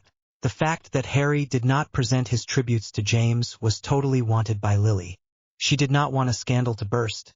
She frankly preferred that it was Aurora who triggered them so that she could manage on her own, or rather that her father takes care of her problems in her place. But as long as she would be present, we would never touch her son if she had her say. The interview spent, all took advantage of the evening. People were chatting with each other, generally laid the basics of a future agreement.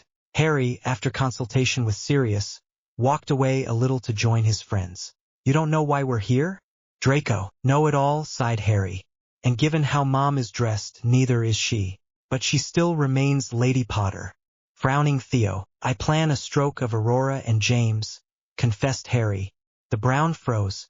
"Harry," called Blaise. The young man headed for the back of the room, drawing his friends. There, they discovered a silhouette dressed in black which they immediately recognized. "Severus." "They young people," smiles Severus. "Due presence here is even more improbable than mine," commented Harry. "How is it?" "The clan council met last week to give me the title of the prince," revealed Severus. "And before one of you howls not having been informed, the secret was requested." "For what?" said Theo, taking a black look at his companion Blaise, who wore a pendant smile, having taken part in the decision. Severus made a sign to Harry, who hastened to throw a discreet spell of silence around them before resuming. "The goblins have established that the closest male parent of the prince was Potter," confessed Severus. "The title would therefore have returned to him." None of the four young men ignored that Eileen Prince had been denied from her family for marrying a Muggle, which frankly hampered Severus to recover his inheritance. "I do not understand why the council refused to give in the inheritance of the prince to James," frowning Harry eyebrows. "He is in his right, that I know." "You can't be wrong," replied Blaise. "But it turns out that one of the cases pending to the council remains the succession of the Potter clan." "I don't like what you insinuate," said Draco. "Phineas, that Harry and Aurora have reached their majority. The question has become important," explained Severus. "Do not being part of the council, we should not be aware," pointed out Theo. "So why tell us?" "What James made a request to change heir," announced Blaise darkly. 10 days ago." Harry stretched out. His sire was on the attack much earlier than expected. However, he knew he had no clear advantage yet. "Ali put forward his arguments?" Harry asked. "I again," replied Blaise. "But it won't be long. The exam was postponed." "When?" asked Draco. "We have no date," replied Severus. "I think," said Harry. "How is it that James is not aware that you have recovered the title of the prince? We should have heard him howl since time. AP up the inheritance of the Potter is questioned. The council deemed good not to make it informed of this recent change. The group turned around to find out that the person who responded was none other than Lucius Malfoy. Behind him, Sirius smiled. "You have something we should know about the advice?" "Draco, this is not something we are going to discuss in public, and even more in a house say enemy," said Lucius. "If we are here, it is to warn you that the minister is looking for you so that you are going to him," said Sirius. "It did not say that like that," guessed Harry. "Well, was barely implied," sniffed Lucius.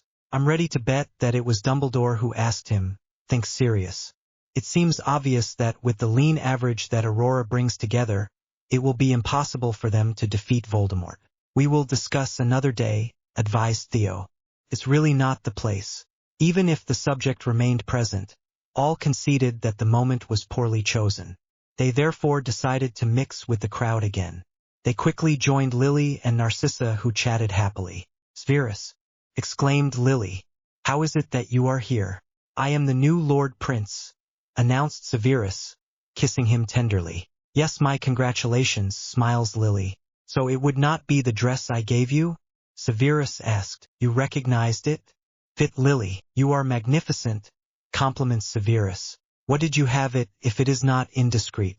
Sirius asked. It's my wedding gift, admitted Lily. I would have thought that with James you should have got rid of it, said Sirius. He abhorred everything that relates to Slytherin. I don't teach you anything.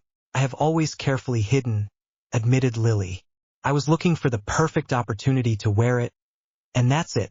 What did Aurora do it?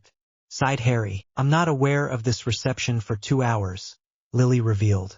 The pom-pom was waiting for me in my room. Do you see Aurora's outfit? We can't miss it, growled Blaze.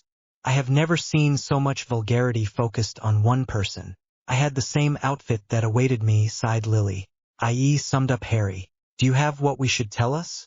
Asked Narcissa. So the least of the world, replied Lily. Even that, although it concerns my own daughter, I do not have the right to know it above all the others. A strange conduct, said Lucius. James is not known to hold his language, said Sirius. Has he really wanted nothing to tell you? Pa word, confirmed Lily. You know perfectly well that since you adopted Harry, he only confides in Peter. Besides, where is this rat? It's a bit strong to qualify someone, the Theo risked. I never had confidence in himself, whatever the link that had united the Marauders, cut Lily. Draco and Blaze sank a look at Harry to get more information, but their friend's little endorsement's face effectively convinced them that they could not know anything for the moment. In addition, a bell sounded, announcing that the meal was served. Many people type-waited in front of the table placement, but nothing was said since the evening hosts were known.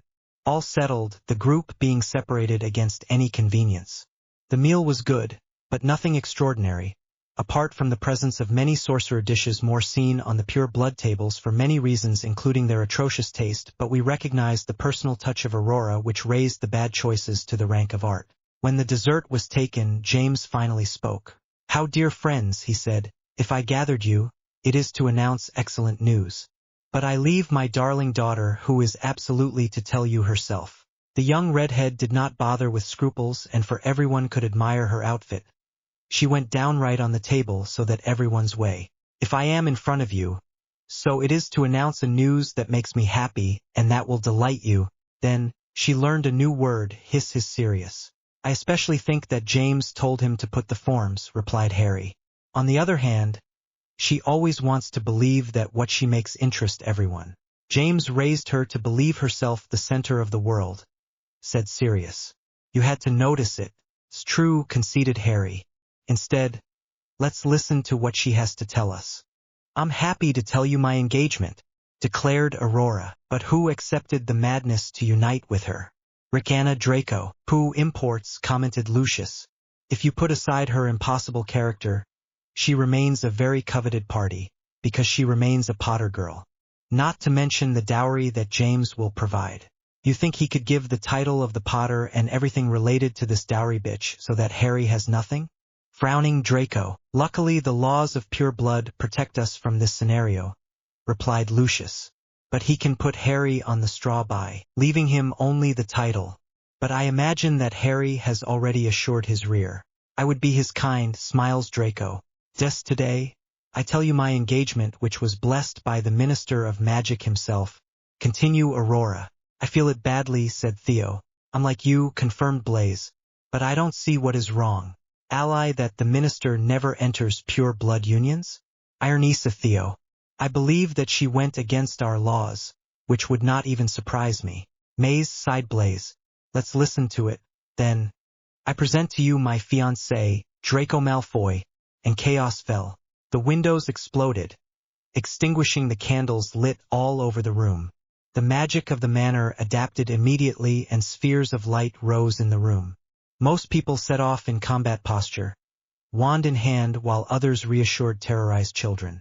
It went without saying that Aurora, Ginny and Ron, the last two, quickly released from the infirmary after the attack on their house and seated with their best friend, immediately threw themselves under the table. The group of friends, meanwhile, immediately met, quickly joined by Sirius, Severus, Lucius, Narcissa and Lily. "We have a Death Eater's attack," Harry announced in huge headache. "Probably accompanied by our dear friend." No one was aware in the group that the young man could feel the presence of Voldemort, or even enter his mind. It had comforted the older ones that Dumbledore was old and that he was mistaken as a survivor, which was all to their advantage. This was one of the reasons for the considerable advance of the youngest, especially in the arts of combat. "What do we do?" said Theo. "It is certain that there will be a battle, but we cannot reveal our assets as futilely, especially for the Potter which deserve it the least. We must at least protect ourselves," judged Lucius. "Organison's the room," suggested Sirius.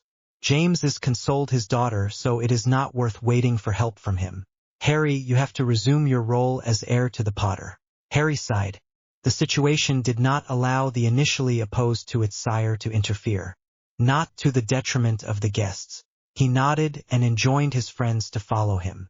Very quickly, the former and current Hogwarts students came to see them, completely abandoning the director who was trying somehow to bring them together around him. "You do what?" directly attacked Neville. The director only pointed out a little concern in the manor protections, but even I could see that they were extremely weak compared to what should be expected of a pure blood manor. "Dumbledore wants to organize resistance?" Surprise Blaise. "And to put Aurora to her head to properly prove that she is the only one who can defeat you-know-who," sniffed Susan Bones.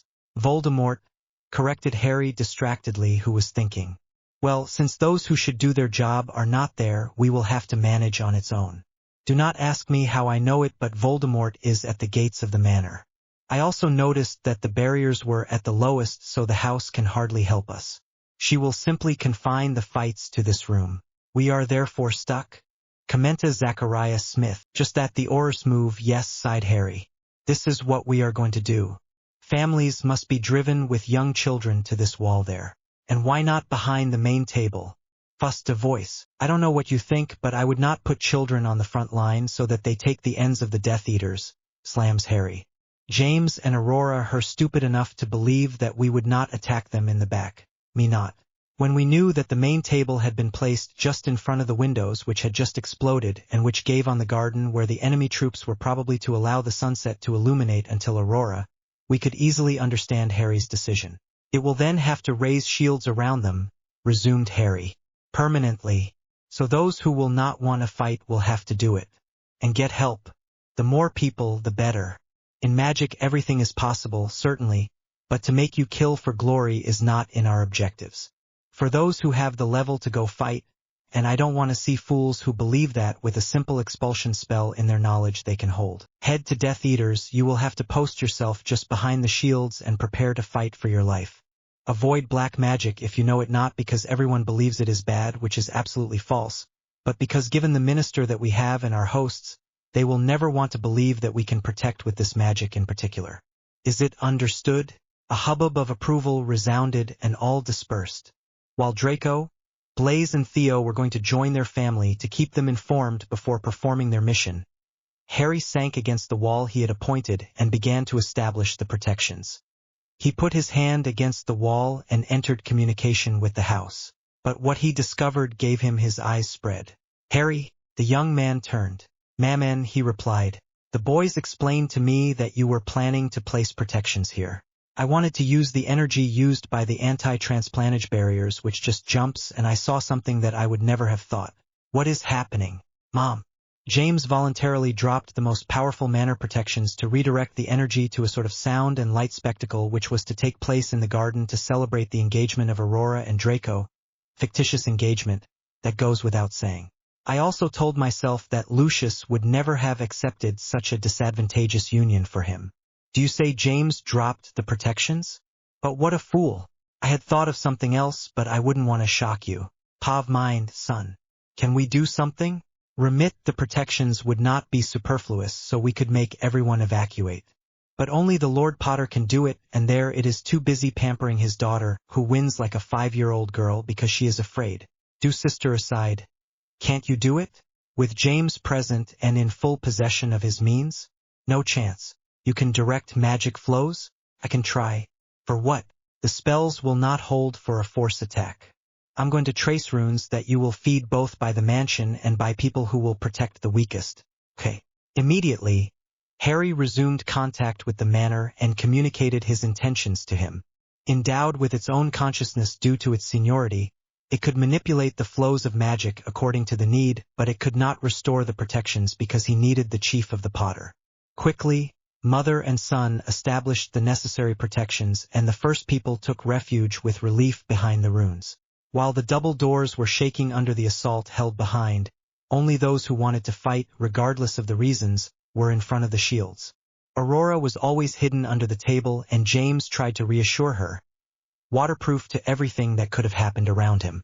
Dumbledore was still trying to bring together the students so that they beat under his banner and by extension that of Aurora, but without success, since all those who had done her schooling with Aurora knew perfectly well that she would never be a leader for anyone. And it's been a long time since they had lost all admiration and respect for the so-called head of light. For the youngest, Harry had been clear. He wanted none in the first direct line. They were certainly adults in the eyes of the law, or about to be. He had ruthlessly returned anyone who had not passed his nozzles, but they had in no case had the experience necessary to tackle Death Eaters whose only objective was to make as many victims as possible. Their mission was to master and relieve their baguettes, the enemies put on the ground by their elders. The fate of stupefix, disarmament and levitation being largely in their strings, they would be moderately exposed. The temporary cell that Lily had created by hearing the project of his son, with a rune of invisibility without counting the cash for the chopsticks and the second line of protection posed, had to help them perfectly. Harry, Draco, Blaise and Theo had decided to place themselves with other young people because they did not want everyone to know that they were totally able to fight against the Death Eaters. Suddenly, the doors flew and a cloud of silhouettes in black cape and death mask rushed into the room. The spells flew in stride and the battle began. The pure blood elders defended themselves brilliantly, and many Death Eaters were captured by the youngest until they noticed their disappearance.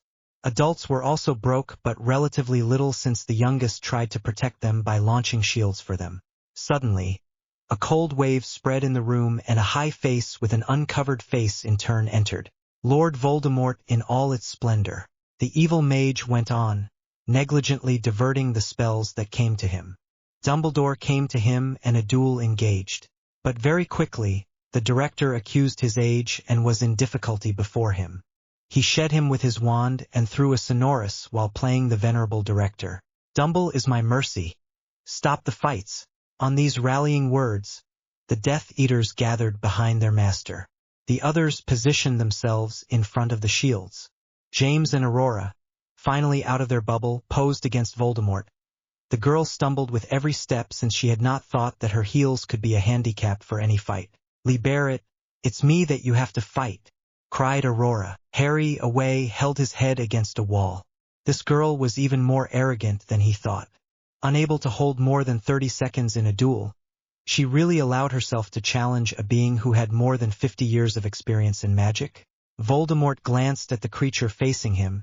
At this level, it was no longer a human being who was standing in front of him. Even before recovering his 30-year-old body, his snake facies could not compete with the vulgarity that emanated from the girl. She also had little magic power. And that was she that the old madman had designated as a survivor? Ridiculous.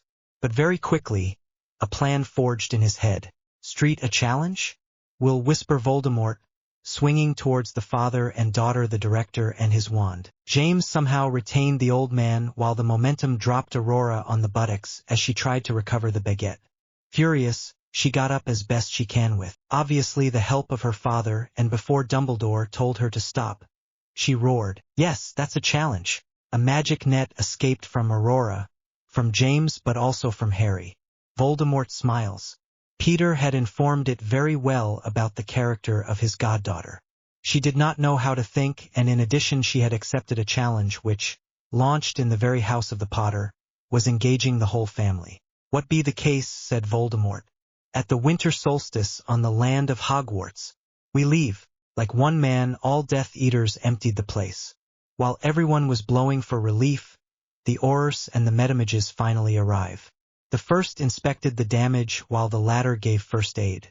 While Dumbledore and James were going to give in the company of Fudge their version, which would have more than told them, Lucius, Narcissa, Sirius, Augusta, and good number of pure blood arrived. Skrygmir, chief of the Aurors, had moved in person and began to take the deposition of James. I imagine that you should be happy that Lord Potter took matters into your own hands, said Skrygmir. I would know if Potter had done anything tonight, whistled Augusta. But Augusta, protested Dumbledore. No, Albus, do not intervene, cut Augusta. If Harry Potter had not organized the resistance to the rear, we would have had many more losses and no prisoner. Prisoners? Jumped Skrygmir. How is it possible? Demand people who actually acted and not those who were interested in their navel. Trencha Augusta. How you dare? James roars. Simply dare, said Augusta. Excuse us, made a voice. Everyone turned to Chief Metacumage. I should deactivate the protective fields, said the woman. We cannot help the rest of the people. I'm going to do it, said James. All followed him and went to the protective wall. James brandished his wand and launched several deactivation spells, but nothing was walking. As not you who established these protections, since you have taken care of everything? Iron Issa, the chief Metacoage. James was raging. Dumbledore tried in turn but does not succeed either. I'm sure to succeed me. No one was amazed to see Aurora. So sneer the Metacomage, if your father and the great Albus Dumbledore do not succeed, why not you? It seemed clear that the woman was not a fan of the Potter father and daughter. The latter made her test, which went to explode the unprotected wall. It is enough. Cut the Metacomage in Aurora, which would once again try her luck. We don't want more injured. Someone know who has placed these protections. Well, sure, smiles Sirius. This is Lady Lily Potter. Whatever, since she accompanied her son, I think Harry had to put his grain of salt in it, as Muggles say. How a crackmole could he have established such powerful barriers? Josses, the rest of the world is not as blind as you, Potter, retorted Sirius. It is not because your darling daughter and you can't do it that it is the case for everyone. Where are it? Cut the woman. Vraisley in the potions laboratory, houses of the shoulders Narcissa. She must help Severus with the potions you have requested. With the Master Snape, understood the Metacumage. I never invited this Death Eater. James roars. You did not invite Professor Snape or Ricana Lucius, but Lord Prince C. James did not take time to understand. This title had to come back to me. Granda James. The hour is not to argue. Cut Augusta. Sirius, could you go get Lily? I have faster, smiles Sirius. Lula. An elf of house appeared immediately. Lord Sirius Black called Lula? Why would you tell Lady Potter that his presence is requested immediately in the dining room? It is about the protections. Bien, Lord Sirius Black. Less than 5 minutes later, Lily arrived with her Severus, Harry, Draco, Blaise, Theo and Neville, all arms cluttered with vials behind. I'm here, Sirius, smiles Lily. Metacomage Baines, said Severus. Fortunately, the laboratory was perfectly provided. We have all the potions you wanted. Thank you, Master Snape, smiles Baines. Lady Potter, your protections prevent us from reaching everyone behind the barriers. A good, said Lily. Has anyone tried to deactivate them? Ton husband, your daughter and Albus Dumbledore, said Sirius kindly. I see, sighed Lily. Avansco. The barriers fell immediately. All looked at her with big eyes. Evanesco? Bon pubutio Deems. Do you drop shields with a simple Avansco? It's obvious, whistled Lily. Especially when you know that it is not spells that have been launched but runes that have been traced. Which is very easy to determine. All accused, especially James and Albus. Lily was right. Both had believed that they were spells and therefore they had not. Make no prior verification. The youngest shrugged. Through Harry, Lily had taught them in the event of protection, the best was still the runes, especially since they could be self-supplied. Thank you, Lady Potter, said Metacomage Baines. I will take care of my patients. So you send a chocolate provision? Lily proposed. With pleasure, smiles Baines when leaving. Lula, called Lily, my tree's Lily Potter, madam? The Metacomage Baines has a provision for chocolate to distribute to its patients after their exam. Asked Lily. Yes, Mistress Lily Potter, madam. Well, said Lily, taking an overall tour. What if we went to a living room where we could settle in our ease? All followed her, and the majority of pure blood praised her to be such a perfect mistress of the house, although she was born muggled. Because even James had not had the presence of mind to make his deposition away, so as not to move immediately the ins and outs of the case. After a cup of tea is placed in everyone's hands, Scrigmere clears his voice. Lord Potter was explaining to me how everything happened, he said. It's what we understood. Sneered almost Augusta. I am curious to know what he said. That he asked that all the people who knew how to fight should join him, reread Scrigmere. Oh, said Sirius. And how was the protection of people who wanted or could not fight, Potter? Way, said James. It's normal that you do not know, Asina Sirius. Because when we organized the defense, you were taking care of your daughter. Likewise, when we had engaged the fight. It is only when Voldemort pointed out that we saw the big James Potter. Sirius tried Dumbledore. Do calm, Sirius. Augusta temperature. Scrigmere, take note. We will tell you what really happened. And not the watered-down version they were going to give you. James was going to jump, but the wand of the matriarch was pointed out on him. I don't have the patience to hear your Samagarus, James Potter, Rhonda Augusta. So stay sitting and shut up. By Merlin. Faced with the more than serious threat, James chooses prudence and obeys. Well, said Augusta. We were all gathered here for a protocol reception of which you will not know. At the end of the meal, the protection barriers fell, and the lights died to be replaced by emergency lanterns. Aurora Potter was afraid and hid under the table. James Potter tried to convince her to get out of there.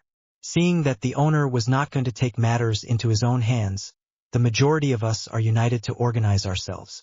Because despite what Albus told us that it was only a technical problem, we doubles that when the barriers of a house such as that of the Potter were no longer, that meant that it was attacked in force. We were going to look at the protection of non-combatants. It turned out that Harry Potter had taken matters into his own hands by assisting us in the elderly between 16 and 20 years for our protection and capture of prisoners in a completely safe manner, but also by establishing with the help of his mother very effective protection barriers for non-fighters. After coordinating our efforts, we were ready to fight. I would like to emphasize the fact that at that time, we have still not seen neither James Potter, nor Aurora Potter, and even less our dear minister. But in short, the doors were opened and the Death Eaters entered. Everyone fought, and then Voldemort entered. You know who? Could not help Scrigmere. Yes, Augusta agreed. Immediately, Albus opposed him, but despite everything we think, he remains very old, and he did not last long, since a few minutes later I heard Voldemort's voice tell us that he was holding Albus. The fighting all stopped and everyone joined their camp. It was then that Lord Potter and his daughter arrived and wanted to oppose Voldemort. And this idiot caused our enemy. I'm not an idiot. Screaming, if Violently slammet Augusta. Otherwise you would have known, like any pure blood heir, that launching a challenge in the ancestral home of a pure blood family hired your whole family. And since you have no magic capacity and your father has proven many times that he could not stand up to Voldemort, you have just condemned the name of the Potter to the disappearance. Aurora accused the blow, as well as James, who had not made the link. Seeing that they were not going to say anything anymore, and satisfied to have folded the caquette to them, Augusta took the floor. You have your testimony, Scrigmere, she said. I advise you to finish your investigation as quickly as possible so that we can all leave. If you have any other question to ask ourselves, we will be delighted to receive you with us with your investigators. And hold it up for saying, I do not want to see in your report of fanciful elements such as James and Aurora Potter fighting heroically or our dear minister who had a courageous behavior. The chief of the Aurors knew that the Longbottom matriarch was really not to be taken with tweezers and preferred to obey rather than resist. He thinks quickly and understood that to keep his place, he would have to do honestly and with righteousness his job. Even the suggestions of Fudge or the pots of wine, it was not necessary to be fooled, of Potter were worth nothing compared to the more than considerable weight of Augusta Longbottom. He was aware that the woman was the only one who could succeed in bringing together dark families and families of light to make him fire and make her life hell. Building on his resolution, he greeted everyone before leaving the room to check the progress of the investigation. Fortunately, given the many personalities present, he had surrounded himself with the best elements under his orders. Together, they therefore hardly put more than half an hour before allowing guests to leave the premises. Families with children did not pray and left, followed by other guests. Soon, only Dumbledore stayed with James and Aurora, which remained frozen in the living room. James, Aurora, sighed Albus. Both woke up and turned to the old man. This old S called me a silly. Aurora roars. It is enough, Aurora. Tono Albus. Protected James. No, shut up both, slammed Albus. I imagine you don't know in which needer we are all. And then, rebiffa Aurora. I was right. It's up to me to defeat Voldemort, conceded Albus. But Augusta is also right. You are far from being able to do it. We train her from a very young age. Fit James. But have you seen real progress? Contra Albus. The magic level of Aurora remains far below the average of the students, and let's not talk about his mastery, which remains precarious. Fortunately, Voldemort left us to the winter solstice. We will have to prepare. I will have to work. Quina Aurora. It will have to, Albus scolded. It's about your life, Aurora. And what is this story like what my father would be threatened? Grogna Aurora. Have you learned pure blood laws, James? Albus asked with mood. I fear having jumped this point, conceded James.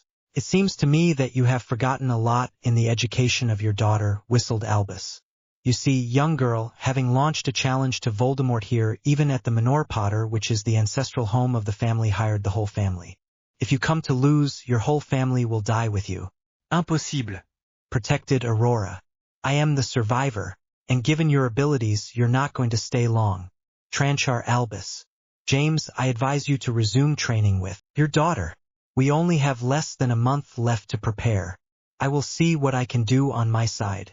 And I don't want you to take it lightly. I wish you a good night. On these words, the director of Hogwarts left the scene. Preparations begin. Preparations begin. Never had the noble house of the Black experienced so many upheavals. Upstairs, we heard violent noises, as if we broke one by one all the furniture and objects present. In the living room, the others were waiting with fear the end of the crisis. Because if there was one thing that everyone knew, it was good that Harry was infinitely more dangerous after a violent crisis than during. Even if everyone could feel the scent of magic that emanated from the attic where the young man's districts had been installed after his adoption by his godfather, the typically Slytherin spirit really set off immediately after. The proof, the only time Aurora had managed to get him out of her hinges, the latter had paid dearly. At their return in the second year, Aurora had threw in the figure of Harry that he should never have been born and that their mother should have, as his father had asked, got rid of him. Still harshly tested by the fact that he had been driven from his own family, all the pain felt and held since Aurora had been declared a survivor broke out. Fortunately for him, he had been able to escape his sister ashamed and sink into the dungeons before exploding. He had met Severus on the way, which had led him to his personal laboratories and who had completely isolated one of the unused rooms in a hurry and with the most powerful protection spells he knew. Just in time, since a few moments later Harry poured astronomical quantities of magic. For more than 2 hours, the young teenager swelled before collapsing exhausted and asleep. 2 days later, Aurora was the victim of an accident that had trembled with dread than the attacks by the heir to Slytherin. The girl had suddenly fell during a meal in the large room and remained paraplegic for 3 months. Not being able to move but hearing and understanding everything that was going on around her, she was set out with a kind of extreme claustrophobia which could no longer bear to be immobilized. Only the sadness of his mother, who still believed that her daughter could be recoverable and not even wanting to think of losing her other child, convinced Harry to release Aurora from his condition. As for the means employed, it turned out that in less than 36 hours, the 12-year-old child had made a potion that even the experienced masters of confirmed potions would risk making, as well as his antidote, and simply poured him into his sister's glass using a simple transfer spell. So yes, everyone was wary of what Harry could do. He did not go down until 2 days later. All had had time to go home to get news and change. Sirius had agreed to stay in the manor to warn them of the normal return of his adopted son. Is our better? Sirius asked when he saw Harry attacks in the kitchen at the midday meal. Presque, sigue Harry. I no longer have a notion of time there. What happened? You are unleashed for about 3 days, explained Sirius. Until this night around 2 in the morning. Then I didn't hear anything anymore and I presumed that you had finished exhausting yourself and that you were sleeping. Prism? The floor is saturated with magic. Harry. Only you can circulate there. I couldn't even climb the last steps so I was oppressed. Couldn't check. Refuting Severus. A potion's laboratory must be able to evacuate toxic scents such as surplus magic. It is normal that Severus could have helped you quickly. I understand. Where are the others? Cheat them, of course. They went to find solutions to the situation that concerns us, that is to say Voldemort. We were just going to put our results in common this evening. I take a shower and I come to help you. What are you planted on? The challenge that this jug has launched. Some details came back to me and I wanted to have confirmation. So finish eating and we're going to get back to it. Okay, carefree. In the evening, all were relieved to see the young man in good health. But aware that they had no more time, they came to the point. I watched the ancient grimoires, began Sirius. Augusta was right. The name of the Potter is threatened. The challenge is very real. How can we get around it? Asked Narcissa. I think I remember that the last challenge of this kind was launched several centuries ago. Besides, this time served as an example for future generations. A good news is that if the one who launched the challenge is defeated, any other member of the successful family sees the challenge, said Sirius. You talk about good news, Mrest Remus informed of the situation. Donc you can completely defeat Voldemort, finished Sirius. Efficient, comment Lucius. It turns out that we are increasingly sure that Harry is the real survivor. And I think Dumbledore has noticed since he surely asked Fudge to get closer to us. This ale we have the problem of the Potter, reminded Theo. To digest the news, James will surely want to seek the best teachers for Aurora, said Sirius. Donc Mom, devina Harry. Where is it? She took off, said Severus. All looked at him with round eyes. This will be official tomorrow, sighed Severus. Lily went to the goblins yesterday and activated a clause of her prenuptial contract which broke her marriage at midnight. She is no longer Lady Potter and she has simply become Lily Evans again. A James can't do anything to him? Worries Harry. No, said Sirius. I had time to look into it when Lily told me that she was going to use a contract signed with a pen of blood. If James broke a single clause, then Lily is free and James can do nothing about it. But he will have until midnight to be able to justify himself. Deli that he exceeded, of course, smiled Severus. She is at home now. She will come later. This being settled, let's come back to the problem that worries us the most, resumed Lucius. Voldemort will defeat Aurora. It's a fact. We have to show up a plan to defeat him. We cannot use black magic because it seems obvious that Voldemort mastered it on the fingertips, advanced Draco. It is not with my meager capacities that I will get there, conceded Harry. But we can use the runes to block it. But it's not a stupid idea, Remus said. It would be necessary to draw from the magic that Voldemort left out to find a solution. Soit, concédait Sirius. But there remains one last problem. The marriage of my dear cousin. What say it? I don't want to marry this bitch. Granda Draco. Pup late, Harry stood out. I'm not sure to understand you, hesitated Blaise. Desole for you, Draco, apologized Harry. But your marriage will only be effective if Aurora is alive after her duel with Voldemort, which I strongly doubt. It not twisted, conceded Narcissa. These engagement can wait. What do you plan, Harry? Theo asked. Regarding Aurora, I think that fighting alone against Voldemort would be a fairly good punishment, sneered Harry. But my enemy, for the moment, is this black junk mage. I focus on it, that's all. The watchword was given, and all touched on the stain. Battery or face. James Potter went around in his office. Since Albus Dumbledore had gone to his daughter and the terrible truth, he was looking for all the means to save his daughter. After the director's departure, Aurora had locked himself in her room and had not moved through the day. James had tried the reasoning, but the girl was still too furious at the way Augusta Longbottom and Albus Dumbledore had told her about. But there, the time was serious, and if his darling daughter were to survive, he absolutely had to train him. He headed for the apartments of Aurora and entered without being announced. The girl appeared immediately. "Dad!" Aurora roars. "You are not allowed to enter." "No, you're going to listen to me." Cut James by settling down. "Albus is right, you will have to train." "I don't want to.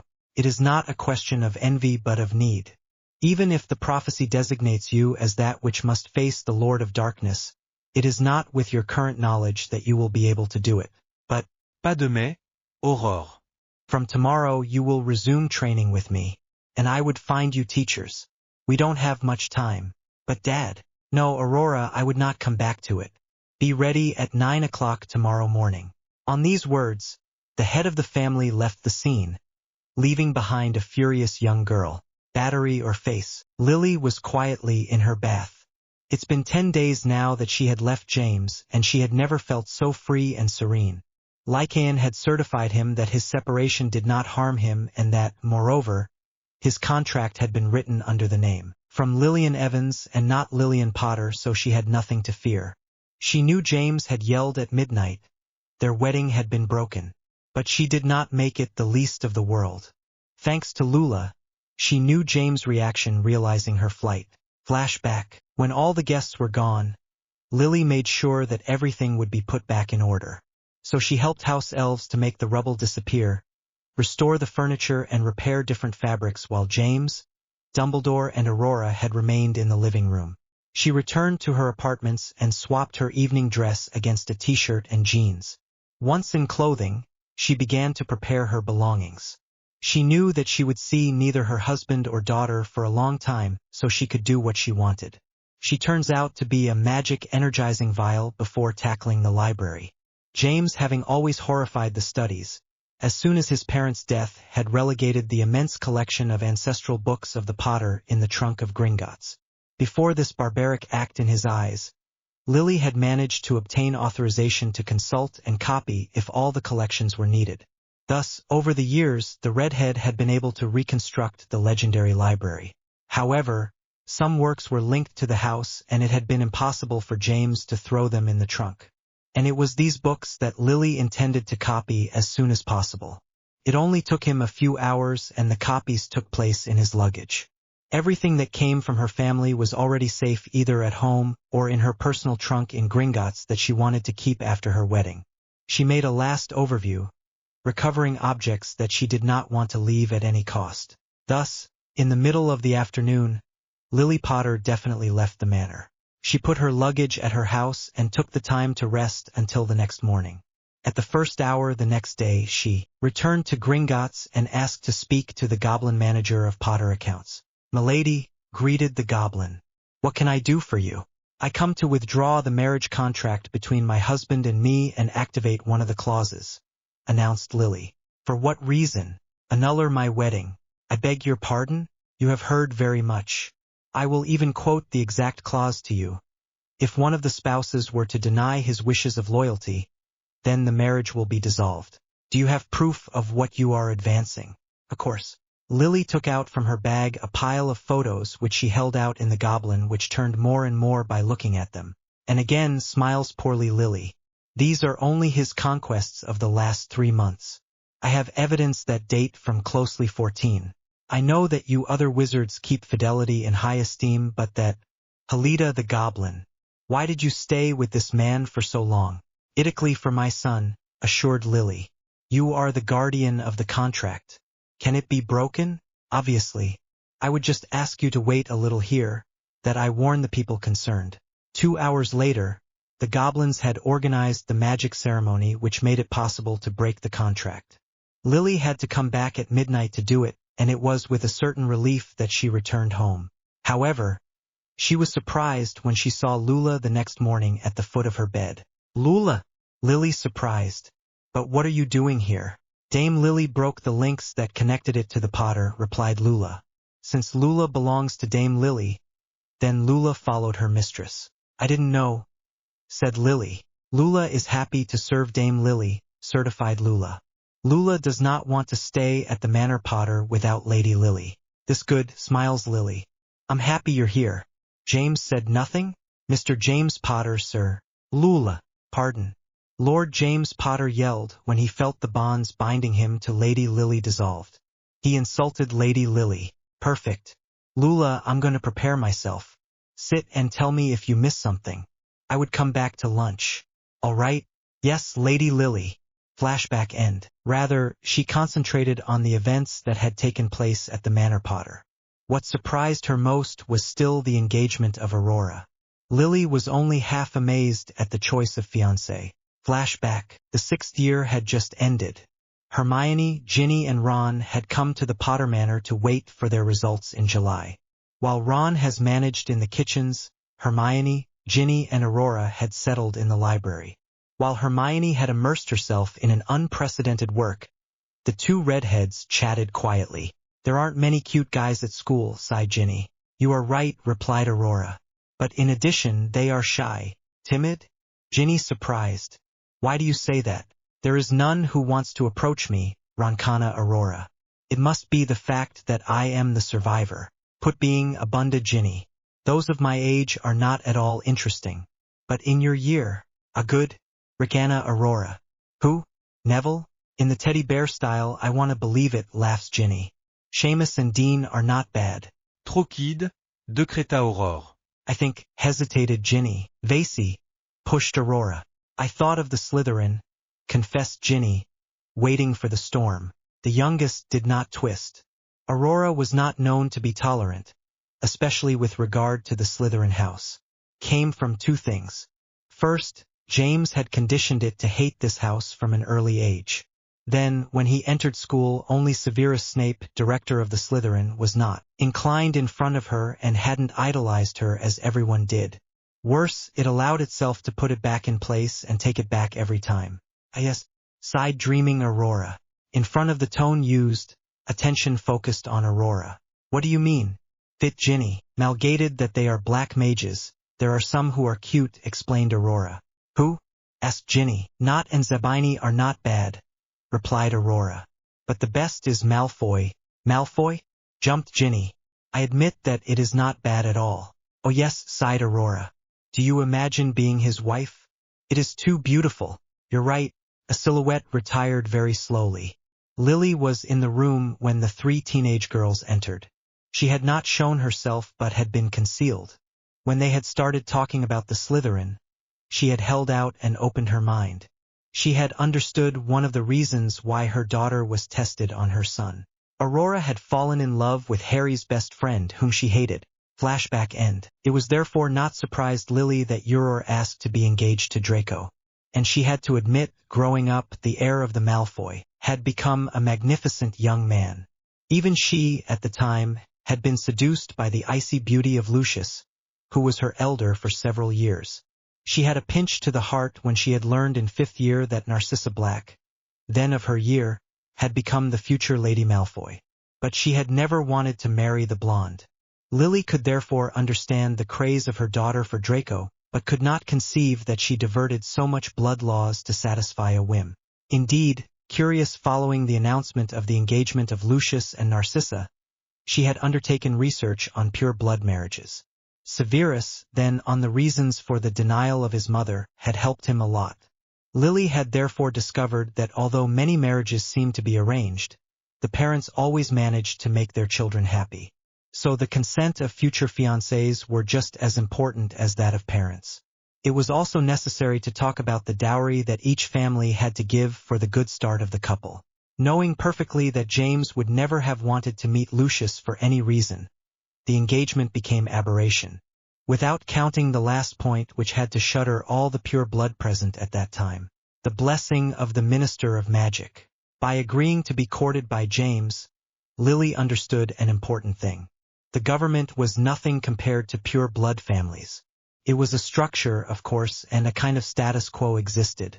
The government did not fall into the affairs of pure blood families, and the latter did not interfere too much in those of the government.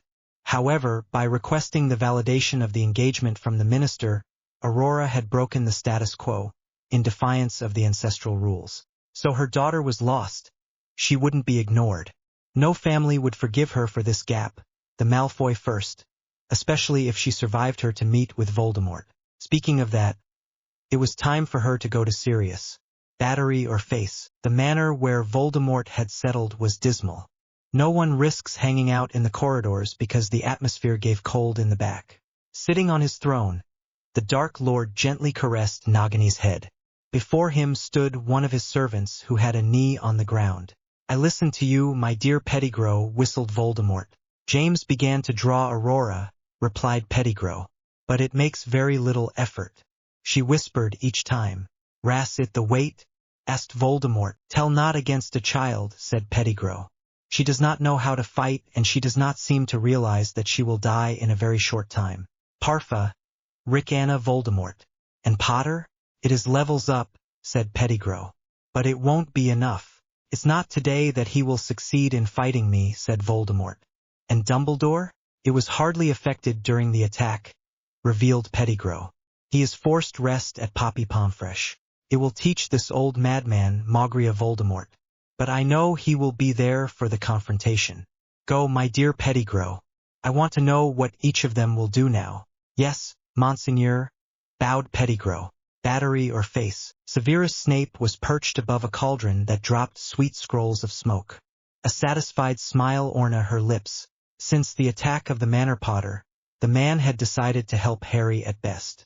In the laboratories of the Prince Manor now, he worked to stir up all the potions that could help. He had accepted the help of his godson Draco, who, at that time, had returned home to eat and take a shower. In the room, many boilers were bubbling, each containing a different potion. They were separated into two categories: healing potions and other potions.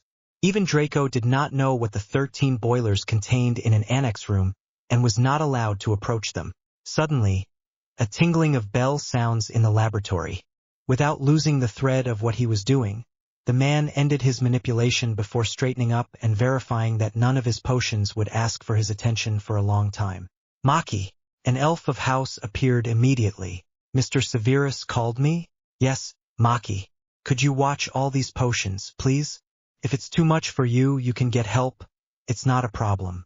"Bien, Master Severus." The potions master passed into another room to change and went up in the hall.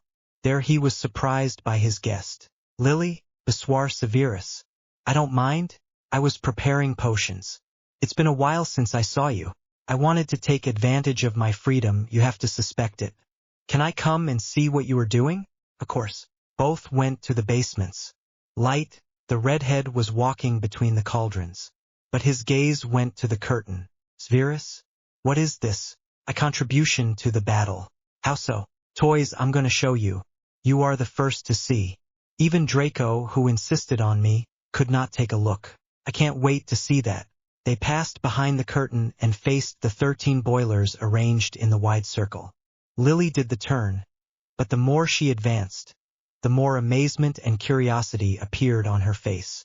"I don't recognize any of these potions," admitted Lily, turning to Severus. "And yet, you know me." "I doubt it," smiles Severus. "It's normal that you don't see what it is about.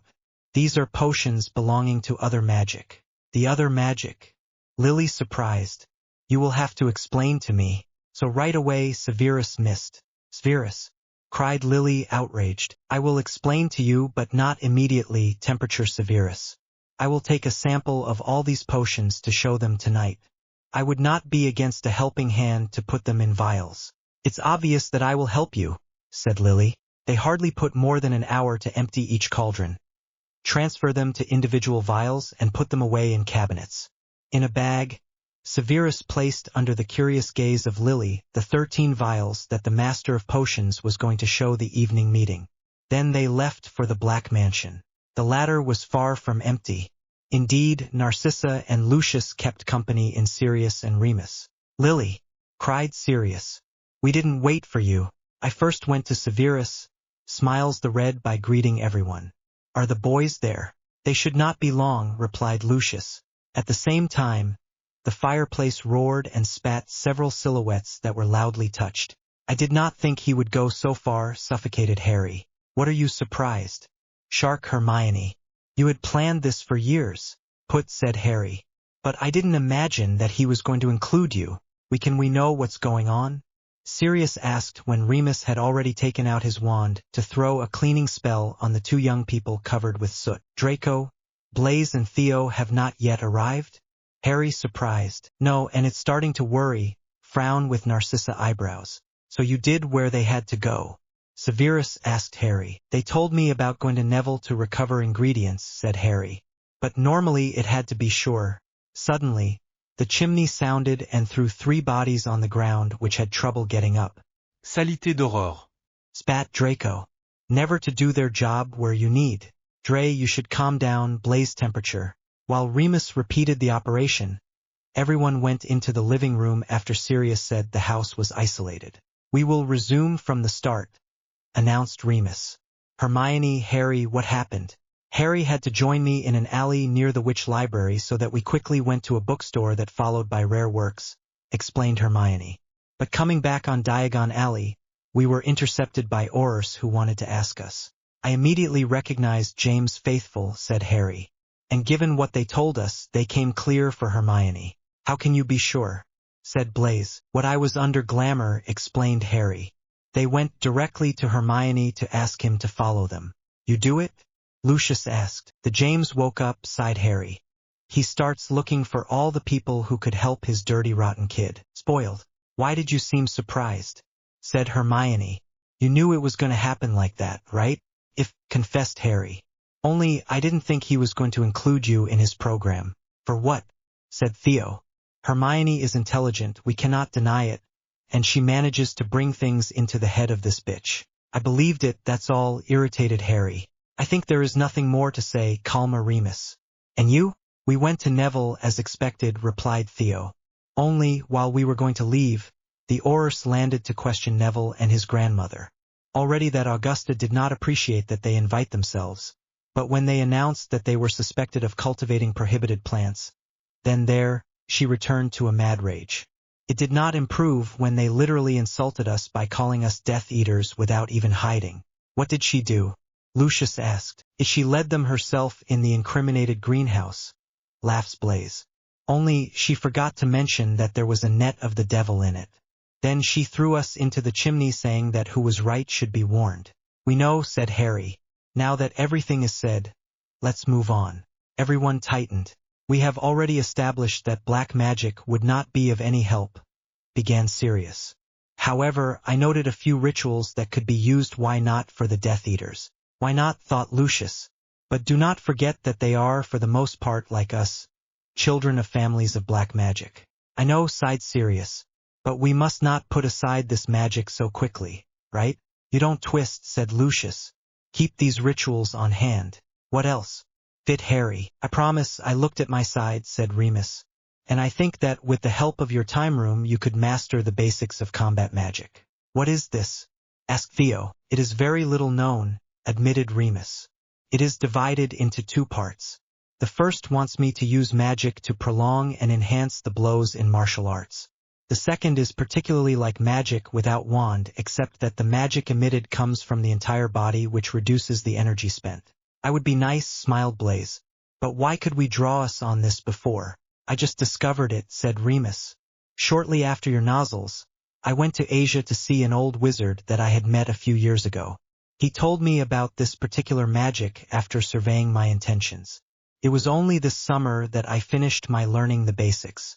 You are based on the writings of the wizards of antiquity, I imagine, smiles Lily. It's true that there were frequent mentions of the use of this magic in the rare writings that reached us of that time, admitted Remus. But I admit that when he told me that this magic had survived, I was more than surprised. Is it easy to learn? Asked Draco. It's like meditation, explained Remus. Progress will only come from yourself. The time do you think they need? Sirius asked. In Varanen a year, reflects Remus. But that is only if they focus on it.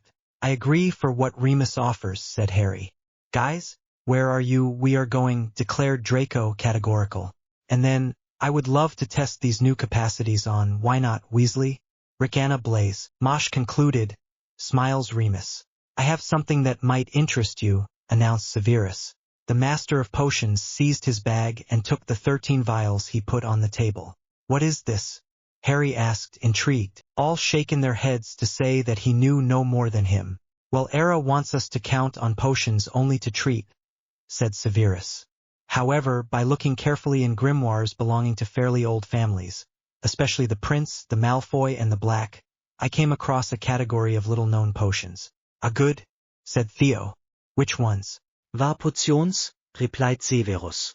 Narcissa, Lucius, Sirius, Blaise and Remus spread her eyes. This type of potions was as legendary as alchemy. The many recipes concerning this category had disappeared during the witch hunt, and very few books only mentioned their existence. Even family libraries had barely more information. How was you able to find the recipes? Asked Lily. Even the mysteries department has nothing about it. I must say that I was lucky, admitted Severus. My mother Eileen discovered many writings on it in a Muggle heritage. Moldu? Stone Remus. You will apologize, but the Muggles were even more strict concerning the works to be destroyed at all costs. Severus arbora a dark air. I know, he whispered, but this family has never been able to get rid of this inheritance. Whenever a member wanted to get rid of it, he died in mysterious conditions. Curse? Fit Narcissa. Yes, said Severus. I have found residues. Severus, said Lily. I have the impression that you have a personal story with that. The man sighed gently before getting started. I always wondered why my mother, pure blood among pure blood, had decided to marry a Muggle, more than the worst kind, said Severus. I found a reason recently. My mother died shortly before the end of my 6th year. I admit without shame that as soon as I knew, my father, his murderer, followed him. In the grave very soon after. When I touched my inheritance, a game was sealed to me.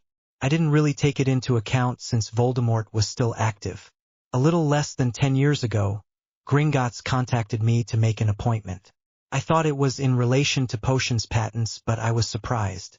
The goblins had a letter to give me from my mother. Inside, she admitted to me that if she had stayed with my parent, it was only to recover her magic heritage. She had explained to me that one of our ancestors, worried to see him disappear, told him to his brother Cracknell. The latter suggested that he bind this inheritance to his lineage to take no risk if one of his descendants wanted to part with it. The curse was the only solution, and only a sorcerer descendant could undo it. The quest for this prince inheritance began about 3 centuries ago and gradually became a legend. Only Eileen continued to believe it, and she came across Tobias. Either she had to suffer from the rejection of the family, but the inheritance would have returned to me. And she knew that I would make good use. The result is in front of you. Silence settled in this amazing confession. Severus, said Lucius, I would only ask you one question before I stopped again from this story. What is the real reason for which your mother voluntarily did an act that would have denied her from her family? The Snape herding is a bonus, said Severus. The truth is that my mother was pregnant with a man who had been killed by Grindelwald supporters. They had already decided to run away and marry another country, but his death had changed all his plans. Knowing that she would be banished from the family anyway, she had decided to protect me all the same. Having found the trace of Tobias for several weeks already, she quickly seduced him to be married immediately. His marriage was only intended to make me my future. All of them were. They understood that it was a heavy secret that man had confessed to them. Well, said Lily. What is the relationship with these potions? The recipes were all in this inheritance, replied Severus after recovering. I have selected them because I think they can be useful for our goal. He illuminated one of the vials. It is an eternal night potion, explained Severus. It is similar to the farce of the Weasley twins, but it is also different. You just have to throw the vial on the ground so that it breaks, so that on the battlefield no one can see anything. The particularity of this potion may that anyone with a crystal blown with this potion is not affected. Aurora will not act on us? Blaise exclaimed. But it's great. Will crystals be easy to make? Remus asked. This, confirmed Severus. I have already done the test and the very simple spell. He turned off the vial and in reclima another. Do you bid them berserker? Severus asked. All shaken their heads except Remus and Lily, who thought intensely, the term being not so unknown to them. Is it related to Nordic warriors among Muggles? Fit Lily. Exact, replied Severus. According to legends, these were warriors who suddenly became much stronger and invincible fighters when they entered trance. All magic in play? Remus asked. It would seem like, from what I could see, said Severus. This potion reproduces the same effects. You could be more precise? Asked Narcissa, intrigued. This potion inhibits the sensations of the person who drinks him, explained Severus. She will not feel her injuries. It increases physical strength in such a way that it will not use magic to impose itself. Not to mention that it gives a certain protection to magic. She has only one drawback. It also inhibits the distinction between what the person must or must not do. A potion to take with tweezers, therefore, said Sirius. I work to make it less unpredictable, said Severus. But to counter this unpleasant effect, we will say, great mental strength is necessary. Well to know, said Harry. The master of potions passed to the third. It is a potion against psychic attacks, announced Severus. Narcissa, Lucius and Sirius jumped. The recipes have been lost, cried Lucius. In all pure blood families. I don't understand. Frowning T. During the first years of a pure blood child, parents give the child many protections, explained Narcissa. Many potions have fallen into oblivion because the distrust of the time fell asleep. I believe that we no longer use the potion against psychic attacks for almost 500 years. It's that many Death Eaters got out of it when they pretended that they were under Imperium, continued Sirius. The Department of Mysteries had confirmed to Magic Justice that this potion was no longer used for ages. I saw that, confirmed Lily. Besides, we have never been able to study it. Ses effects?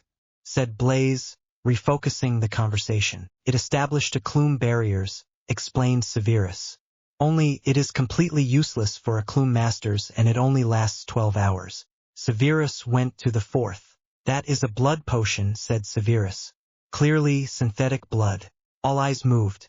And for good reason, all masters of potions in the world have been trying to create this potion for a very long time. But, Bamputia Harry. I thought she did not exist. Is correct? Smiles Severus.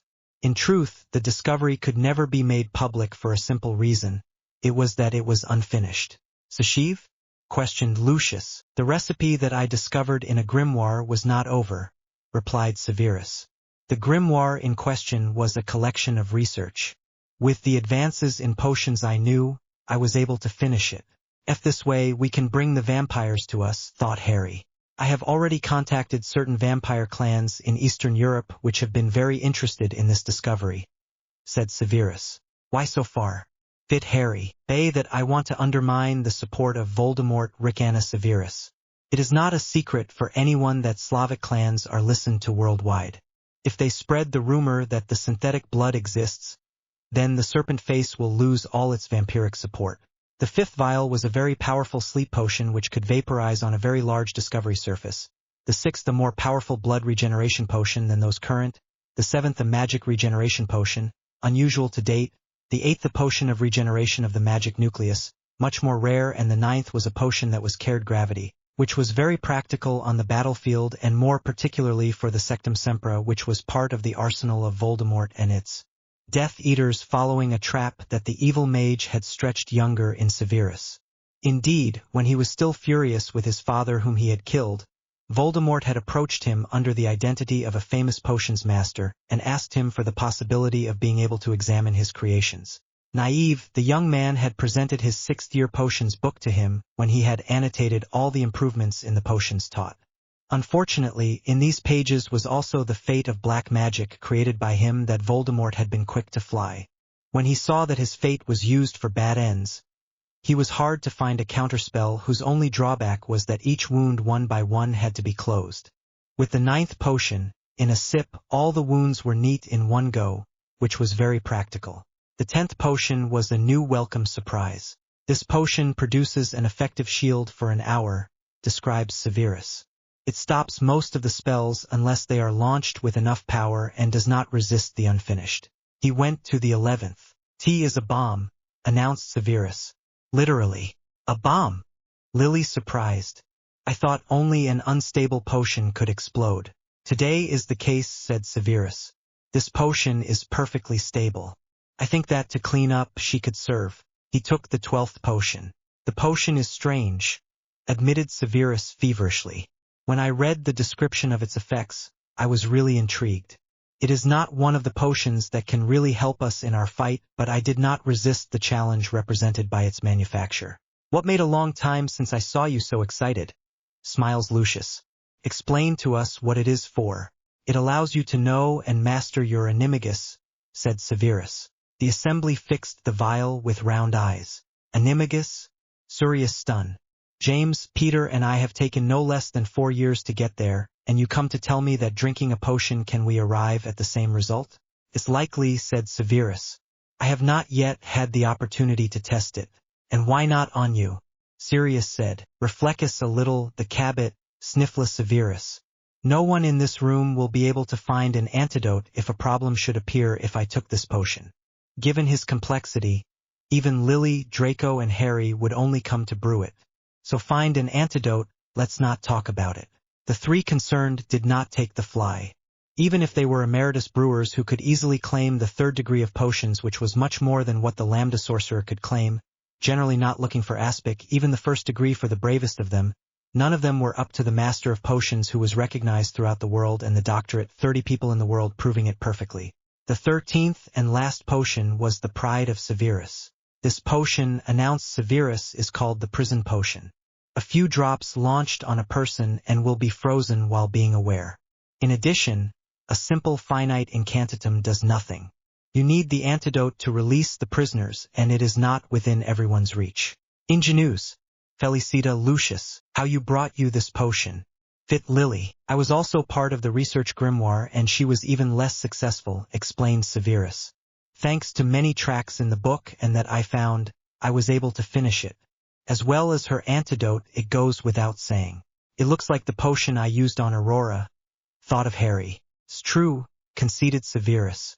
But the version you used was very delicate to do while this is more affordable. The antidote, however, presents the same difficulty. And the mode of use is not the same. We are almost ready, said Remus. Now it's time to put the double bites. All were ready. The consequences of X. The consequences of X. Albus Dumbledore was thinking in his office. Following the confrontation he had had with Voldemort, he had to be recovering for 10 days. He had tried to force Mrs. Pomfrey to release him, but the nurse did not demorate his dragon nickname and he had suffered clear and precise refusals. However, she couldn't keep him indefinitely and he was finally released this morning. The director had immediately won his apartments to think about what he had to do. Before leaving the Manor Potter, he had ordered James to train Aurora to prepare her for the fight against Voldemort. He sincerely hoped that he had obeyed because he did not know who he was going to strangle first, the father or the daughter. He changed and went to the Potter Manor. What he discovered there made him speechless. James was in the living room with several corpses of bottles of strong alcohols. Given the way he was avoided on the sofa, there was no doubt that he had to be completely drunk. Rising with rereading, he decided to inquire about the training of Aurora. He went to the duel room and was surprised to find no one. With a dark feelings, he checked in the library and the gardens before going to the girls' apartments. He was barely surprised to find her with a magazine. Aurora, granded Dumbledore. Professor, said Aurora in a dragging voice. I would have thought you would have come earlier. As I am the survivor, I must not to wait for. I was at the infirmary to regain strength. Belay Dumbledore. Did you train in the meantime? For what? Aurora eyebrow raising. I don't know, so as not to die in front of Voldemort perhaps, crumbled Dumbledore. I'm the survivor I would defeat. Clamma Aurora. This is what the prophecy says, right? No. Dumbledore slammed. She says that as long as one lives, the other cannot. She absolutely did not announce your victory, little fool. She says you are the only one who has a chance to defeat him. But if you don't train, you simply grant the victory to Voldemort. No, esta mereda Aurora. And yes, rummate Dumbledore. Why did your father not start to train? The mom left, replied Aurora, snarling. This information stopped the director. Pardon? Maman left Dad, repeated Aurora. He knew it a week ago. I heard him scream in the middle of the night. And at breakfast he started drinking. And he didn't stop. Lily left, repeated Dumbledore, shocked. And none of you know where it is? No, spat almost Aurora. Knowing perfectly that he would have no other answers on the part of the girl, he left the room not without having magically prevented him from following him. He quickly won the living room and asked a house elf to bring him an anti-wooden mouth potion. He woke up the Lord with an icy water spell, and when he straightened up, touched strongly, he poured him into his throat the potion.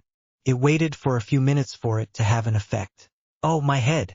Suffoca James. Lake the potion finished to have an effect, whistled Dumbledore. Director. James, what are you doing here? I came to see Aurora's efforts to be prepared for the challenge she launched, said Dumbledore. And according to her, it's been a week since you are in this state. What took you? Lily left, announced James, taking his head in his hands.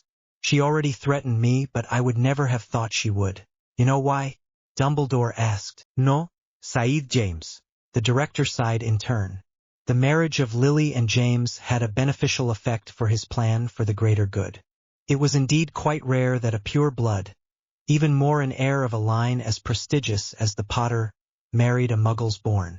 In addition, their union had given a child who had worried Voldemort himself.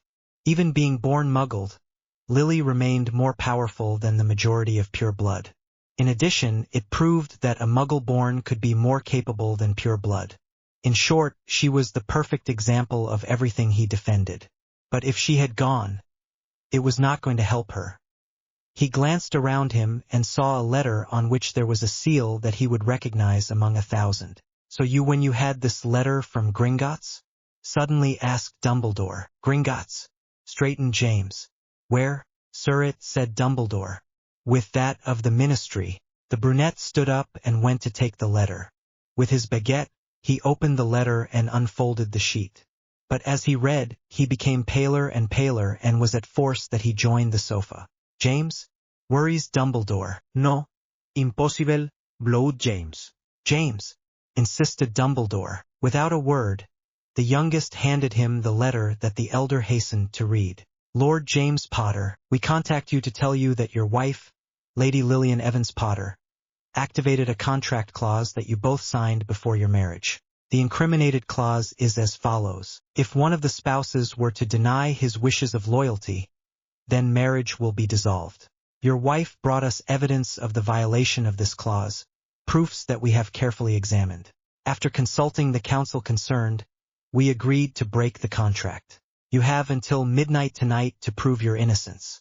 If nothing happens on your part before midnight, the contract will be broken, which will lead to the activation of several clauses. If the couple's children are still minor, the exclusive guard will return to Miss Lillian Evans, without their rights to the inheritance of the Potter being compromised.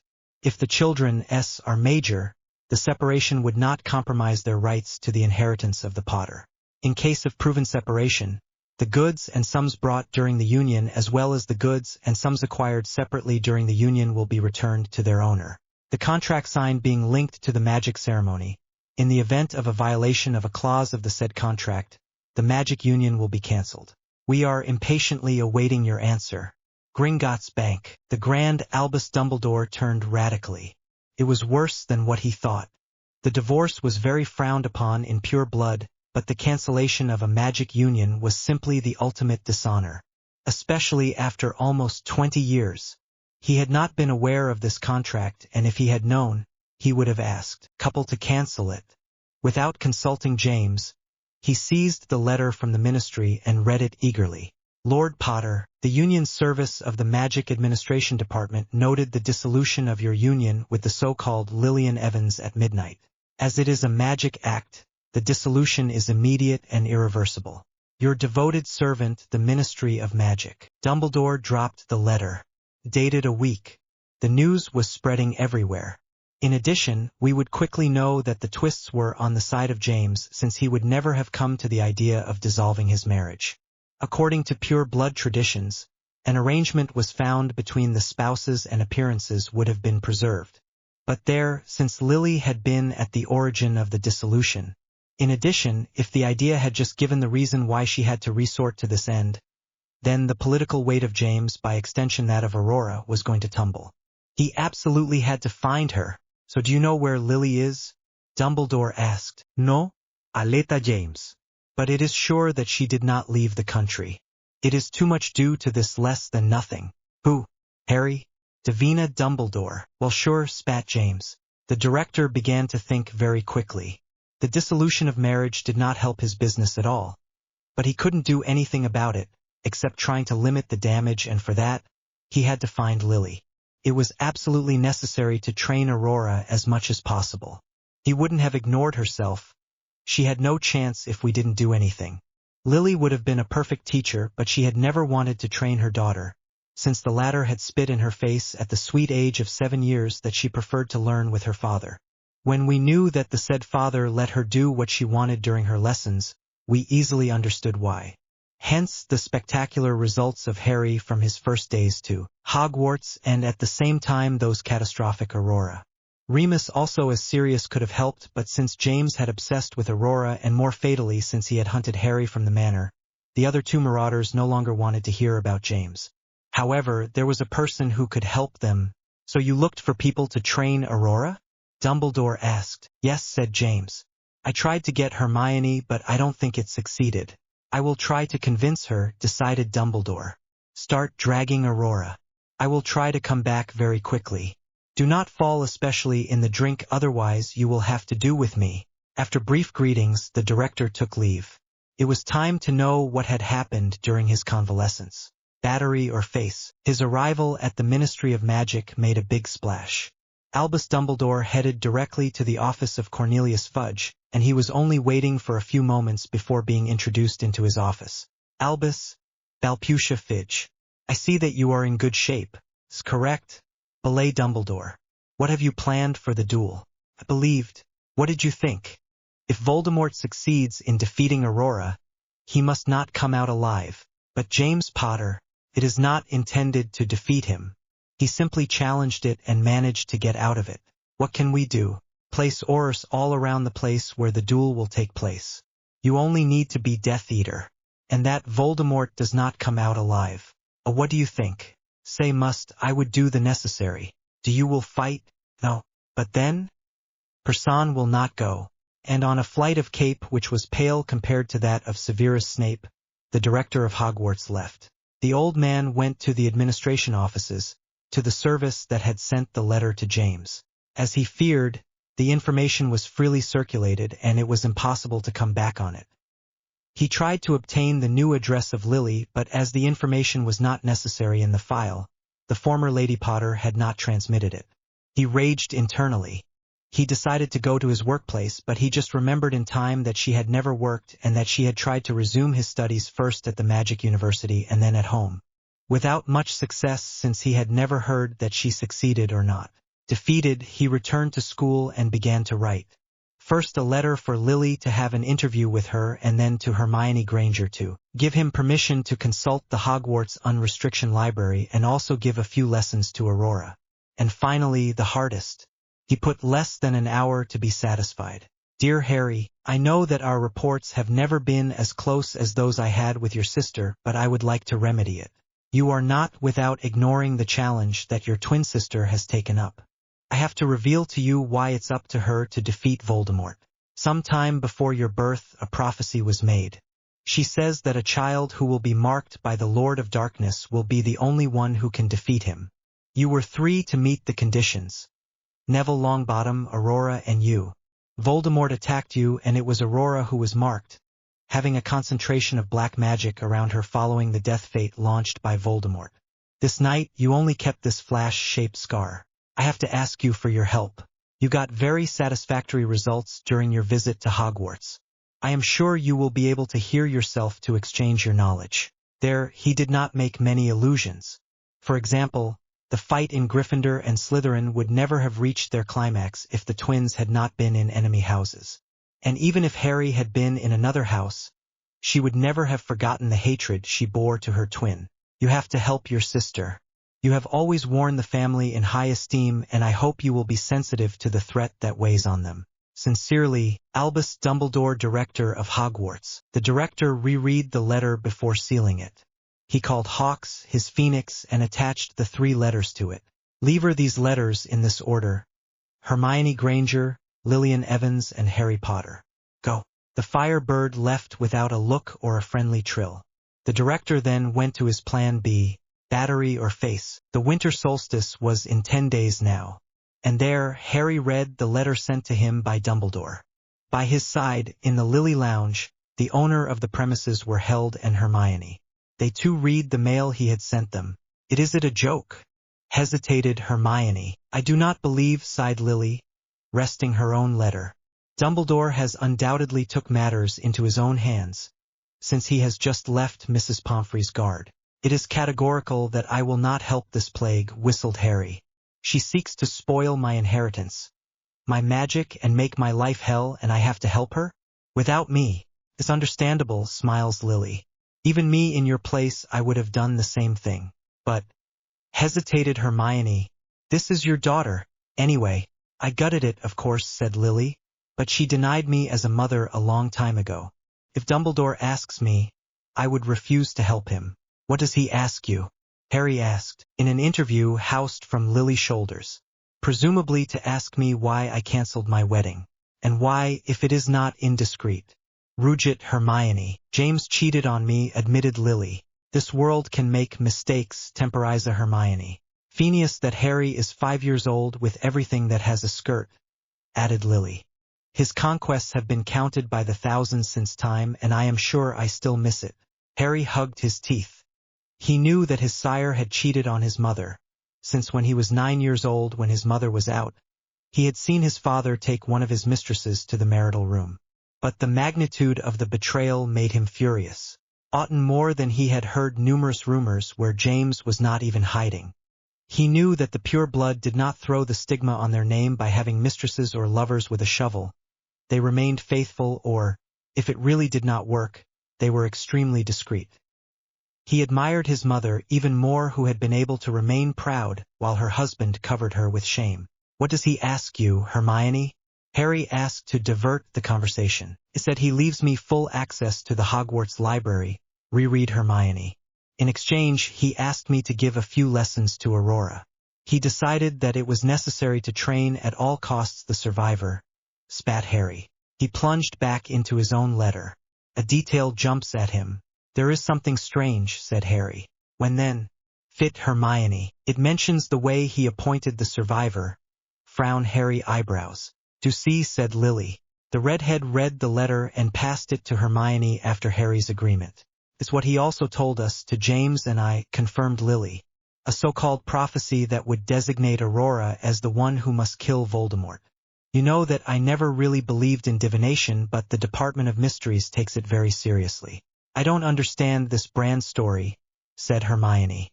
Dumbledore estimated that Aurora would be the survivor because she had a concentration of black magic on her, probably following the fate that Voldemort launched, said Lily. In truth, from what I understood, what especially played was that Aurora was the only awake, and in addition she was in front of the remains of Voldemort. And where was Harry? Fit Hermione. Den the other side of the cradle, replied Lily. Asleep, but the blood in blood. It's illogical, raised Hermione. If a child is in pain, he will make it known until we take care of him. I don't think he would fall asleep. Exakt, smiles Lily. I believe that Dumbledore was completely mistaken. As proof, the scar he received has never disappeared.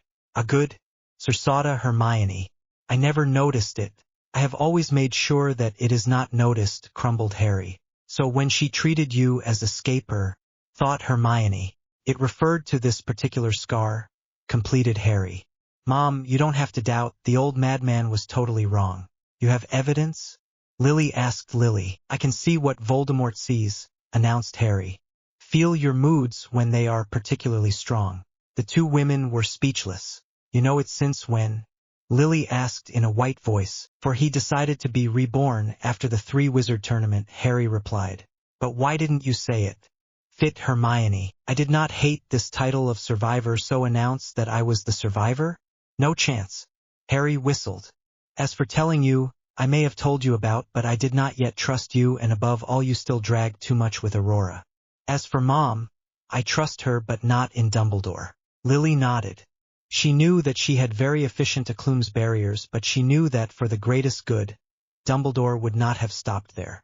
She knew he regularly used legilimating to know certain thoughts of James and Aurora. He had already attempted on her, but she had realized it, and she had worked hard to have insurmountable barriers, things due shortly before her marriage. And she knew that if she had suspected that she was keeping a secret of this importance, he would not have hesitated to tear it away. I can already deduce that we were the last to know, said Lily. Exact, blushes Harry. It's not serious, cut Hermione. I would like to know what this prophecy says. I can take Harry to the Department of Mysteries as I work there, decided Lily. If we start from the fact that you are the survivor, then you can listen to the prophecy. I thought it had been destroyed. Frowning Hermione eyebrows. This is what Aurora and Dumbledore said after we came back from the Mysteries Department in the 5th year. In truth, shortly after the start of the school year, we realized that the Order of the Phoenix had our department watched, smiles Lily.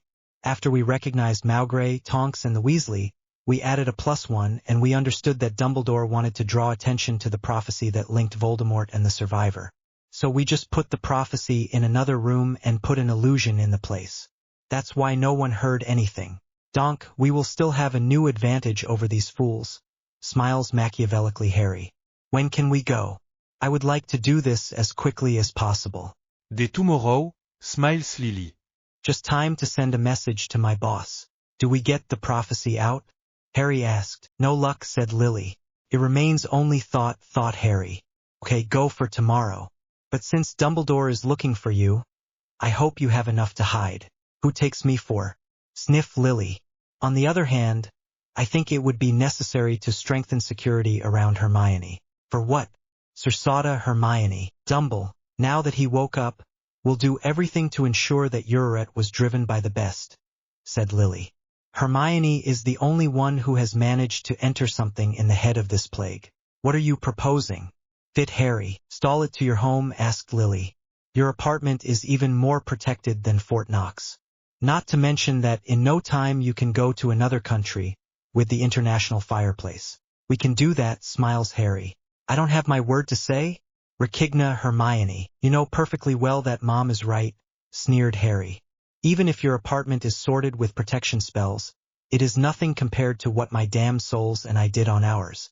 And you know we can be capable of the worst. Damnee souls? Lily raised Lily. That's how we nicknamed Draco and Blaze, and by Theo extension, explained Hermione. Draco released it once and it stayed. I don't want to know how you got there, laughs Lily. Hermione, make your luggage. And you? Hermione asked. The director is also looking for you. I know, said Lily, but I have access to the Mysteries Department and the Potter and Black Library, not to mention my own knowledge. So I can assure you that this house is as heavily protected as a parent company. And if necessary, I would take refuge with Sirius. Way capitula Hermione. As Hermione was going to cool off before leaving, Harry turned to Lily. Dis-me, Mom. Yes, my darling? Vu as James is possessive. He would not have believed by chance that you deceive him with him? Is it Sirius who told you? No, I just thought about it. You don't twist. Contrary to what you might think, once Hogwarts finished, I got better and better with Sirius. He had not matured at the same time as James, but between the two, it was he who completely became an adult. When Voldemort attacked us, I started to get closer to him. I have a similar link with Remus. For, you were too close, especially since he himself destroyed the fusional relationship of the Marauders. Exact. But if you could, listen. I like James, whatever the wrongs he has. Sirius has been and is always great support for me. But from there to think of him as a possible companion, he is really too early. I just wanted to know. I know. If I had to make you rebuild my life, you will be the first to know. Thank you, Mom. Or come there. Mother and son made a hug which was broken by a discreet cough. I'm ready. Bambucha Hermione. Lily and Harry burst out laughing before putting on their coats themselves. They grabbed the path and went to the public fireplace closest to Hermione. Unlike boys, it had not wanted to connect to the network, especially since the public fireplace was on its street, 2 doors from her house. With a few glamours, they left the room and went to the street. But Hermione stopped Annette. Hermione, worries Harry. There is light in my house, blowed the young woman. Like most muggles, Hermione had been made aware of energy consumption. So she was always careful to turn off any device that she did not use, to carefully close the taps and above all, to turn off all the lights. However, if the light was lit at home, it was because there was someone at home. Her parents living far from it and having the keys to her home anyway. There was only one possible answer. Dumble whistled Harry. Has you held? Lily asked Lily. Mese, sai Hermione. Otherwise, since I surprised Aurora to search and steal some of my things in second year, I used to keep my most precious things in secret places. And since Voldemort is back, everything is in Gringotts. In intimate day. Lily asked Lily. At the fiasco with Ginny? Sharifia Hermione. He is always with me. Donk we can leave, decided Harry. And my parents? Remembered Hermione. We go there right away, ordered Lily. Quickly, they resumed the fireplace to arrive in the city where the Granger lived. Hermione led them to the run at home and she rang desperately to the door. Hermione? Surprise Hélène Granger. I must speak to you, Helida Hermione. Amazed, she let them in. Henley? Who are these people? Loic Granger asked. I presents Lily Evans and her son Harry Potter. Blowed Hermione. They are friends to me. We don't have much time. Right now, my apartment is being returned. People are looking for me and they will try all the tracks to be able to find me. They know who you are and where you live and they will not hesitate to hurt you if it could provide them with answers. You have to leave the house as soon as possible. You are sure? Hesitated. They did not hesitate to want to kidnap me, argued Hermione. What should we take? Loic decided. The strict minimum, replied Lily. To put it simply, my son and I will see what you want to take in your head and we will bring them back and wrap them in magic. The couple jumped. Please, Hermione asked. Loic nodded and it was the signal. Lily and Harry used legilimentia on the 2 muggles and gathered their things in no time.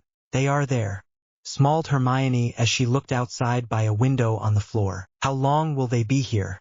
Harry asked. Minutes, calculated Hermione. We cannot go through the fireplace, think Harry. We are forced to transplanterate. Hermione, you take the bags, ordered Lily. Harry, you take Hermione's father, me his mother. In the garden, quickly. The group was running out through the back door. Que Sirius, whispered Lily. They left the next second. They never heard the howl of rage that sounds. Battery or face. The winter solstice finally arrived. All the wizards of England held their breath.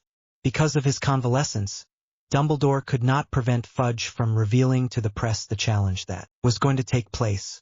Thus, despite the holidays, Hogwarts had been invaded, both by the students who wanted to stay, the strangers who wanted to attend the fight, or the Aurors to ensure security. In front of this perspective of people, the director had to arrange the park into a gigantic combat arena. He had done everything so that the spectators were protected during the fight. But the old man had little illusions. Neither Aurora and nor James could defeat Voldemort. That was why he had set up his rescue plan. Flashback. Dumbledore had failed to bring the young Hermione Granger to the Potter Manor. He couldn't even get his hands on the young woman's parents to have a blackmail. 2 days after his expedition, he had received the response from the Bourne of Muggles, which politely declined his offer and added that the survivor had clearly told her that she was enough for herself and that she did not need anyone. To these words, the director wanted to strangle the young redhead for having thrown these words too. Reckless. Shortly after, he received Lily's response, who told him by barely chewing his words that his couple affected only concerned James and she, and that he did not have to intervene. Dumbledore hugged his teeth. In the Potter family, Lily was probably the most difficult to maneuver. He knew that she was going to camp in her positions, so it was no longer even worth soliciting her. Especially since she had disappeared from traffic on the sorcerer side, and that he had no one qualified enough to find it Muggle side. But the answer that surprised him most was Harry's. Dumbledore, I must admit that I was really surprised by your letter. Do you want me to help Aurora? Let me laugh. Do you believe that I will help a person who did everything so that I was injured, even killed, who accused me of all his mistakes and who wants to make my life hell? Do you think we can hear ourselves to exchange our knowledge? Aurora believes herself superior to everything. His arrogance does not have equal to his self-centeredness. If we come to be in the same room, she will not seek to learn but insult me. It shows that you know your little protégé badly. Admittedly, I hold the family in very high esteem. But thanks to your too obvious favoritism and your unhealthy ancestry on James and Aurora, my family no longer counts these people. It has been a long time since I consider James as my father or Aurora as my twin sister. So you won't blame me if I totally refuse to help Aurora. Good luck with Voldemort. Harry Black Potter, heir to the noble family Black. Dumbledore had Raggy to rage understanding what Harry had meant. If he refused to help Aurora, then none of her allies would help the survivor. The influence that the young man had acquired in spite of himself in Hogwarts made that few people wanted to follow him and Aurora. All the students who had studied at the same time as Uriret had little esteem for her. He would not be ignorant. Aurora was going to be defeated by Voldemort, it did not, no doubt. But there had to be an important figure in English society. Range, he threw a pinch of writing powder and went to a gloomy district of Hogsmeade. A dark cape on the head, the director sank into dirty alleys than the other. Suddenly stopping in front of a house even more dilapidated than the others, he entered without ceremony. "What do you want me?" Groan. "A service in return for the one I gave you," whistled Dumbledore. "And what a service?" sneered the man. "You did not throw me in prison because I was standing next to Death Eaters. Tell me what you want." "I need to shave a large area," announced Dumbledore. "It's not simple, think about man. I advise you to find a solution quickly," orders Dumbledore. "Or if not, I could remember certain details about you that I could very well share with the Aurors. I would send you an owl as soon as I found," capitulated man. "I hope," his Dumbledore. He left without a word, and 5 days later, he had received 5 vials where it was enough to add an ingredient so that everything was scratched from the card. Flashback end. He had sacrificed one of the vials to verify that his order had been respected. A small village not far from Hogwarts, deserted following an attack from Voldemort, did not even resist, and there was not a single standing stone. With a smile, he summoned 4 first-year students, all orphans and especially having always confidence in him. Without any moods, he put them under Imperium and gave them as instructed to plunge the guy's sheet into the potion he would provide them just before the fight. He gave them leave before immersing himself in his papers. Battery or face. The duel was approaching and the whole group had gathered at the Black Manor. After the Grangers' disaster arrived, all had been informed of what Dumbledore had done. They had cursed the old man a good 100 times before deciding to send the Granger parents to one of the Black second residences in France. The farewells were quite tearful, but the Muggle couple understood that their daughter was engaged in a struggle which exceeded them, and it was not in their intentions to force her to give up her convictions. And they also understood that they would be an ideal means of pressure on her, and they refused to be this kind of burden. Following their departure, Hermione settled in the Black Manor and Harry USA so much and so well of all the arguments so that her mother follows the step he succeeds. Lily moved to the manor at the same time as Remus. All together, whether in the Black Mansion, in the Malfoy Manor or in the Nest, the 4 friends' apartment, were looking for everything they could to defeat Voldemort. Indeed, they understood that this duel would be their best chance of getting rid of the evil mage. They were aware that Dumbledore knew that the world would have no other time to kill him. Besides, they suspected that he must have a rescue plan. Harry was starting to seriously stress. Even if he had already faced Voldemort, he could not resolve to think that he was really risking his life, even more than the last times, thanks to again and again Aurora. The challenge even linked him to this plague even more closely, but he did not intend to lose. And as soon as this story is over, she was going to pay the 100-fold everything he had suffered. A duel where masks fall. A duel where masks fall. All of England had gathered in the Hogwarts school. With the director's good care, everyone was perfectly installed to attend one of the fights of the century. In a room not far from the big doors of the school, Aurora was fully aware of the stake. She had been trained thoroughly in recent days, but the fact that she was certainly going to die that day hit her head on. And she wanted to do only one thing: run away. "No, Aurora," said James. "You are the survivor. Watch them what you are worth. Yes, Papa, stamped Aurora. Where is Mom? She should be there. I haven't seen it yet, admitted James. It's the hour, said Dumbledore when entering the room. He drew the grimace with great difficulty, seeing the outfit of his protégé. Having understood that she would be seen by all the witch society, she had decided to have a completely pink fighting outfit, one of her favorite colors. However, as the outfit was entirely in dragon skin, it was normally impossible to dye it under penalty of losing all its properties. But despite common sense, Aurora had made a whim and James had accepted.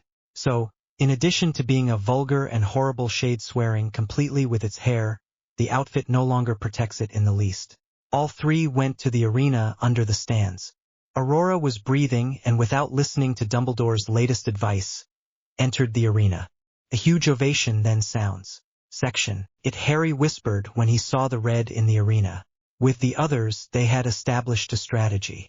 They were divided into 4 scattered groups all around the arena. Narcissa, Lucius and Severus on one side, Sirius, Remus and Lily on the other, Theo, Blaise and Hermione in a third, and Harry and Draco together. The blonde wanted to stay with the brown for 2 reasons. First of all, because they were crime partners as in combat forever, and above all, because Lily had revealed to them that Aurora was in love with Draco since her 6th year, which had lifted the veil of the upright of the young redhead, and that he was always ready to make her get intoxicated. What is this horror? Draco, like the blonde, Harry looked through his multiplets. He knew violently by recognizing the material. Is it a joke? Blowing Harry. No, Grinka Draco, who had also recognized the material. Our dear survivor found nothing better than transforming a complete outfit into a dragon skin into a vulgar pink rose. It's a monumental mess.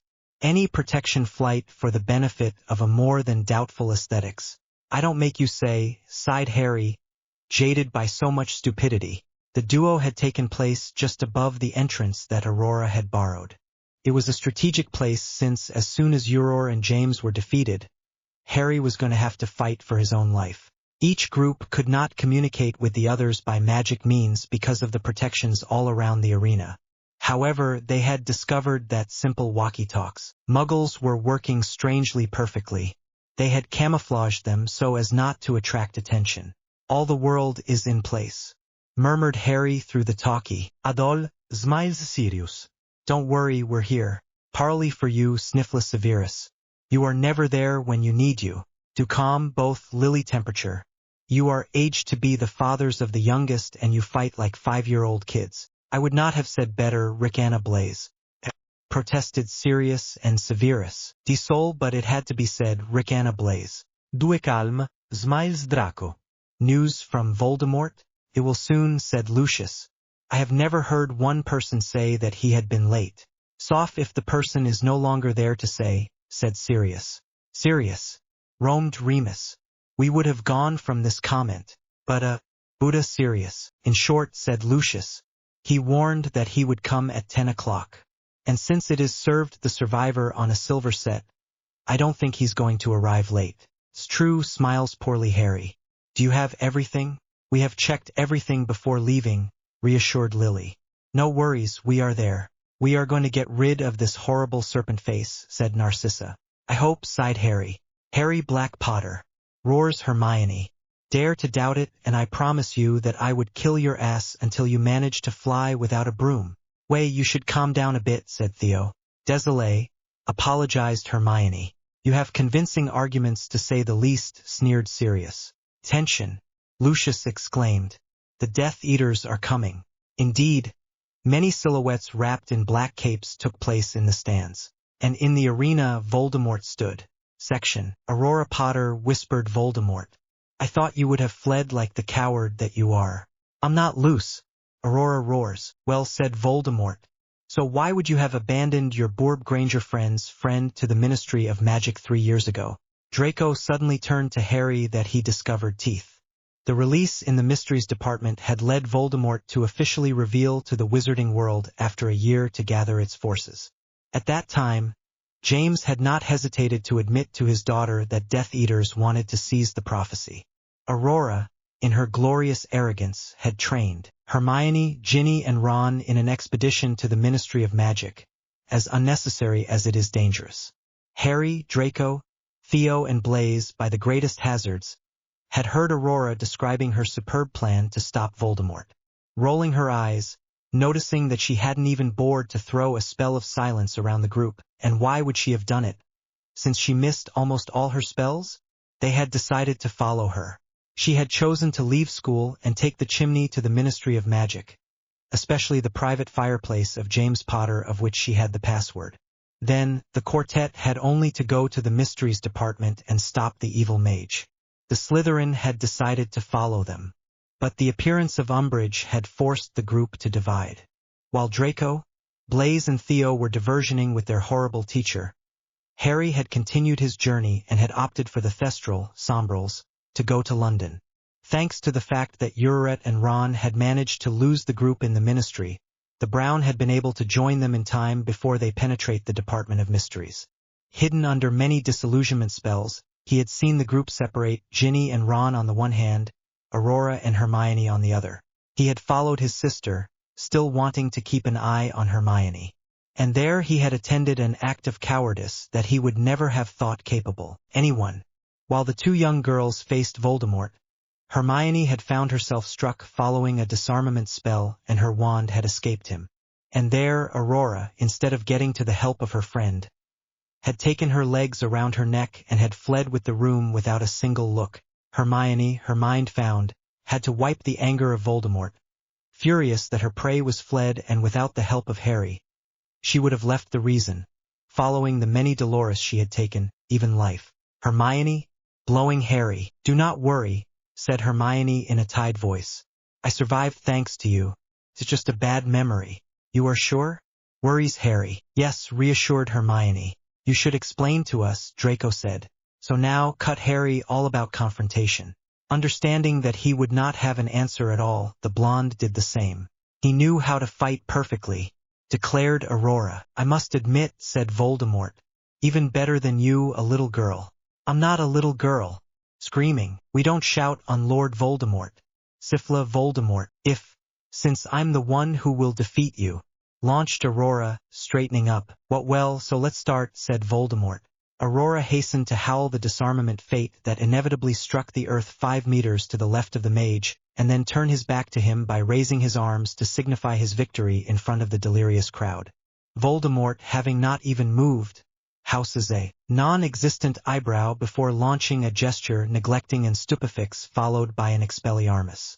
Thus, in less than a minute of duel and 2 spells, the survivor had been defeated and her wand in the hands of her opponent.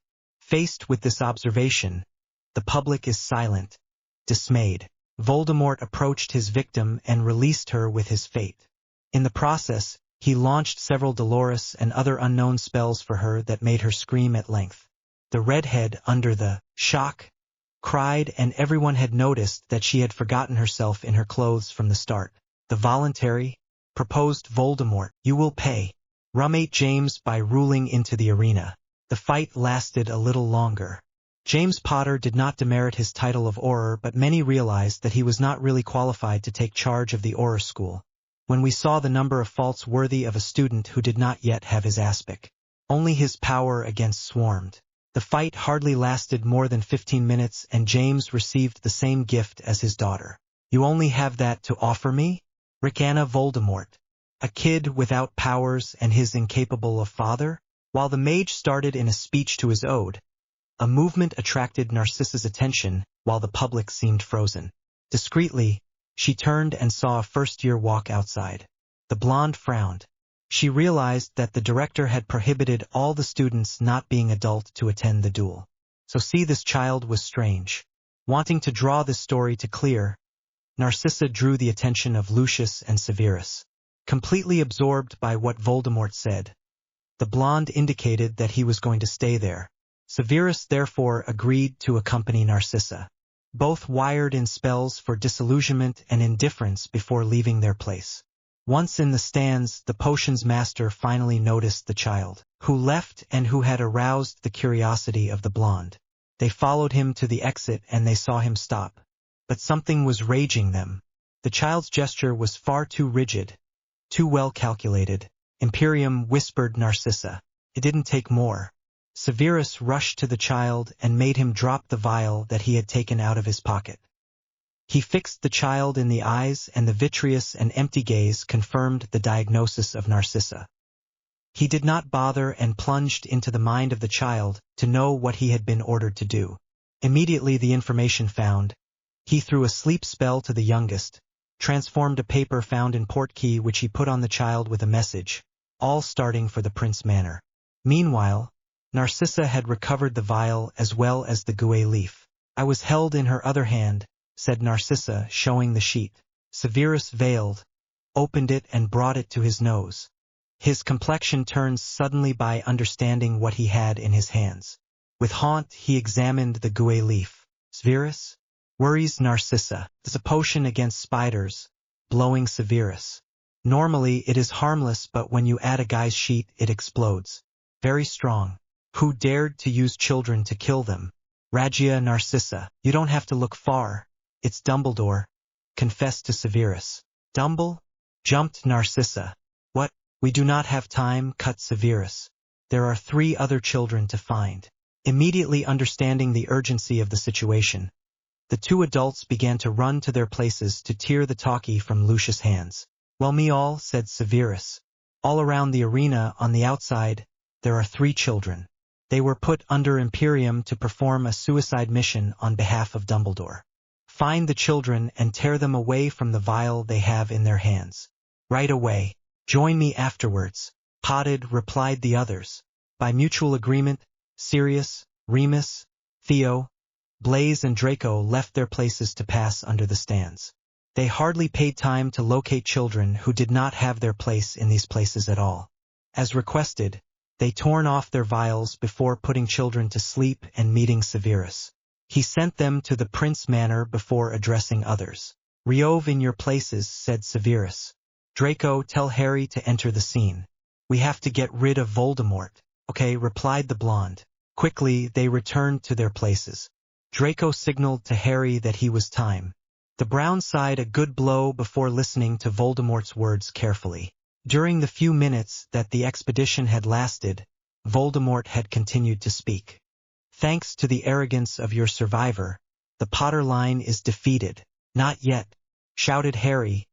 Getting up, all the attention turned to Harry. And who are you? Snipe Voldemort. Who dares to cut the floor to Lord Voldemort? I am Harry Potter, said Harry.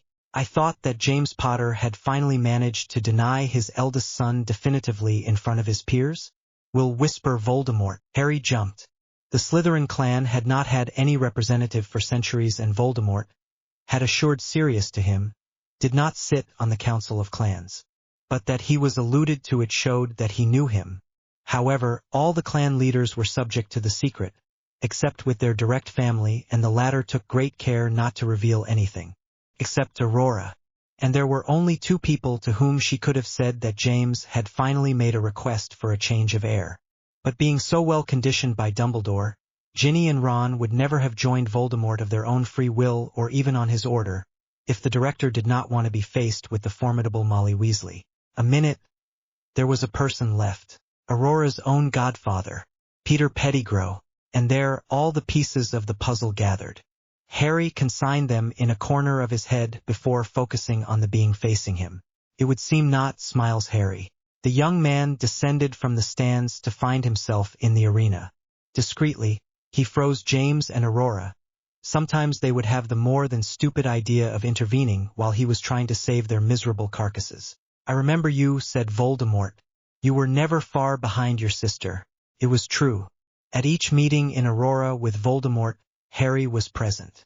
In the first year with the Philosopher's Stone, in second in the Chamber of Secrets, in fourth in the Cemetery for the Rebirth of Voldemort, in fifth in the Department of Mysteries, and in seventh when the Death Eaters and their master had attacked Hogsmeade, the young man had always caught up against his will. Of course, her sister had never known anything about it, or else had completely ignored her, and therefore she had always appropriated her exploits except for the last time. Voldemort was worried. Thanks to Peter, he knew that he had been thrown out of his home. But apart from unimportant details, he knew nothing about him. Strictly nothing. After his rebirth, he had been intrigued by this young man who had succeeded in his only ability to escape him.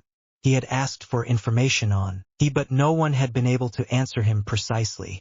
However, he had learned with surprise that he was bound as much to the heirs of dark families, such as the Malfoy, the Zabini or the Not, as those clearly of light, like Black or the Longbottom. You go fight for the name of the Potter, understood Voldemort. I have no choice, said Harry. So are fighting, said Voldemort. I can't wait to see what you are worth. With pleasure, smiles Harry. And the fight began. From the start, there were differences with the previous two. The spells were precise, with enough power, and even if Harry did not seem to have a repertoire as extended as his sire, he compensated for his lack of knowledge by agility and endurance 100 times higher. The mage, quickly understanding that he would not have the upper hand immediately, raised in power and cruelty. And surprised, the young man followed him. Not in diversification but in power, it kept the road perfectly. The surprise diverted the attention of Voldemort and Harry was able to injure him, something that nor James and still Aurora had managed to do. Muching like a lion, whistled Voldemort. We informed you, retorted Harry. I proudly wear the colors of Slytherin. Why will you not join me? Proposed Voldemort. Together we will be at the top and we can reign over the world. Back over that you share now? Ironisa Harry. Sorry, but I decline. Voldemort yelled with rage, furious that Harry refused in front of everyone, and resumed the fight. His rage tenfold his abilities and Harry was holding the pace less and less. Several times, the young man confused on both sides of the arena. Finally, a spell managed to reach it and unfortunately it was the Dolores. During the long minutes that the mage maintained the fate, his opponent did not drop a single cry, snatching the admiration of all. When he stopped, Harry spit violently blood before getting up with difficulty on his trembling legs. I must bow me, said Voldemort. Few people would have held up as you did. Thank you, spat Harry. But you're going to disappear. Now, you are very pretentious, sneered Voldemort. I never promise anything lightly, whistled Harry. Avada Kedavra, Expelliarmus. The two spells met violently and suddenly. The twin wands entered in resonance. As in the cemetery, a long golden thread connected the two baguettes and a magic ball was between the two. A wrestling of will then undertook. The ball advanced towards Voldemort and we saw the ghosts of its latest victims appear one by one. The more they arrived, the more Voldemort panicked, having never been able to understand this phenomenon. Harry fixed Voldemort right in the eyes and declared that Voldemort was the only one to hear. Face. I win. Runes all around Voldemort illuminated violently, activated by Harry's blood. And everything exploded. Battery or face. 2 days later, the whole world learned what had happened afterwards. The group had not waited for smoke to secure the bodies of Harry and Voldemort with runes. Then they jumped into the arena to protect Harry and prevent the Death Eaters from finishing Harry and recovering the body from Voldemort. They had been joined by Augusta and Neville Longbottom, Moira Zoran Zabini and Luna Lovegood. They looked at each other with a smirk, understanding. They had brandished their baguettes and had stood ready. The Battle of Hogwarts had really started at the time. Seeing their dead master, the Death Eaters had launched the assault in the arena. The Aurors, not numerous enough, had to evacuate the premises first before lending a hand to the group. The latter had decided not to kill their opponents but to skill them for the fun, which would effectively water their thirst for revenge. We had attended a merciless struggle between Fenrir Greyback and Remus Lupin, which the concern had made it possible to transform. Bellatrix Lestrange's had been executed as a meeting by his sister Narcissa. Lucius had given himself to Hart with Crabbe and Goyle, Sr. he had never appreciated, and so many others who had found themselves in devastating hands. The Aurors had finally arrived and had captured the last Death Eaters remaining. They had taken the other sanguinolents that were treated before being sent immediately to Azkaban. They also wanted to take the bodies of Harry and Voldemort but Augusta had opposed a formal vet. She had then ordered what we go to look for Amelia Bones and Cornelius Fudge. Once arrived, she had ordered them to sign the order to incinerate the body of Voldemort. The minister had tried to protest but the matron had argued that even if Voldemort had put their world on fire and blood, his body would not be a trophy and to prevent his slaves from trying to resuscitate him again, he had to make the body disappear definitively. In front of the two women's black gaze, Fudge had signed and the body was burned in stride. Amelia Bones was involved in Harry's health and asked for him to be carried out in St. Mungo, but Severus, the only one in good condition, had refused and with the help of a portkey, had taken the whole group that had fought towards the Prince Manor. There they were treated. Section. The whole English which society celebrated the final fall of Voldemort. Dumbledore, meanwhile, rummed in his corner. His rescue plan had not worked because the children had disappeared. But that was not what annoyed him the most. Contrary to what he had planned, it was neither him and even less Aurora who had defeated Voldemort but Harry, the denied child. The situation was no longer catastrophic. He had appointed the bad survivor, but worse, he had pushed James to hate his heir. He had tried to recover Harry after the battle, but Severus had disappeared with everyone towards a destination unknown to him. He had cursed Fudge when he had learned that Voldemort's body had been burned immediately after the battle on the orders of the minister. Aurora and James had only minimal injuries and they had to quickly leave the Sorcerer Hospital in front of the hostile reception they had received. They took refuge in the Potter Manor to heal their abused ego. He himself had not participated little in the battle, having claimed that he would remain in the protection of the students still at the castle. Now he only had to wait, get out the passage. A year to set up everything. Poppy Pomfrey left the room and gently closed the door. "How is he going?" made a voice. The old woman smiles by recognizing the person. "If it doesn't bother you, Lily, I prefer to answer in front of everyone." The redhead blushes with a pained air. "I will lead you to them," said Lily. Shortly after being released by St. Mungo, who had requisitioned certain healers, Poppy Pomfrey had received a message from Augusta Longbottom for a private consultation. Curious, she had repaired her belongings and went to the mansion of the matron as agreed. She was surprised to see that, on the spot, only Dobby, a house elf working at school, was waiting for him. He led her to the Prince Manor, where she found herself with a slew of patients, more exactly the heroes of the last battle. All had suffered from the Dolores, but they had been carefully treated. Visible injuries had been healed, but the nurse preferred to make complete assessments on all people. Indeed, some of them were to be carefully monitored, notably Augusta because of her advanced age, or Luna who had had consequences following the accident that had killed her mother. Thus, Mrs. Pomfrey had discovered a fairly vicious curse on Narcissa, a gift from her brother-in-law Rodolphus, an internal hemorrhage in Theodore Knott, or some non-detected fractures. Severus had been of precious help, and apart from a lot of rest, all had been healed, except one. The nurse entered the living room where all the inhabitants of the house were waiting for him. A cup of tea was put in her hands and she savored the drink at length. "So, Pressa Lily, it is fine," replied Poppy, bringing relief sighs from everyone. "As you guessed, Harry immersed himself in a restorative coma. However, we will have to wait for him to come out." "For what?" Draco surprised. "There is a magic barrier that protects his body," announced Poppy. "Prevents any diagnostic fate from passing." Severus gave her a series of potions in a preventive way before she settled, but I do not know if they worked well or not. "The time you think this coma will last?" Augusta asked. "I don't know," admitted Poppy. "As he got there, it is he who will decide when to get out." "Do your presence necessary by his side?" Lucius asked. "I especially," frowned Poppy eyebrows. "For what?" "You have been here for 2 days," explained Lucius. "Your absence will end up being noticed. If you don't want to be harassed, I think you should come back." "It's not wrong," sighed Poppy. "But how are you going to warn me if Harry's case is deteriorating?" "We will send you Dobby," said Severus. "He can pass the barriers from any house, so wherever you are, find and take you to Harry in the minute." "What well," said Poppy. "I'm going to go now." The nurse gathered her business and was renewed in Hogmeade. "Well," said Augusta, "we will have to think about what we are going to do now. It seems obvious to me that we must immediately dismiss Dumbledore, James, and Aurora Potter." "For what?" Lily asked Lily. "I don't teach you anything if I tell you that the current situation is due to the influence that Dumbledore and Potter have on the Major Magot," said Augusta. "Voldemort's allies were arrested or killed in Hogwarts, so only the camp of these two fools is mostly. We will have to act." "I agree," said Lucius. "Potter's policy is even more strict than the one I advocate."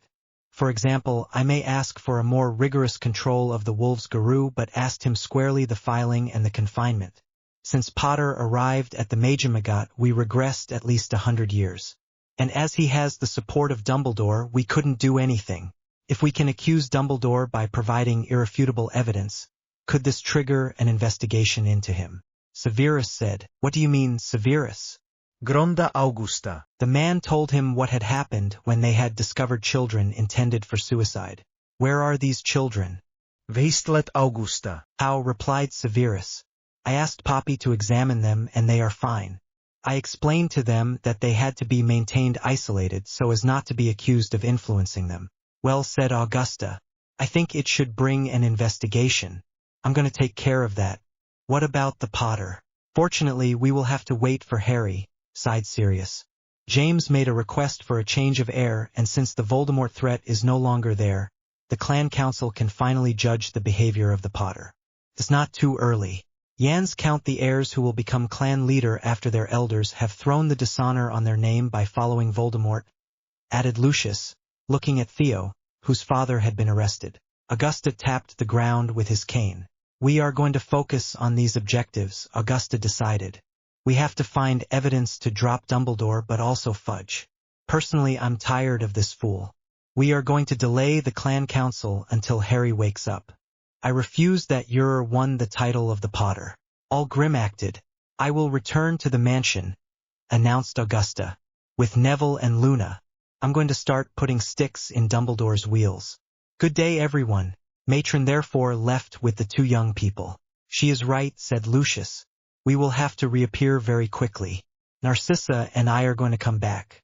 In fact, everyone should come back. We can't leave Harry alone, cried Sirius. Cell knows that the Prince Manor is open again, said Remus. It will be perfectly safe. And then I doubt that Lily would abandon her son. We can come back as much as you want, and anyway you have to prepare the ground for Harry. Ok, Capitale Sirius. Thus, Narcissa, Moira and Lucius returned to the Malfoy Manor, Sirius and Remus at the Black and Hermione Manor, Draco, Blaise and Theo in the nest.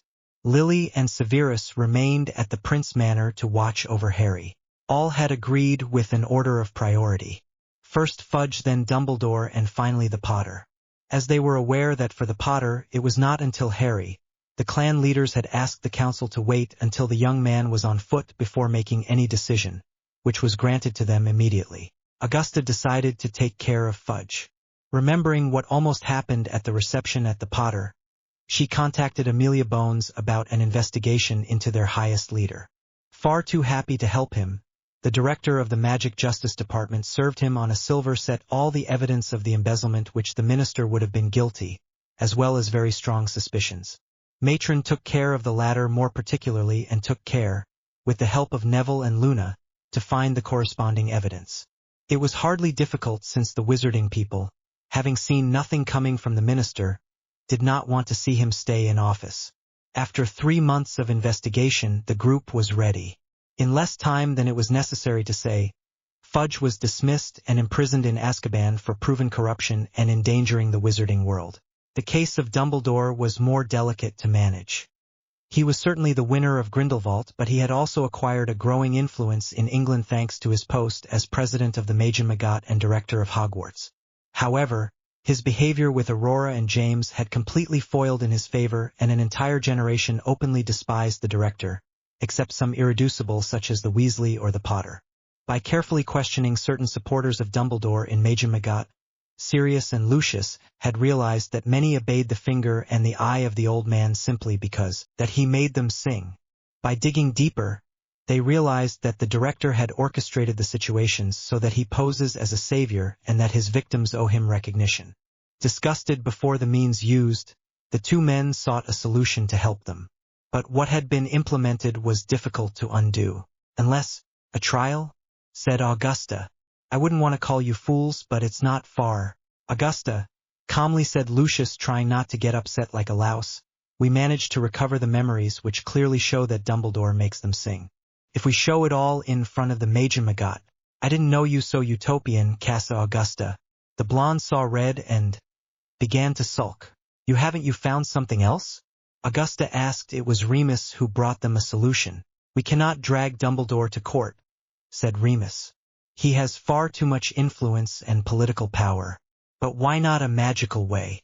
The Veritaserum will surely not work on him, said Severus. He knows this potion, and as I could provide him in large quantities, it is quite possible that he trained to learn to resist it. Another potion then? Remus asked. We then affect potions that are no longer used for their harmfulness or because they are considered as belonging to black magic, Severus explained. Even in the ancient grimoires that I have, I found nothing. And on the ritual side, proposed Remus. In other cultures they are regularly used. It's an idea, said Lucius. But here, the rituals were prohibited because they were considered to be wrong as black magic. But given our network, I can ask the other families of the council. It's it. Leaps Sirius. The clan council. Sirius. Roma Augusta. Explain yourself. Atra council of clans not used as a court of justice? Sirius asked, febrile. If, confirmed Narcissa, a little lost. But I don't follow you. We can drag Dumbledore to the Council of Clans and submit it to the magic of the place. Proposed Sirius. Heverta. Reflect Augusta. I think we could activate old protections, but for that, it takes the agreement of the whole advice. Grogna Blaze. Lewis, Theo, Draco ordered Augusta. Do you look at the laws of the council? We have to know if we can use the clan council to bring Dumbledore to fall. I'm just a heir, said Draco. I know it, said Augusta. But that won't be a problem. What well, said Blaze. We put it right away. Where are Lily? Augusta asked. Au manoir Prince, replied Sévru. As you together? Frovning Augusta Eyebrows. I mean, as a couple? It's been almost 4 months since she was no longer Lady Potter. Do not make it, smiles Remus. Lily and Severus have been friends since childhood. They have lost sight of themselves since the end of their studies, and James did nothing to help. They only reconnect. But why worry? Will not happen, replied Narcissa. Lily's reputation could suffer if she was putting herself with another lord. We could accuse him of being a diamond crunch, finished Remus. Send that for Harry. It could be very frowned upon that his mother recovers as a couple so early after breaking her own marriage with the leader of one of the greatest pure-blood families in England, added Narcissa. I didn't think it would be seen like that, unwarfed Severus. Do not worry, smiles Sirius. James did a lot of trouble, even if you had your wrongs on that one. We understand. And how Harry is? Augusta asked. Sun's state did not move, sighed Severus. Poppy comes to examine it every 3 days, but she has detected anything abnormal. There is no outside sign that he wants to wake up. As magic, said Augusta. Even if it seems cruel, I do not want us to get rid of a calamity without power to place a formidable young man without powers who will be eaten all raw. It is understandable, smiles Lucius. Sun magic rate seems to go up, replied Severus. But you can't have more details as long as it hasn't woken up. The matron tilted the head. So continue our efforts, ordered Augusta. Harry thought he came out of the water. He wanted to straighten up, but his body seemed totally against. A strange heaviness hampered his members, and he could not make a gesture. He tried to open his eyes, but the brightness blinded him, and he rushed his eyes. He patiently waited for the pain that radiated his eyeballs fading to make a new test. The one was a success, and he discovered his immediate environment. The silk bed sky convinced him to be in an easy, even aristocratic house. With the greatest difficulty, he turned his head and noted that a heavy red hair was placed on the edge of the bed. He smiles. As she was still used to it, Lily had always been there as he had been injured or sick. He slowly moved his hand, and this simple movement awakened his mother with a start. Harry, Lily whispered slowly. The pair of identical emeralds who met her gaze effectively convinced her that she had not dreamed. His eyes filled with tears. I thought I lost you, cried Lily. My dear. Harry wanted to speak, but a coughing fifth shook him violently. Do not speak, asked gently Lily. Here, water. The liquid pleasantly refreshes the bed. I will call Poppy, said Lily in a tender voice, caressing her hair. Don't make any effort as long as you have it not seen and that she won't examine you. You will express yourself afterwards. Even by legislating. Harry nodded slowly. He suspected that the fight had to destabilize his internal magic, as he thought he had understood when he was preparing. He therefore wedged himself more deeply in his bed while his mother brought the nurse through Dobby. The latter arrived 10 minutes later and did not lose a moment before examining it. The protective shield having fallen at the time of awakening, it was much easier to establish a health check. 2 good hours later, Poppy Pomfresh spoke. "You go well, Mr. Potter," revealed Poppy. "When you collapsed after the fight, fortunately Severus gave you a series of potions as a prevention because otherwise, I doubt that you have been able to wake up now." The intrigued gaze pushed Lily to develop. "We are in June, my darling," revealed Lily. "You stayed not far from 5 months in a coma." Harry cashed. Knowing that he had slept so long was still a shock. "And his magic?" Lily asked Lily. "Say is stable," smiles Poppy. "I recommend a lot of rest before using it again." "The consequences?" Lily asked Lily. "We will know it a little later," replied Poppy. "He has just woken up. At that time we will do additional exams." "Cannot speak," reported Lily. "Against the blow," explained Poppy. "Does he practice legislating?" "Yes," replied Lily. "I think he can use it to communicate," announced Poppy. "But it would first be necessary to examine his psyche to see if his coma has not altered his abilities." "I will take care of me with Severus," promised Lily. "What well?" smiled Poppy. "I will note the potions that Harry will need for the next few days. He must not get up or make efforts." "It's understood," said Lily. The nurse executed and left immediately so as not to arouse suspicion. Lily went to settle in front of Harry. "You go rest," announced Lily. "I will see Severus and we will see how to study your mental structures. If the test is good, you can talk to us quietly. But for the moment no effort." She saw a question shining in her eyes. "You will know everything after," said Lily. On this statement, Harry agreed to close his eyes and fell asleep under the eyes of his mother. "It recovers," announced Lily. "I am finally reassured." 2 months had passed since Harry wakes up. Despite the fact that magic helps a lot, Harry spent very hard moments to recover. His rehabilitation progressed too gently in his eyes and many times, he stung real nervous nerves in front of his failures. His own magic, on the other hand, had become very unstable and it had become impossible for him to launch the slightest fate, to his greatest frustration. "Where is it?" Sirius asked. "In the gym," replied Lily. "He wants to get rid of his cane as soon as possible. Considers it a handicap." Astana Lucius, himself a big follower of the cane. "He doesn't want to have it," admitted Lily. "He does not want to depend a piece of wood," his own words. "If we follow his logic, he should no longer use his wand," smiles Sirius. "It's done," said Lily with a dark air. "He asked me to put away his wand until he decides to destroy it or not." "But why?" Stone Remus. "It does not know if the fact that she was the twin of that of Voldemort will not change something," explained Lily. "Donk, he does not make magic," deduced from it Narcissa. "It works on the control of his internal magic," said Severus. "His level is that of a child with his first manifestations of magic." "After Poppy, he should be on foot very quickly," Lily revealed. "Put," said Augusta. "We will schedule a meeting for a week. We will inform him of everything we know and what we have done." All won their heads and left.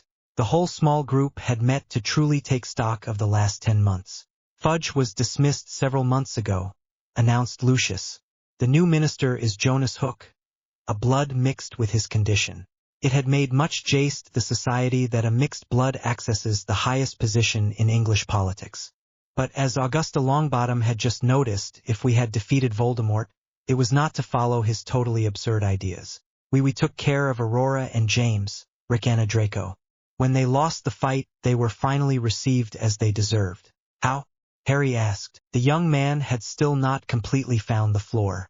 In order not to damage his vocal cords more than reason, he had decided to omit his words with the help of legilomania. "They were thrown out of St. Mungo after being treated after the fight against Voldemort," explained Blaise. "We heard of them when Fudge fell 3 months later. When Hook became a minister, he asked for an investigation into James, since he heard many irregularities about him, whether at the Oris office or at the Oris school. The investigation is underway. The several months? Usually, the ministers of magic have justice, let's say very expeditious, said Harry. It is not Fudge, smiles Theo. He wants to be sure of his evidence before trying anything against one of the most important characters in English society. Because although he has lost a lot of prestige, James remains Lord Potter. So nodded Harry. But don't tell me that he left James at the head of the Aurora school. Pite? No, cried Draco. As soon as he announced the investigation, Hook said James would be laid off, so he's at home. And Aurora? Said Harry with a grimace. He had the cheek to go to school in January, Rickana Blaze. It went very badly. In the end, she was sent to the disciplinary council for her scandalous behavior and her non-existent work. She was sent back. Ron followed the movement for the same reasons. Scandalous behaviors? Smiles Harry. The usual anger attacks, her inappropriate arrogance towards the teachers, his vulgar outfits, list ablaze. Oh, and she does nothing in class. Nothing. Harry surprised. Stryly nothing, confirmed Theo. For what? I would have to see it in person to say, thought Harry. But no need to discuss it for the moment. And James? It put pressure on the Council of Clans so that Aurora becomes as quickly as possible the new Potter heiress, revealed Sirius with a dark air. Fortunately, the first thing we asked him was to delay the decision until you are on the feet. I am ready, said Harry. We're going to drop James as soon as possible. And Dumbledore as a bonus. How so? Lily asked Lily. I will bring Dumbledore to the Council of Clans, announced Harry. We thought about it, said Draco. But we still haven't found a way for Dumbledore to tell the truth about it. To if, smiles Harry. I have been studying the clan council for years. Since time I have known the slightest secrets. And anyway, me alone can bring down this crazy old man. How? Lily asked Lily. It's a secret, smiles Harry. Do you have proofs against Dumbledore? Heaps, smiles Sirius. Only these are indirect evidence. Suspicions, if you prefer. If we were sure that this old madman would plunge definitively, all his victims would testify against him. I see, said Harry. I think we will be able to advise the clans for the winter solstice. Why so late? Asked Narcissa. I would have had enough time to recover and spit in the figure of James that he is nothing, smiles machiavellically Harry. Harry had redoubled their efforts to be ready on the scheduled date. Many times, Severus had found him working again and again on his magic, where Lily find him asleep on yet another grimoire. Everyone was amazed to see him so determined to reach his goal, and they did everything possible to help him. Little by little, the Brown resumed contact with the outside of the Prince Manor. Having definitely lost his year of metamagic, he decided to go back to his lessons to be able to enter directly in the second year as soon as the school year. He had managed to regain control of his magic, and with the complicity from Ollivander, he now had a personalized wand, whose components were under magic oath. His cane served him less and less, but it was not that he had found his abilities before. One evening, the young man unexpectedly arrived at the nest. His friends received him with surprise. I hope that Lily and Severus know that you are here, falsely scraped Draco. Pity, sighed Harry. Don't get started too. I joke, smiles Draco. All four settled quietly. Until, Harry, a brown tornado clung to the neck of the young man who had trouble not switching back. Hermione, suffocated Harry. You amaze me. Oh, sorry, apologized the young woman. She settled among the others. I didn't expect you to find you here, surprised Harry. We decided to invite him here, revealed Blaze. When we have broken out Hermione at home, she had been burgled and magic spies dragged everywhere. I didn't even defeat my luggage, said Hermione. As soon as Draco detected the first spell, he literally ordered us to turn around, and without I had my say to say, I found myself taking up my neighborhoods in one of the guest rooms. Fortunately, he did not want to cloister me at the Black Manor. Friend or not, I would have strangled him with joy. We returned a little later with Sirius and Remus, continued Theo. The signature was that of James, but none of us understood why he wanted to spy on Hermione. Simple, replied Harry. He wanted to understand why Hermione's loyalty did not go to Aurora when they were very close to Hogwarts. Can be understood, reflects Draco.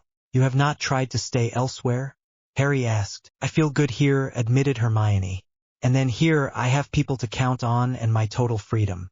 What more could you ask for? "It's true," smiles Harry.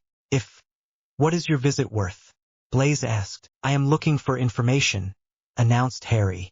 "Political question. I am almost stalled, but it is something else that I am looking for." "We listen to you," said Draco. "What became the Weasley and Aurora?" Harry asked, making a face. Aurora was fired from the Auror School," said Theo. "Ronald followed insufficient results. As for Ginny, she came out of Hogwarts with very little aspic and she tried to enter the Auror School. But since she didn't have what it needed, she was failed. And there she stung a crisis of anger in front of the school, which closed her doors to her nose. What she presented herself at the Auror School at the start of the school year. Harry eyes apart. How she believed that she was going to be accepted, houses of Theo's shoulders. I believe that these three no longer have a sense of realities. And parents? Learned Harry. They are discreet, replied Blaise. Too much even. They are still with Dumbledore. I know why, said Harry. And he told them what Dobby had learned during the burial attack.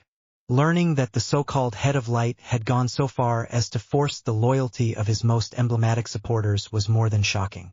We could add that to everything that he has criticized, groaned Draco. But he will answer for his actions, smiles machiavellically Harry. You can be some. You still don't tell us how are you going to do it? Fit Blaise, why spoils your surprise? Harry ingenuously smiles. Mecca, said Hermione. But you did not come to get news of these people in particular. So, personal, smiles Harry. I want to know where Peter Pettigrew is, the godfather of Aurora? Sursauta Hermione. For what? We must answer a few questions, Harry simply replied. Before the clan council, preferably. Do you want him to testify to favoritism towards Aurora? Proposed Blaise. Intere, Harry said with a mysterious smile. What we know, it would be all the time with James, replied Draco, thinking. I should be brought separately from James to the council, announced Harry. You do not ignore that a kidnapping is considered a crime. Frowning of Hermione eyebrows. I know, replied Harry, but it is important. James and Dumbledore must not know that he will testify.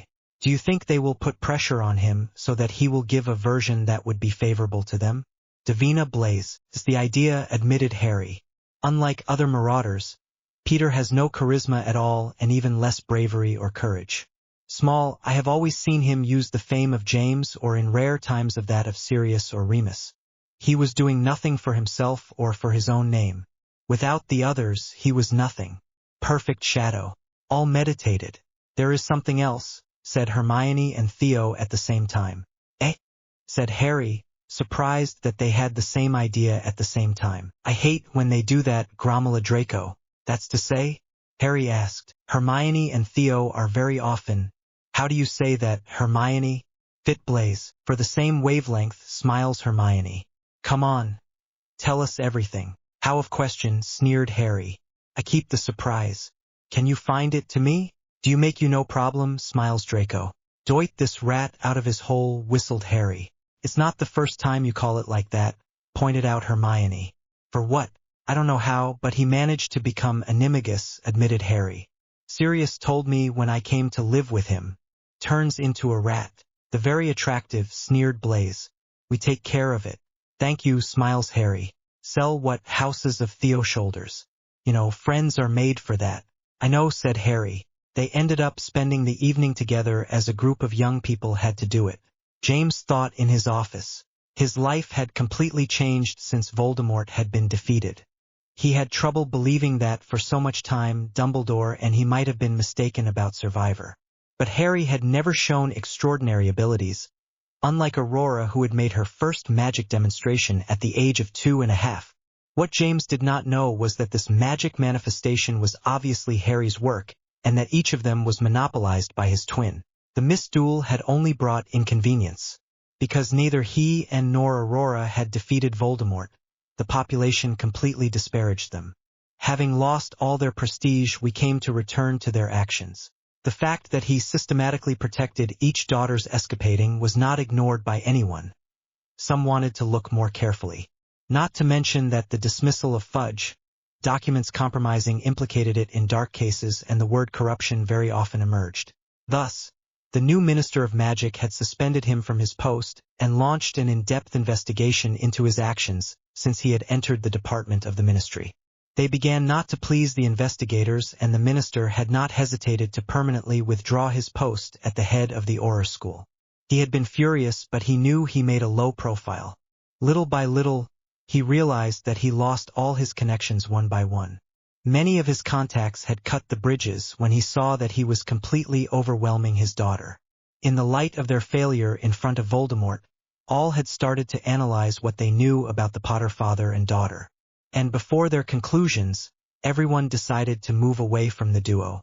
Since Lily had left the mansion and broke their marriage, James had failed to see her ex-wife again, apart from when she fought to protect Harry after the duel. The fact of having definitively lost him had made him aware that there was something that had fent in their union, but he never questioned himself. That he knowingly deceived the one to whom he had sworn loyalty before magic was not for him a reason to consider him as the main fault in the failure of their marriage. Knowing her close enough to Sirius, he rushed to Square Grimmauld to throw his 4 truths in the face and if possible recover his wife.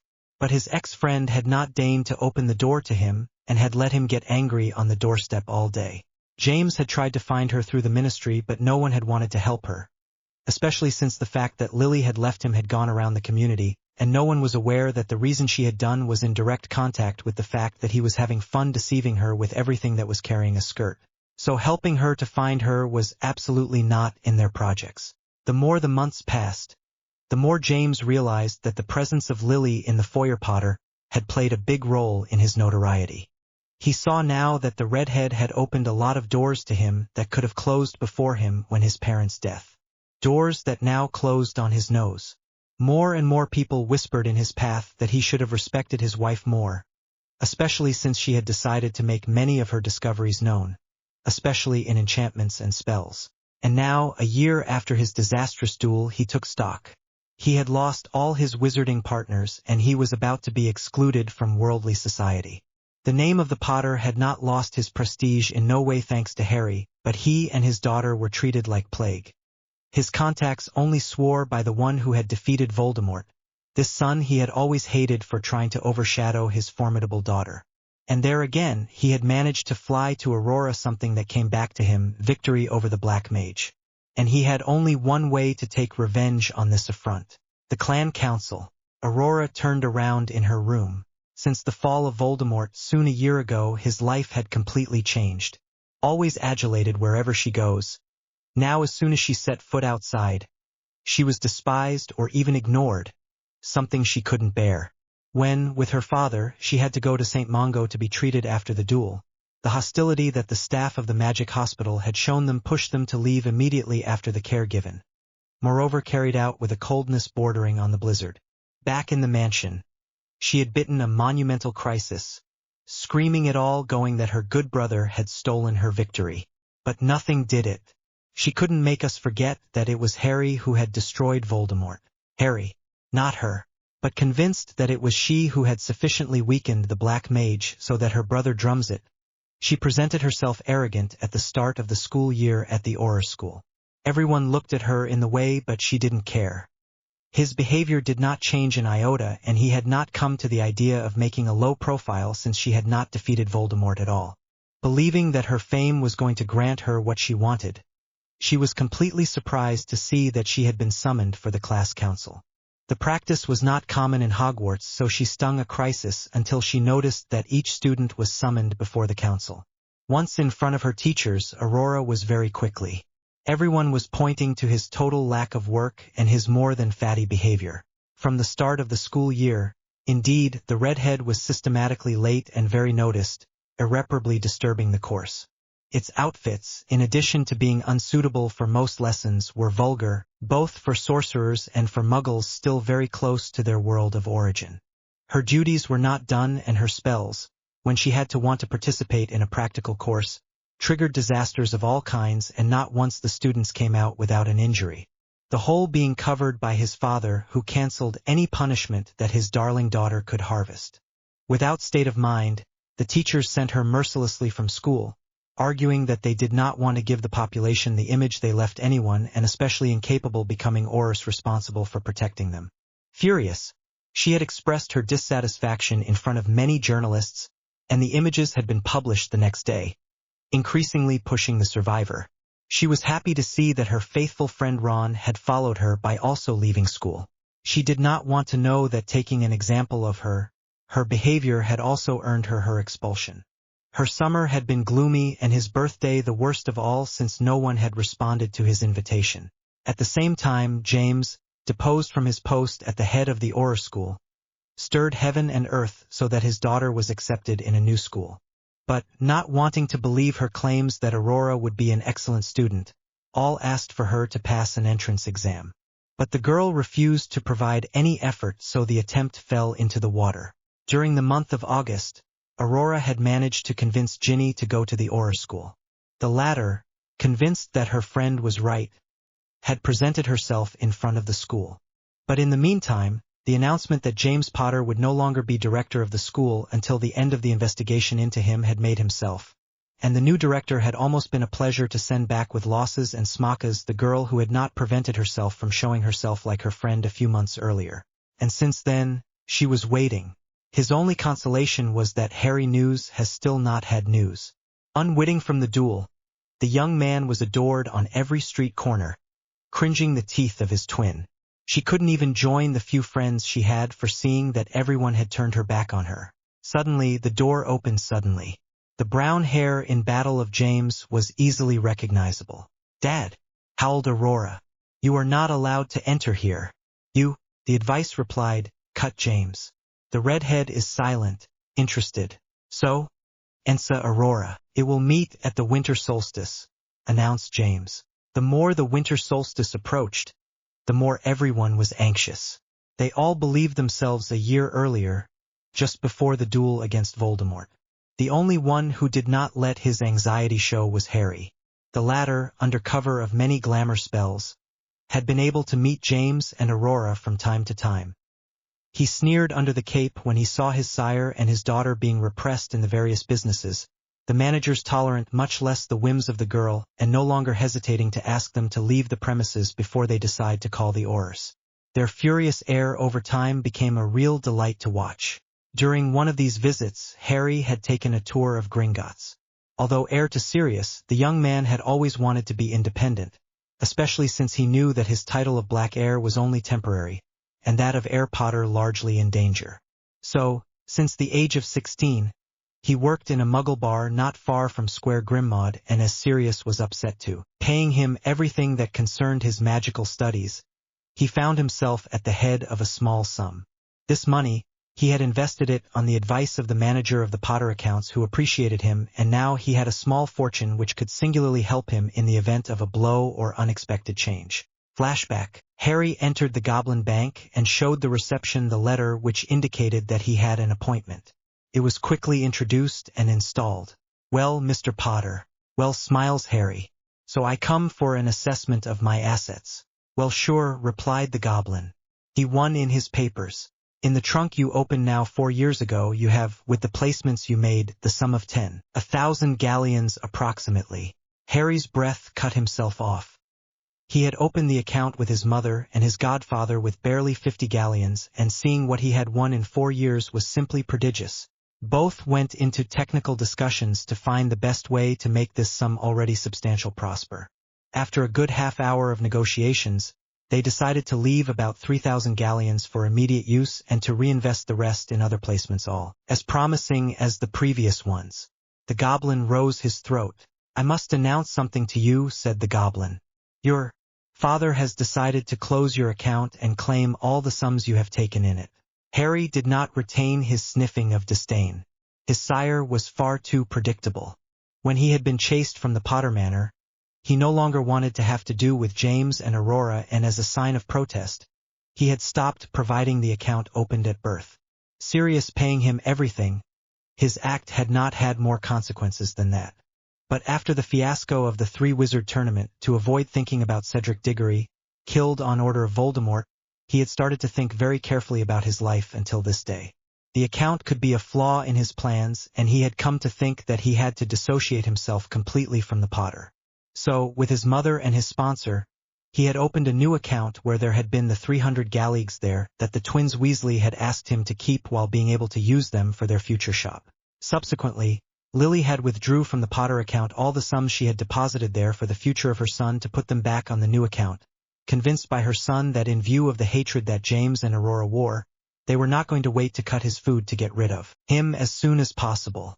When Harry had started working in the Muggle world, he had taken care to reimburse until the last noise all the money he had taken for his return to the first year, so as not to owe anything to his sire. Fortunately, moreover, I imagine that he had to be horribly disappointed to see that he was not missing Rickana Harry.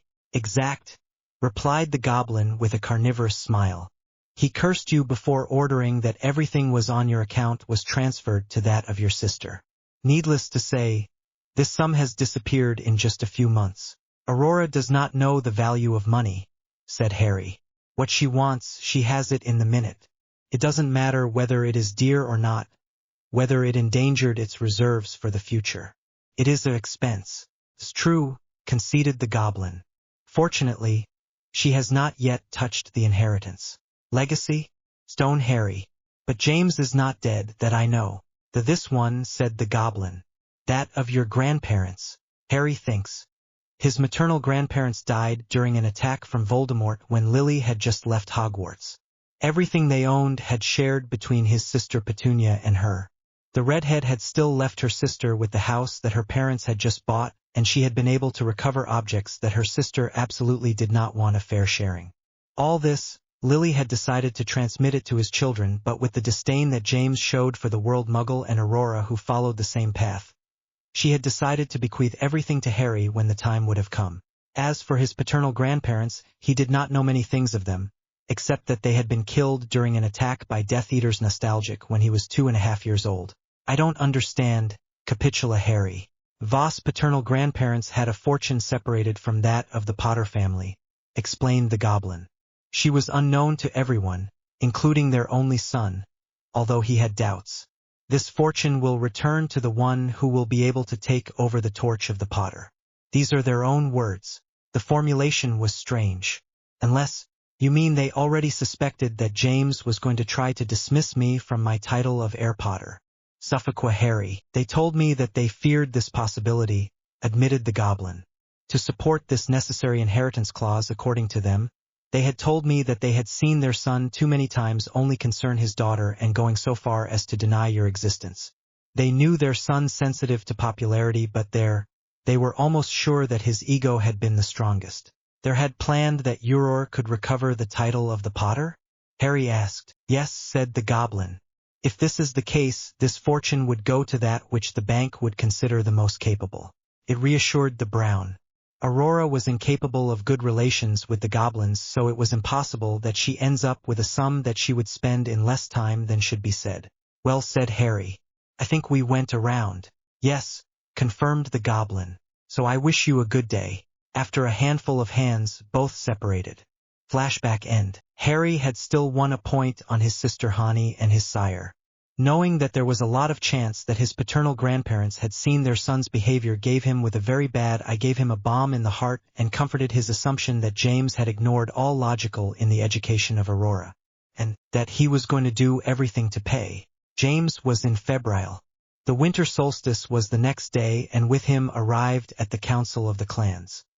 He was finally going to take revenge on this son who had stolen what was coming back to Aurora, and bringing him into the forfeiture that has been waiting for him since his birth. He was even sure that he was behind the fact that Lily left him. The council was finally going to restore its prestige and its honor.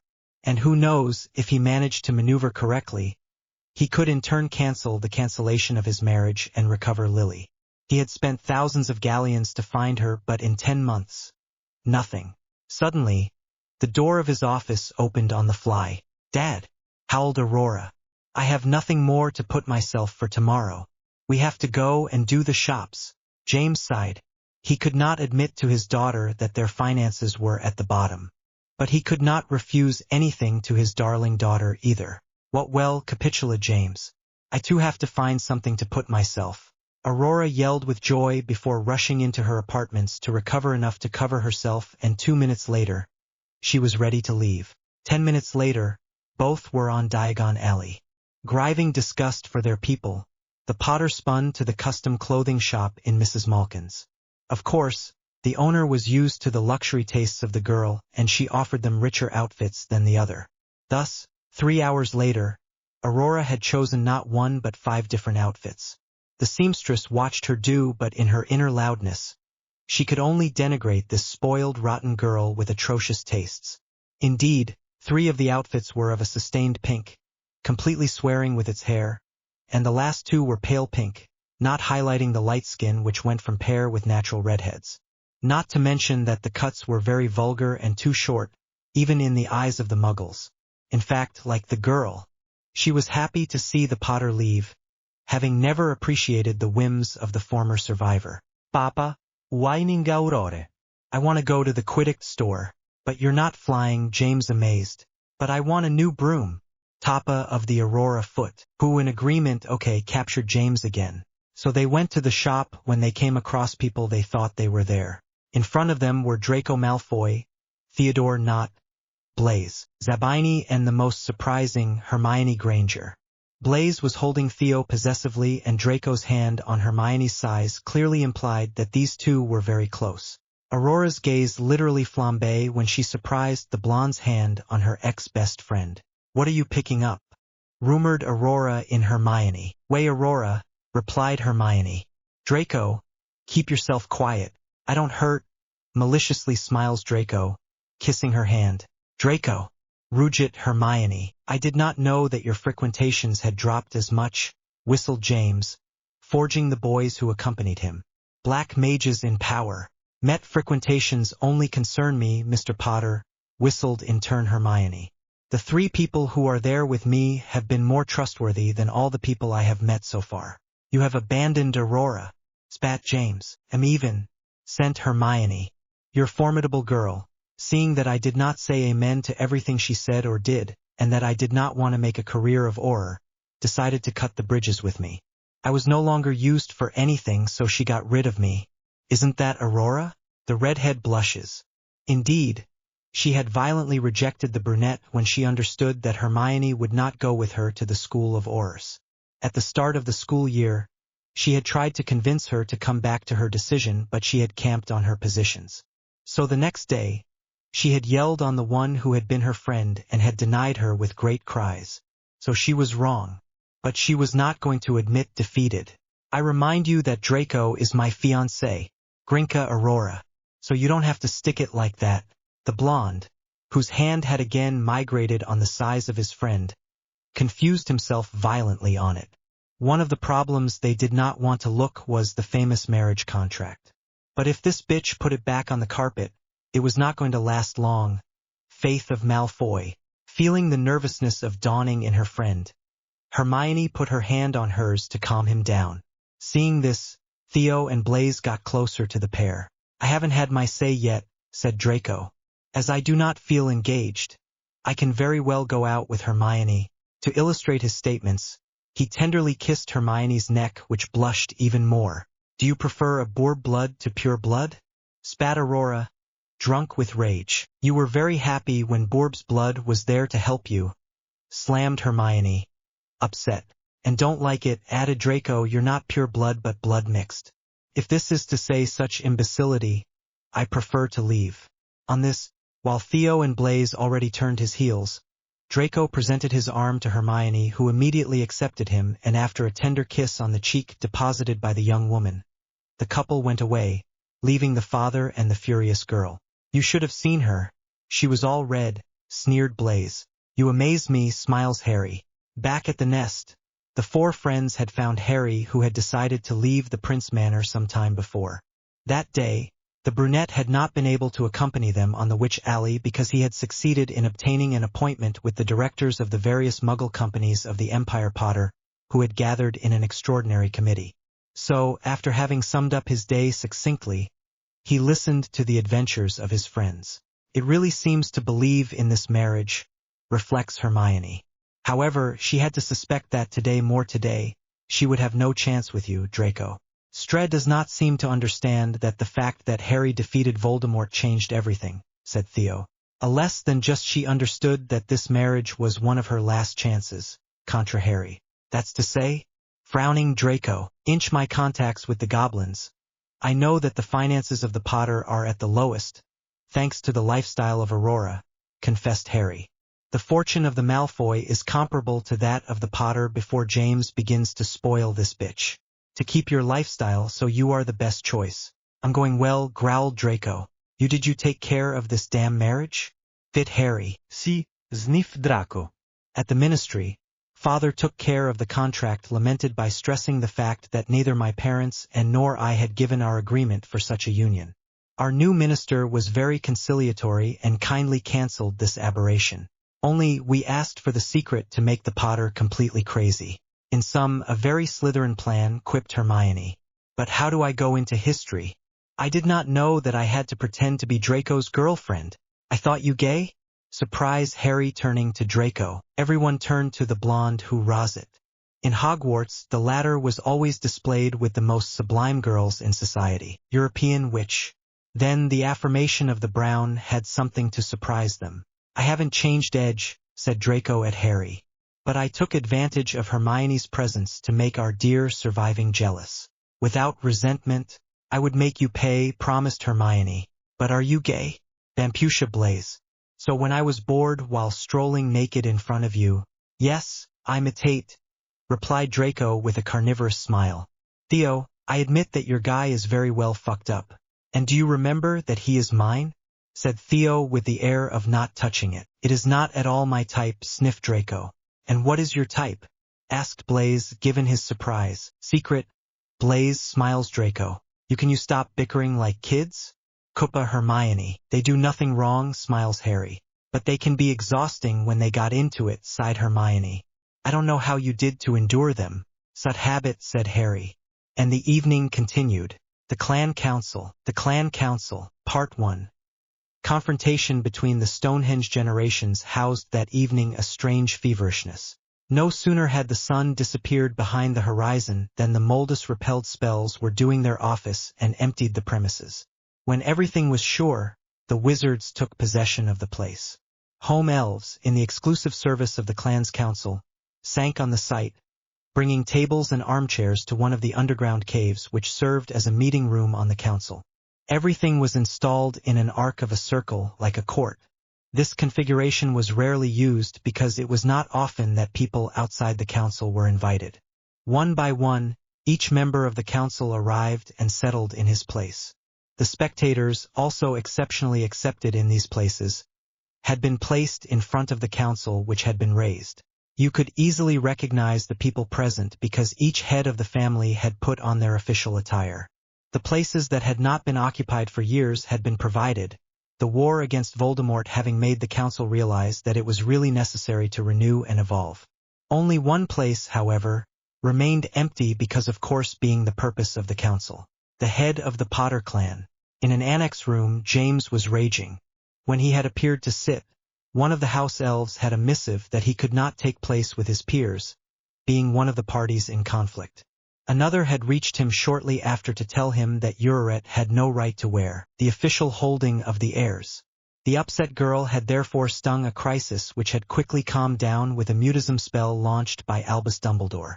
When he had learned that the council opened the winter solstice meeting, James had not hesitated to invite the director of Hogwarts, who had always been immense support. The old man had of course accepted immediately, which can finally enter this legendary advice whose access was usually refused to him. Faced with the possibilities that were offered, Dumbledore was quick to tell James what it was necessary to do. Of course, both knew the evidence that the Lord had brought to the council, and it was obvious to them that Aurora was going to be designated as heiress of the Potter. Their second objective would be to bring the director to the council because even if he had a great influence on the government, it was nothing compared to that which the council had on the Witch Company had. By their side were the Weasley, the parents and the last children. While the children seemed excited, the parents were obviously uncomfortable. They had been convinced by the director to come also, but despite the age of their respective families, they had never had their place in this council. In another annex room, Harry was trying to calm his apprehension. With him, Hermione, Draco, and Neville chatted to relax. Most of the members of their group held seats on the board, so they were not present with them. Only Lily, Moira, and Remus therefore stood by their side. I don't want to lose you, glowed Lily while holding Harry in his arms. It is not risk, gently reassured Harry. It is out of the question that I let James win. Should I take care of it, whispered Moira. With your permission, Lily. What are you in mind? The redhead straightened up, the shy, of course, hoss of the Moira shoulders. It could then be that your dear ex-husband dies mysteriously. If you could at the same time win all the fortune and the privileges of the Potter, it could well put this dear Aurora in a more than embarrassing situation, suggested Neville, the heir of nothing. For Morgan, you hang out too much with my son. Falsely horrified Moira. He transmitted his Slytherin spirit to you. All burst out laughing. Do you have what I asked you? Harry asked discreetly. We had trouble catching it, but he is there, replied Draco. To more security, we built a magnificent cage from which he will not easily get out, added Hermione. You really too much with us, noted Harry. I have nothing to do with it, hossed the brunette with the brunette. In brief, cut Neville. When do you want us to bring it to you? I would ask the elves to do it, replied Harry. I don't want you to miss the show. Suddenly a huge gong sounds. It's time, Draco said. We should go to our places. Everyone followed their advice. The clan council is open. All sits. With a sign of the head, the chairman of the council, appointed random for each meeting, invited James to advance. The brunette came back and advanced until he arrived at the council. He offered a scoundrel smile in the assembly, sure of his victory. And he launched himself. Dear friends, said James, I come to you for a serious matter. Indeed, the sustainability of my clan is in danger. I do not teach you anything by saying that the Potter family dates back hundreds of years, to the founders of Hogwarts and even further. It has a more than substantial place in our society, and this place is threatened. You wonder why I seem so sure and who dares to attack my family. However so old? Rest assured, my clan did not have any external attack. But I have 2 children. One of them, that which the laws of pure blood designate as my heir, judged that his presence was not necessary in these places, is determined to ignore everything that makes his inheritance. I am convinced that he is unfit to use such an important role. James is stirred. Harry, for his part, raised an eyebrow.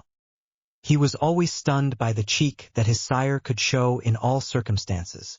While he had stripped himself to deny his existence all his life, here he was officially recognized as his son before nothing but the Council of Clans. He did not know if he should think so self-centered or opportunistic. On a sign of the president of the council, Harry got up in turn. He saw from the corner of the eye the start of Aurora, James and Dumbledore, and retired to sneer. Having not given a sign of life from the duel, he knew that these 3 had thought that the council was tired of waiting and had decided to do without his presence. Bad luck for them, they were there and they were going to see green and ripe steps. Honoraries members of the council greeted Harry. I am here at your request, and I would answer for all the charges of which I am the target. And he sat down. One of the things that horrified him with his sire was his proportion to the spectacular, unlike him who cultivated sobriety.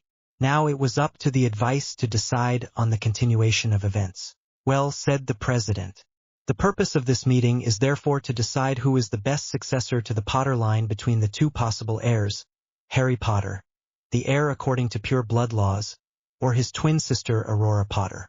We speak to Lord James Potter, at the origin of this request. The man placed himself in front of the council. It was now up to him to present the evidence of Harry's incapacity to resume the torch of the Potter. I'm in front of you because I think my heir is not worthy to resume the succession of the family, began James. Admittedly, I had to teach him the customs of the family, but it was reluctantly done. He has never been interested in business, unlike Aurora. To show that he was by no means concerned by what was going with the name of the Potter, Harry left the house from his 12 years. He has never set foot in the mansion since or made contact with us. All the time, he made the life of Aurora difficult, going so far as to prevent him from following his studies correctly. He is a first-rate manipulator who hardly cares about the well-being of his family because he did not hesitate to accuse us of mistreatment. He is an ungrateful child who does not recognize all the efforts we make for him. To demonstrate its incompatible character with the function of chief of the Potter clan, I call Albus Dumbledore. While the director of Hogwarts advanced, Harry wondered. The complaint for mistreatment had taken place when he was 9 years old. Aurora had again accused her of one of her nonsense, but this time she had broken records. She had stolen her father's wand and went to the artifact hall, where a large majority of the magic objects collected by the Potter family had been brought together over the centuries. The little redhead had destroyed the whole hall and was fierce on the psychic view stone of Sharon Potter, a large family clairvoyant and artifact of great value. By discovering the disaster, James had questioned Aurora, who had told her that she had seen Harry enter the room with her wand in hand. Taking advantage of the fact that Lily was traveling for a few days, the father had led the boy in the mansions. The correction had been so violent and so traumatic as he had the strength. Harry had fled from his home. A motorist had found him several hours later at the side of the road and immediately led him to a Muggle hospital. Faced with the magnitude of the injuries, the doctors had appealed and the police and the social services. The little boy had hardly spoken to them, except to tell them his name, as well as in a resigned voice that the author of his wounds was none other than his father. Always under sedative, he had never seen his father recover it and throw it in a room without give him no care. Harry now understood that the Muggles had had enough time to file a complaint on his behalf and accuse James of child abuse. The case had still been stifled, but out now did not seem the most judicious. "Members of the Clan Council," said Dumbledore, "you are not aware that I have been the director of Hogwarts for several decades now. I saw generations of children pass in this school, but among those who marked me the most, 2 came out of the lot, and it was the twins Potter. I have never seen such different twins. Admittedly, this regularly happens that twins go to different houses, but I have rarely seen them go one to Gryffindor and the other to Slytherin. And over the days I realized that they were completely opposed." While Aurora was shining throughout the school, Harry threw the stigma on her. Whenever she did a heroic act, it was always because Harry was about to do a reprehensible act. Generally, when she was punished, it was because of her brother. I have never seen Harry show any respect for James throughout his schooling, unlike his sister. When James asked that his heir accompanied him to a meeting official, Harry never appeared and Aurora had to replace him at the raised foot. I have always seen the twins fight, and each time, Aurora told me that the instigator was Harry. I have never been as disappointed by a student as by Harry Potter. I did not name him prefect as his sister because, unlike her, he did not inspire confidence and was not serious. So see him at the head of the Potter family would augur a dark period for this clan. And the old man returned to his place. Harry felt the exasperation put in him.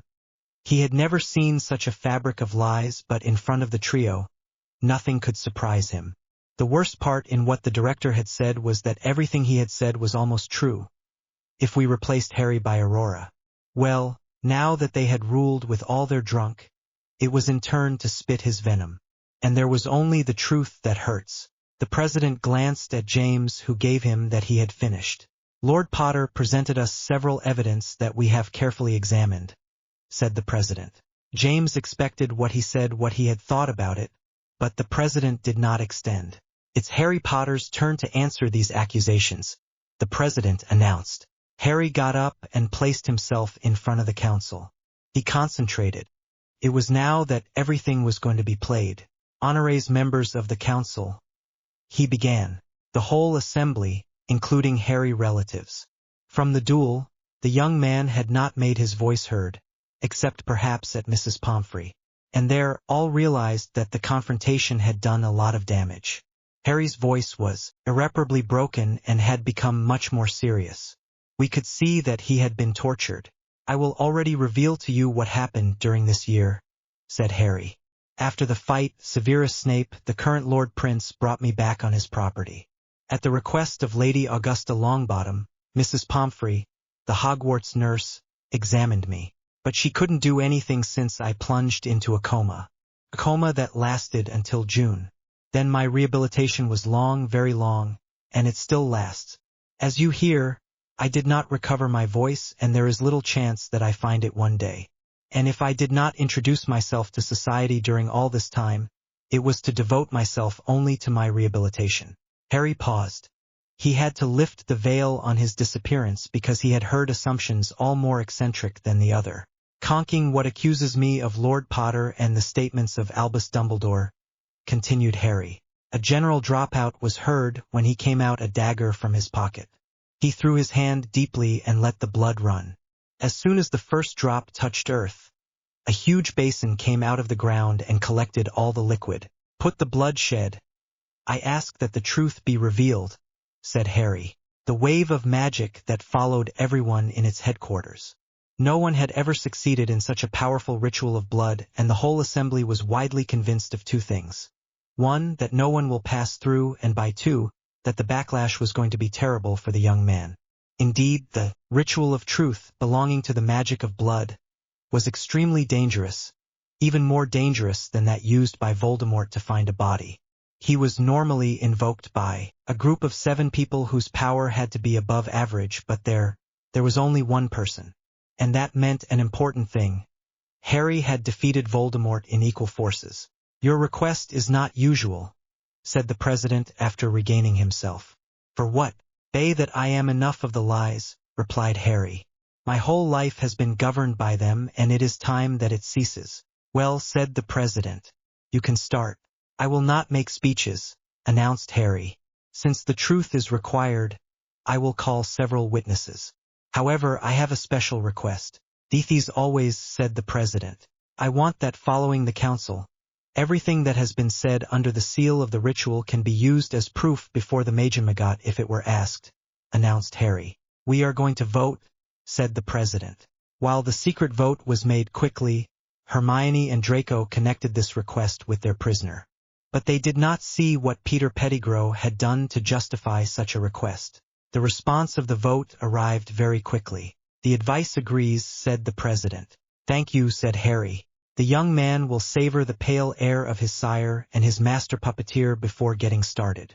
What presents Pettigrew? Asked Harry. The cursed trio jumped. None of them thought we could have been interested in the godfather of Aurora. An elf of the house revealed the animal rat that trembled with terror. To prevent him from running away, the elf attached him to his chair. As you Peter Pettigrew? Harry asked. Yes, replied Peter. So you studied in Ireland? Harry asked to verify the effectiveness of the ritual. No, replied Peter. Intendant, try to lie intentionally by saying that you have studied in Ireland, said Harry. The efforts were clearly visible on the face of the man, but he abandoned very quickly. No, that's wrong, sighed Peter. Harry let out a slight smile. Now he was holding it. A question for my personal culture, said Harry. Why stayed with James Potter, Sirius Black, and Remus Lupin during your schooling, and why did you not stole on your own wings once the school is finished? They had everything for them, replied Peter. James and Sirius were heirs of pure blood, and Remus, although he was a werewolf, had wisdom and was an excellent student. Together, they were the marauders, and their reputation was well established. They were magically speaking, and that was something that could not be removed. With them, I was protected, we dared not bother me. And then, when we left Hogwarts, everyone knew what he wanted to do. James and Sirius wanted to become Aurors, Remus' defense master. But I didn't know. I didn't want to lose their protection. So I hung on to James, the first who had taken me under his wing and the one who had the most easier. I admit, I lived in the hooks of James, and even more when he designated me sponsor of Aurora. Harry was barely surprised. The man had always seemed interested and not at all in a hurry to leave the Manor Potter. The various members of the council wondered. Leave a picker belonging to the family to live at home, but a friend, even as close as the marauders were? There was still reflection material. Do you have something to see in the events that brought Voldemort to the Manor Potter now 18 years ago? Harry asked. Publishing resounded in the room. Voldemort's name was still relatively taboo, and very few people allowed themselves to pronounce it. Those who had done their schooling with Harry were not surprised, however, since as soon as he had set foot in school, he stood out by pronouncing the Hani name. It had also earned him some well-felt corrections, remembered Draco, but the young boy at the time had made his opponents understand that he was not intended to be done. And this is how Harry had started to gain respect for the Slytherin, then the pure blood whose families had been attracted to the Black Mage. For Aurora, James, and Albus, the question was absurd. When it had become obvious that someone had betrayed the secret of the Potter house, Sirius had been immediately apprehended by the director and very long interviewed by the latter. James had even demanded before Sirius that he be administered to him from the Veritaserum, despite that Albus certified him that he had not delivered the secret to anyone. Then that the Legiliminia is used. This is really what had cracked the friendship of the Marauders. Yes, replied Peter, defeated. The amazement appeared on all faces. How? Harry asked. When James, Sirius and Albus Dumbledore carried out the Fidelitas ritual, I was present in my animal form, said Peter. The master had told me that this ritual did not understand the animals, even magic. So when James told me that he was going to do the ritual, I got into the room in my rat form and I heard the secret. As soon as the ritual ended, I immediately went to tell my master. Your master? Said Harry, wanting to clarify things. The Lord of Darkness, whispered Peter, clearly frightened. So are you a Death Eater? Fit Harry. For the age of 16, admitted Peter. Everyone was in shock. James Potter's best friend was a Death Eater. It was a very bad point for James, since in families of pure blood, one did not let a stranger enter his privacy without taking precautions.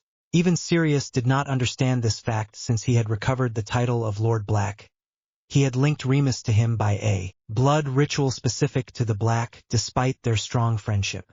This ritual, like other techniques jealously guarded by the old families, made it possible to avoid delicate situations such as the betrayal that Peter had just admitted. For what?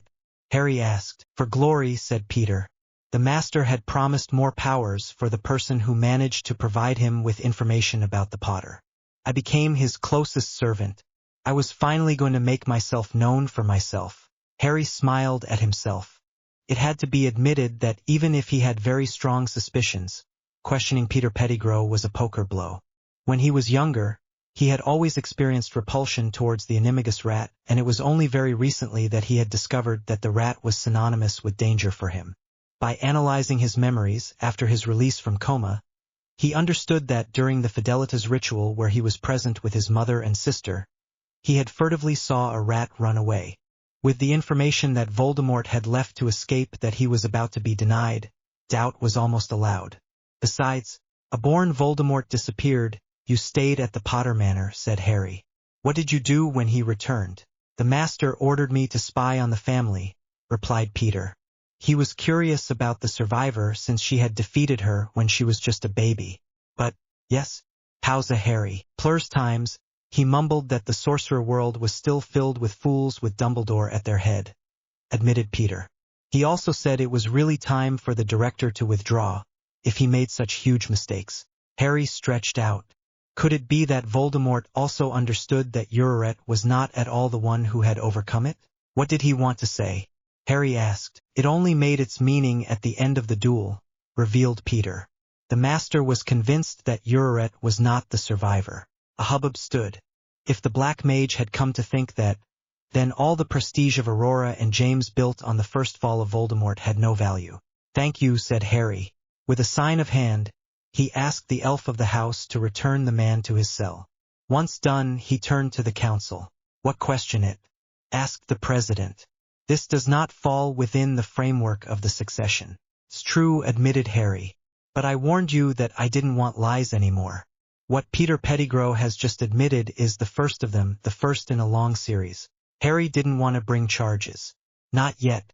The facts had to speak of themselves, absolutely. What presents himself Albus Dumbledore? Asked Harry. Immediately, two house elves appeared on each side of the director and disappeared to reappear in front of the seat where Peter Pettigrew had been installed. For more security, the elves made him from his wand and firmly tied him to the chair with anti-magic chains. But, protested Albus. More calm down, intima the president. As you entered here and you did not show your disapproval of the ritual of truth when leaving the room, you have implicitly given your agreement to be submitted. The director turns drastically. He struggled for a few more moments before being defeated. Harry had to be very careful. He had a sorcerer in front of him who had more than 50 years of manipulation behind him. Even if the ritual guaranteed him the truth, Albus Dumbledore could very well arrange the truth in his sauce. So you advised the Potter family to protect themselves with the fate of Fidelitas? Harry asked. Yes, replied Dumbledore. For what? fit Harry. The Fidelitas has already proven itself, replied Dumbledore. But as Pettigrew just said, he is unfortunately not infallible. Why comes at this end?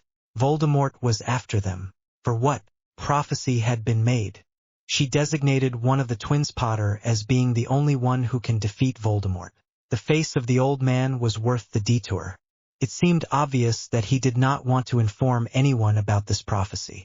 He had largely underestimated the strength of the fate. Hells the twins Potter were designated. Wanted to specify Harry. No, confessed Dumbledore. There was also the young Neville Longbottom who could correspond. Augusta Longbottom straightened up. She was clearly intrigued by this story. Harry understood it instantly. Do you still warn the Longbottom of this threat? Harry asked. No, confessed Dumbledore. For what? I did not judge that they should be. The hubbub stood.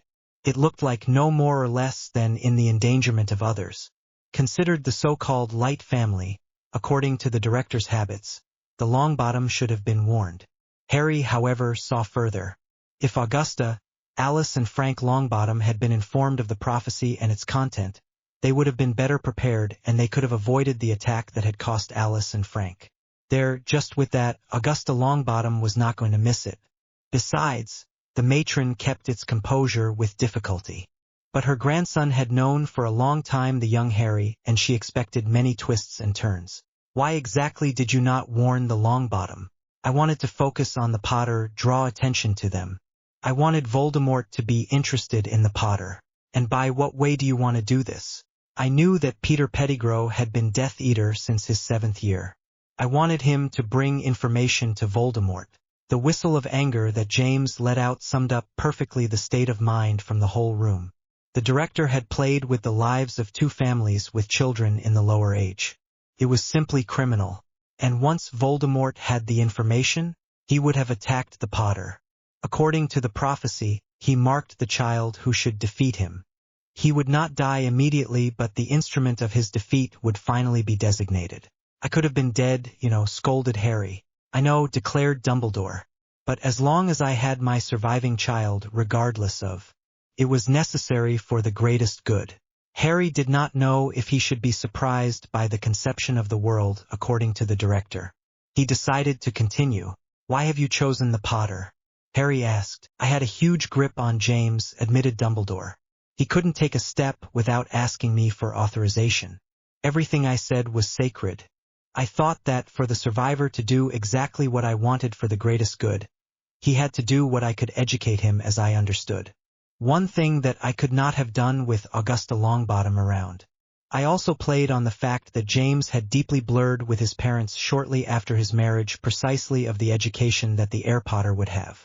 The disdain literally suited the old man, thus showing all the respect he had for Lord Potter. The outraged air of James was a real delight for Harry, who considered that his parent finally had what he deserved.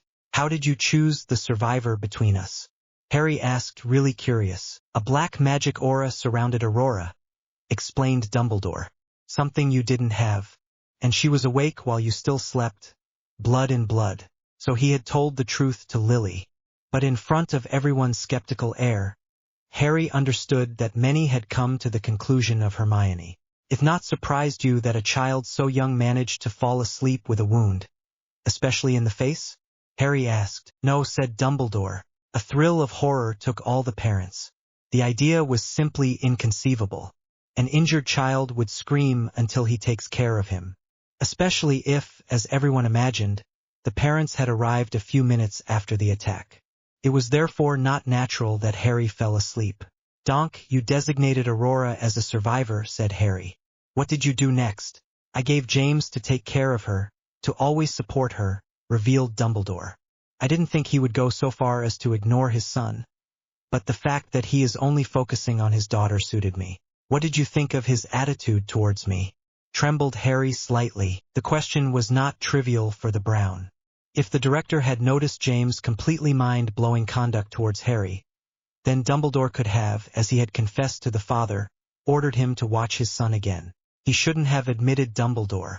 But it suited me perfectly. If Aurora was at the head of the Potter, she would have obeyed me with a finger and eye. and I had plans for the fortune of the Potter. What were your orders concerning Aurora? It was to be pampered as much as possible and pushed as much as possible to express her magic. I pushed James to take care exclusively of Aurora, even if it means abandoning her son. I wanted him to take care of his education. What have you done, you? I had confidence in James to teach him everything it needed. I ended up with an arrogant and spoiled rotten year. These features did not bother me since she obeyed me, totally. I created several events to train him to fight against Voldemort, but I have always been surprised by the weakness of his magic. I thought it was necessary to leave him more latitude, so I gave him more favors. You talk about trials, interrupted Harry. Specify. The first year, I heard rumors that Voldemort would try to recover a body. I was in contact with Nicholas Flamel, the creator of the Philosopher's Stone, which allows access to eternal life. I borrowed it to bait Voldemort first in Gringotts and then in Hogwarts. I gave enough clues to Aurora so that she understands that Voldemort's spy was Professor Quirrell, who bore our enemy on the back of her head. Aurora found and defeated him by burning him with the protection she had created during the Halloween attack. In the second year, I gave the bewitched newspaper from Voldemort to Ginny Weasley to open the Chamber of Secrets. Aurora defeated the Basil that was there with the Sword of Gryffindor. The third, I asked Fudge to place Dementors around school to test the fears of Aurora. I even asked him to place a reserve of 100 of them in the prohibited forest. The fact that they freed themselves was a competition of circumstances. In the fourth year, I bewitched Mowgray so that he puts the name of Aurora in the fire cup. In fifth, I tested his fighting spirit by asking that Dolores Umbridge becomes a teacher at school because I knew his methods perfectly. Besides, that year, Aurora surprised me by creating an effective defense club. In sixth year, she thwarted an attempted murder against me. And the last year, I wanted it to fall into an ambush of Death Eaters, but it has done badly. All meditated on these words. For the assembly, Dumbledore had no more or less endangered the life of Aurora. All this to test it, without adequate preparation. But Harry, with the information he had, grinned from the teeth because each time, Aurora appropriated her adventures and exploits. You also talked about favors, continued Harry. It much that does not come out of the ordinary, reassured Dumbledore. Thethesis in addition, said Harry. The curfew did not apply to her, revealed Dumbledore. All his punishments had to be validated by me, and when I judged them without interest, I cancelled them. And how many punishments have you validated? Harry asked. I made this decision, none, admitted Dumbledore. What well, said Harry. Continue. I brought her into the Gryffindor Quidditch team, as she had assured me that she was flying extremely well on a broom, continued Dumbledore. However, it must be admitted that Gryffindor had never lost with so much gap since she entered the team. The worst part was that he did not exaggerate the least in the world. Obsessed by having the survivor in his team, Olivier Dubois had, in the first year, acceded to all Aurora's requests and had established a strategy revolving around her. It could have been a winner, but the strategy was based on the effectiveness of the attractor, which, in this case, was completely incompetent. Dubois, leaving the team a few years later, had confessed to Marcus Flint, then captain of Slytherin at the same time as him, that he had never regretted as much to have yielded to this capricious that was Aurora, and that the Gryffindor team would run to his loss with it belonging to it. Or even worse if she became captain, which happened in the 6th year and for the 7th year. Never other houses encountered so little resistance on the part of the red and gold, which ended the last good in the Quidditch Cup race without counting the tumble for the Cup of the Four Houses, where the scores were the lowest for centuries, despite the points without reason of the director in Aurora. I named it Prefect when she entered the 5th year, continued Dumbledore. Her personal home elf is with her from the 1st year. I allowed her to go to Hogsmeade every weekend if she wanted her for her pleasure, and this since her 2nd year. Harry Haus an Eyebrow. He was aware of most of these favors, but did not know that the director would have gone to the time to grant himself a house elf at his service. The conditions for his appointment in the Quidditch team did not even surprise him, and his authorization to leave even less, especially since he knew that she had abused it when her life was in danger. For the public, it was amazement. The director had, to his appointment, refused that the favors granted to the most important pure-blood heirs continue. However, what he had granted to Aurora were only favors given to the heirs before Dumbledore prohibits them.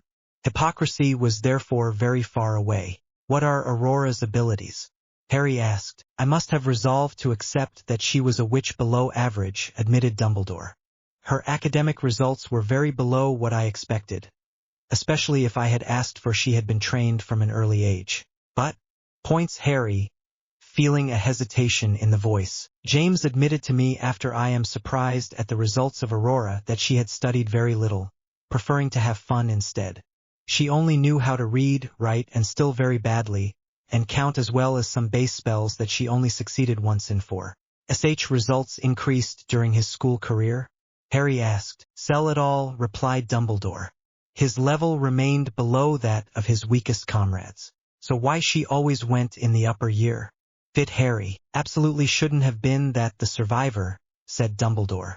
It would be harms its popularity, and it would not have been followed if it had not the minimum results in Hogwarts. But how did you get it in the upper year? Harry asked. Isn't each student of students examined during the Endofire advice? If confirmed Dumbledore. But I removed the Aurora files and a few others from the advice, and I ordered their passage in the upper year. You talked about a few others, raised Harry. Who are they, and why have you removed their files? It is Ronald Weasley and his sister Ginevra, replied Dumbledore. As Aurora had to have faithful friends, I made him get closer to the last 2 of the Weasley. But I realized that they totally idolized the survivor to the point of imitating it in all respects, including in their schoolwork. Their notes were too low for me to take the risk of making them redouble and thus keep them away from Aurora. Do you really think Aurora able to direct the Potter clan? Harry asked. Frankly, said Dumbledore, no way. The rare choices I saw him take were made on a whim. The notes she left in the various stores and restaurants in Hogsmeade and Diagon Alley went far beyond understanding. When I learned that Aurora had asked to direct one of her father's societies and that James had accepted, I asked to be able to see how she managed. The company went bankrupt in less than 6 months. And his behavior in society. Fit Harry. Aurora is not a lady in society, admitted Dumbledore. I compared her to many young pure-blood girls, and she did not arrive at any of them. She behaves like a spoiled child and does not hesitate to show it, believing that everything is due to her. It is enough to tickle it a little so that it is blinded by the rage. She lives in her little world, and she does not intend to get out to grow. Harry reflects for a few moments before asking his next question. What did you do to fight Voldemort? Harry asked, all interviewed. The question seemed strange since from the death of Voldemort, yet another indiscretion of Aurora had highlighted the existence of the Order of the Phoenix. So everyone knew that the director was the creator. But they didn't see where Harry was coming from. I created the Order of the Phoenix during the first climb of Voldemort, replied Dumbledore. I reformed it when Voldemort recovered a body. The Order was responsible for collecting information and intervening in the event of attacks to help the Aurors. They also had to protect the survivor, even if it means giving their lives for this. So all members agree with these objectives? Harry asked. Presk, admitted Dumbledore. Some, after rubbing shoulders with Aurora for a while, refused to sacrifice herself for her. I had to convince them. What measures have you taken? Fit Harry. I have manipulated the spirits of some, revealed Dumbledore. Or, when people would not miss anyone, I made them locked up in Azkaban, or if they represented a real danger, they would die. You order their execution. Jumped Harry. Yes, said Dumbledore. The crowd was shaken. The director of Hogwarts, the so-called head of light, used the same methods as the black mage he had wanted to fight. And if they no longer had faith in you? Harry asked. I forced her, replied Dumbledore. We were not much, and others should not leave because my methods did not suit them. Who have you forced loyalty the most? Fit Harry. Arthur and Molly Weasley, admitted Dumbledore. For what? Harry asked. What they represent the family of light par excellence, replied Dumbledore. They don't know it, but they are a guarantee of my good faith. Losing them would be a disaster for me. You are more like your position than to the free will of the people around you, noted Harry.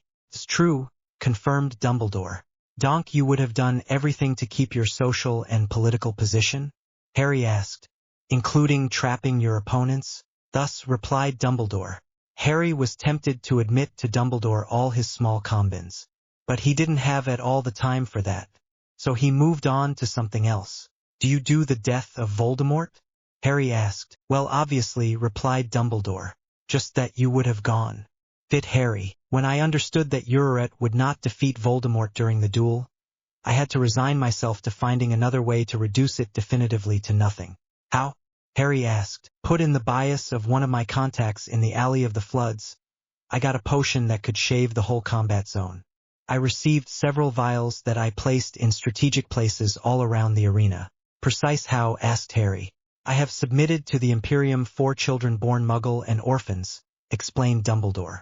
I have printed a setback that, in my signal, they introduced the last ingredient in the vial. Everything would have exploded. You mean you were going to sacrifice 4 children? Blowed Harry. Just to kill Voldemort? So that was the role of adults to do it? Yes, said Dumbledore. The room rumbled furiously. The director, guardian of the integrity of the children of Hogwarts, had not hesitated to sacrifice some of them for the greatest good? It was simply unacceptable. Harry smiles internally. The children hidden at the Prince Manor were finally going to find a normal life. He now had one last thing to do. What about James Potter? Harry said. What is your opinion? It is different from his parents, replied Dumbledore. It is very easily influenced and extremely sensitive to the image it gives. Therefore, it is easily corruptible as long as it is told that in the end it will be much more popular. Most of his decisions are made on the faith of prejudices that I thought that his parents had done everything so as not to convey to him. He is arrogant and imbued with himself. Admittedly, he is a good Auror, but without his faults, he could have been much more. Mui, do you trust it? Harry asked. Seed without very specific instructions, admitted Dumbledore. I saw well during his schooling in Hogwarts that his imagination could make him go very far. Thank you, finished Harry. The Brown motioned to the house elves to accompany the old man in his place. The president then spoke. You made the testimony of Albus Dumbledore caduc, he said. Indeed, conceded Harry. How do you call other people? Asked the president. Yes, sir, smiles Harry. I therefore granted the president. What presents James Potter? Announced Harry. Patriarch Potter struggled by feeling the hands of the elves on him, but he quickly abandoned. You will pay me. Josses, the threats do not have their place here, calmly recalled Harry. The young man concentrated. He shouldn't miss it. You hate me, said Harry. For what? What? I didn't want a crackmel among my children, spat James. Mel, after having proven that I could do better than Aurora? It is the survivor. It automatically does better than you. Why want to remove my head from the Potter clan? Pry that Aurora is better than you. The prestige of my family would no longer have a limit with my daughter, the survivor, at her head. Harry retired to shake his head. James did not see that everything he showed on the council was a person solely looking for fame and blinded by it. You have spoken of an accusation of mistreatment made Harry. When did it take place? When you were 9 years old. Why would you tell us how she started? James paled and did not want to answer. But the ritual of truth made its office. I had punished you, admitted James. For what? When the Potter artifact room had been completely devastated. Pihu? Aurora had said she had seen you enter it shortly before with my baguette that you had taken in my office. So you put protection so that I could not enter your office and the artifact hall as well as in a large part of the house under any circumstance. Big White. James was embarrassed while the room was simply outraged. We did not do these kinds of things, especially with his heir. Draco, meanwhile, clenched his fists. Harry had never revealed what had happened in the Manor Potter, but that James Potter restricted access to his own house to his own son, which is his heir, was the absolute horror. And he did not yet know what James had imagined to make the life of his son a hell. Sois, resumed Harry. How did you discover the disaster? Aurora had told me, admitted James. What did you do then? I took you to the dungeons. Ixon did not prevent you? No. Lily went on a trip for a few days. Afterwards, I corrected you. How? Detail what you did that day. I chained you on the wall of the dungeon after throwing all your clothes in a corner. I whipped your back 100 times. Then I launched the cutting spell 3 times. The breeze on your legs and arms. And the Dolores. I stopped counting after the 15th. The Halida audience. The old families were perhaps adept at physical punishment, but they would never be fierce so much on a child, especially so young. The number of Dolores was really impressive and totally cruel. That Harry survived with all his minds seemed to be a miracle. I had to go back because Aurora called me, continued James. When I came back, you had disappeared. It was not until 3 days later that I received a Muggle letter that warned me of your presence in one of their hospitals. I went to pick you up and brought you to your room. The magic has finished treating you. A week later, I received the invitation for the complaint for mistreatment. I played my relationships to have it cancelled. You are therefore customary of wine pots, accused Harry. I used to give it, said James. For what? Gentrally, so as not to be continued when she did not respect the law. What happened often? Environally once a week when she is at home. When she is at school, the director managed.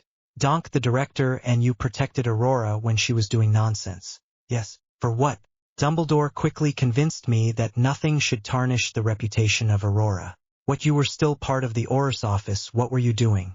I had managed with the abusive use of magic service so that all the break-ins of Aurora reach me directly. I went there and then I bought their silence or I erased their memory. Most often, I managed to convince them not to speak. Why, you trained Aurora? I tried. But I couldn't force her to do anything. So as soon as she wanted to stop, we did it and we went to have fun.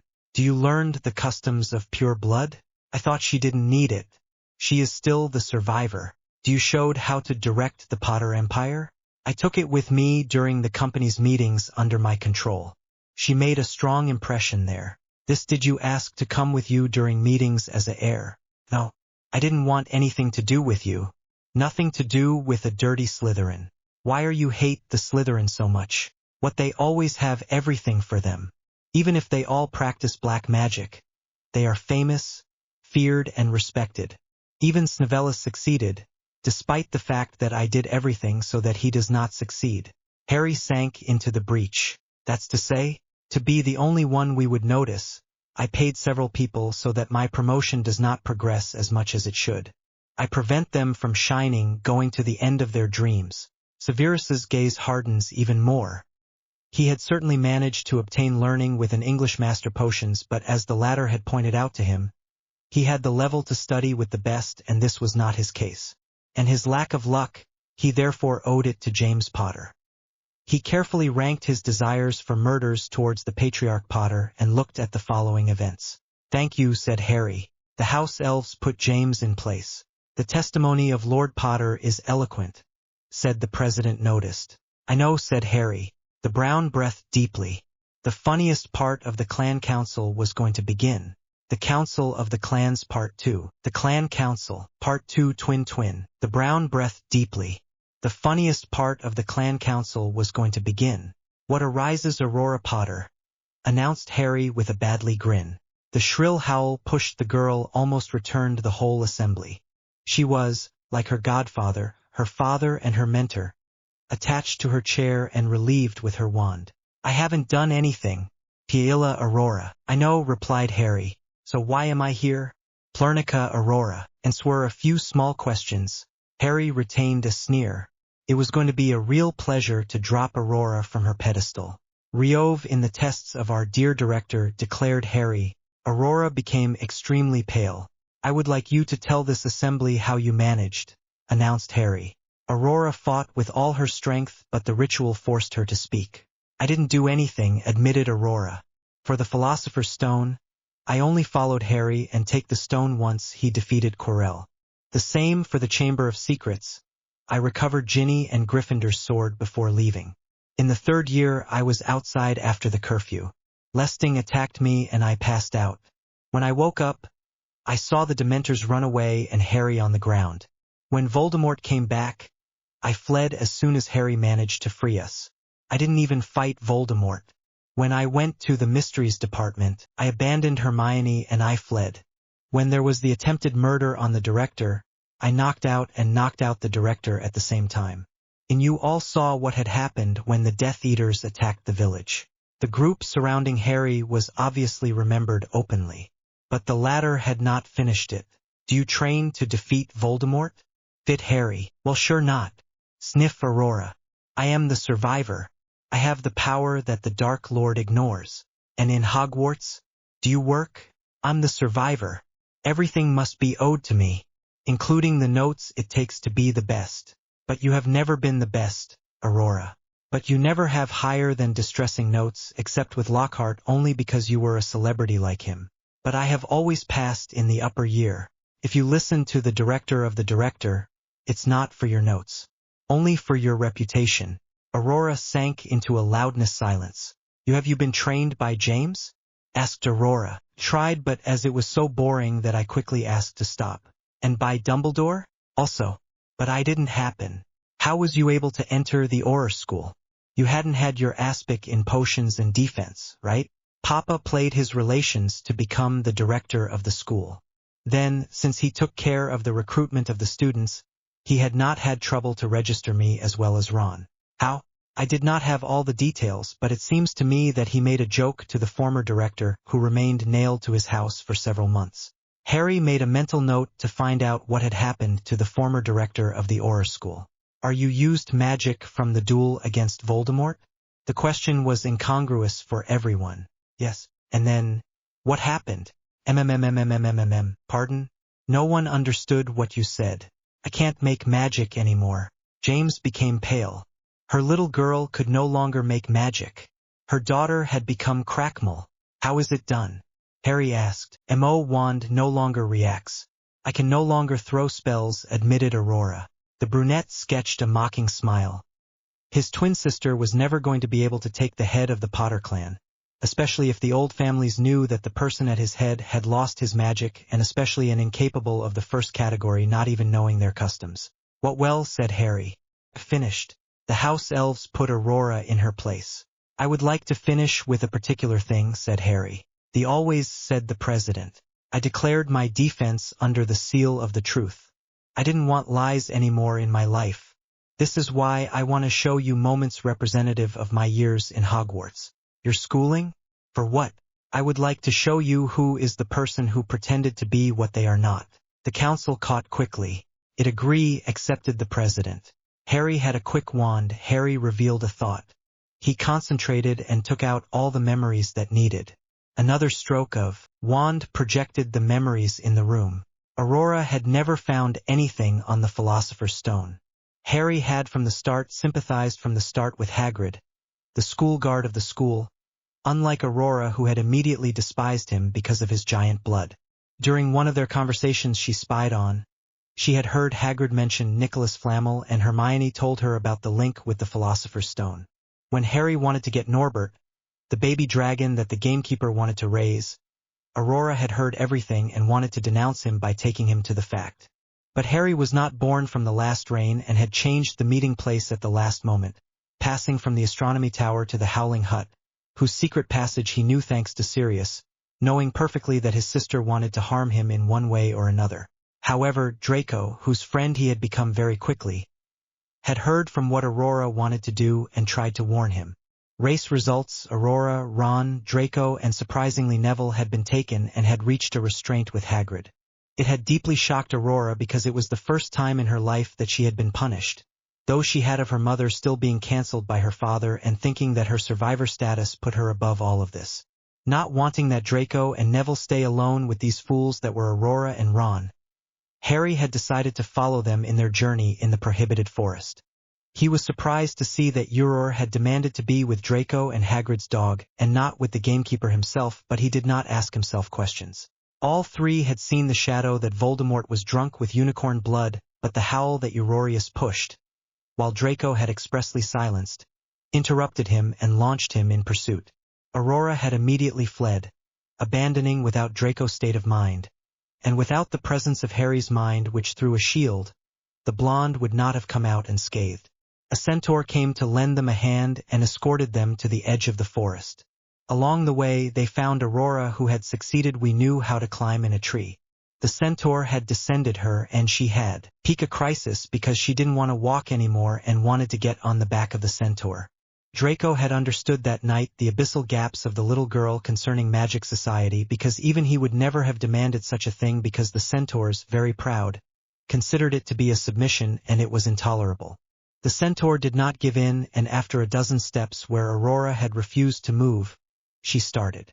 Once at school, she had gone to complain to her father that Draco and the centaur had abandoned him in the forest, but Draco, warned by Harry, had given his version of the facts to Severus Snape, and the director, unable to punish Draco without Severus, did not raise all the Slytherin, stifled the case. Since then, Aurora, knowing that Severus was a former Death Eater, was convinced that he wanted the stone to give it to his master. She followed the professor with the help of her invisibility cape, but she was so little discreet that the Master of Potions knew when she was there and managed to do nothing reprehensible.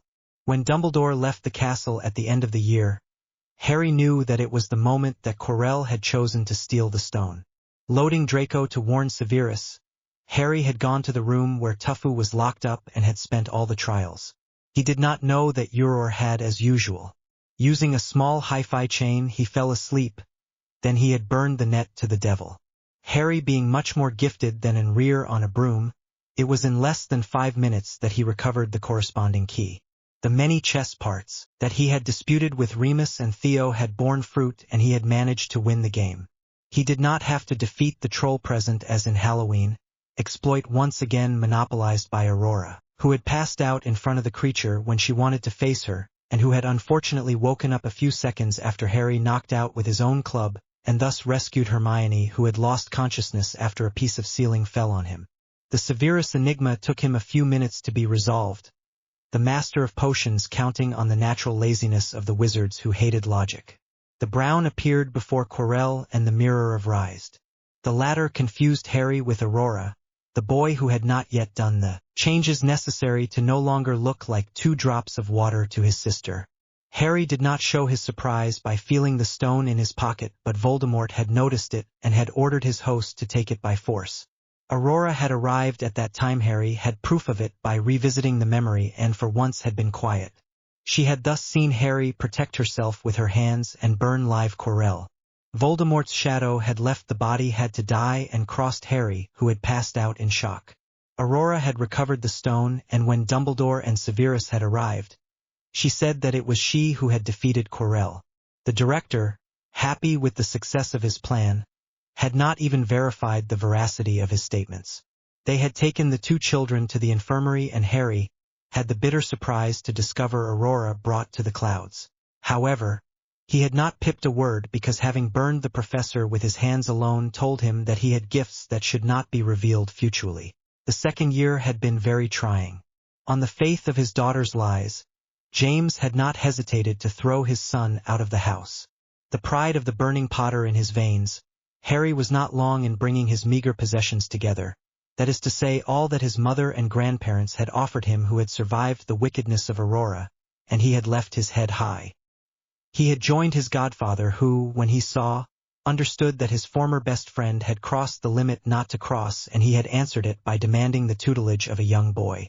The start of the school year had been hard, and that had not managed with the assaults of whoever pretended to be the heir to Slytherin. Exasperated by the dubious insinuations of Aurora, and after she threw him in the face that he should never have been part of the family, Harry had made a magic attack and had effectively silenced Aurora by making him absorb a prohibited potion which had made her incapable of moving. He had thus had peace for 3 whole months to understand that it was a basil which had been hidden in the Chamber of Secrets, and learning in passing that he was Fork. Fortunately, no one had witnessed their demonstration, and the Brown had been able to add a new string to its bow. Under his mother's supplications, Harry had finally released Aurora, who had immediately sought to take revenge on these months of immobility by postponing his rage on his twin. As usual, she had followed the brunette, who had decided that evening to get rid of the basil. Fortunately, she had not heard her brother whistling the password, but despite her disgust for apparent dirt, she had jumped in the pipe. She had not attended the duel between the snake and her brother, but had arrived just after Hawks finished treating Harry. At a glance, she knew what had happened and quickly arranged the story to her advantage. Since no one was aware to contradict her, she grabbed the phoenix, which pushed a furious trill, stored in her pocket the calcinated newspaper, and took against her Ginny and Gryffindor's sword before ordering the fire bird to bring it back to the surface. He paid for the task of very bad grace, but returned very quickly to the house to come to the help of Harry that Aurora had cowardly abandoned. He brought him to Severus Snape, who treated him. And Aurora once again flew Harry's feet. The third year had seen the escape of Bellatrix Lestrange's. Drastic measures now surrounded the survivor, who became a real living wound for her guards. On Dumbledore's suggestion, Remus Lupin had come to teach defense at school. And the minister had decided to place all around the school of Dementors. It turned out that they had a traumatic effect on Harry. The redhead, no longer having to demonstrate her cruelty, cheerfully mocked her twin, but she was the only one since, thanks to an artifact she wore by her father, she did not know the effect of Dementors, unlike other students. It was what had led the director to think that the survivor had no fears, or that she controlled them perfectly. Bellatrix had managed to break into the school, stealing a carriage, and attacked Aurora, who was against orders in the park at nightfall. The latter had passed out and had had her survival only in the intervention of Harry, who accompanied Remus until the glowing hut passed. Harry had to act very quick since the full moon was about to get up and the Dementors were approaching.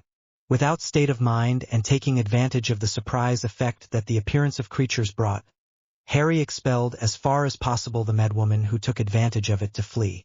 Then, he made his first act of magic without wand by lifting Remus, which began to transform itself using his wand, and with his magic pressed on the knot which allowed the opening of the passage.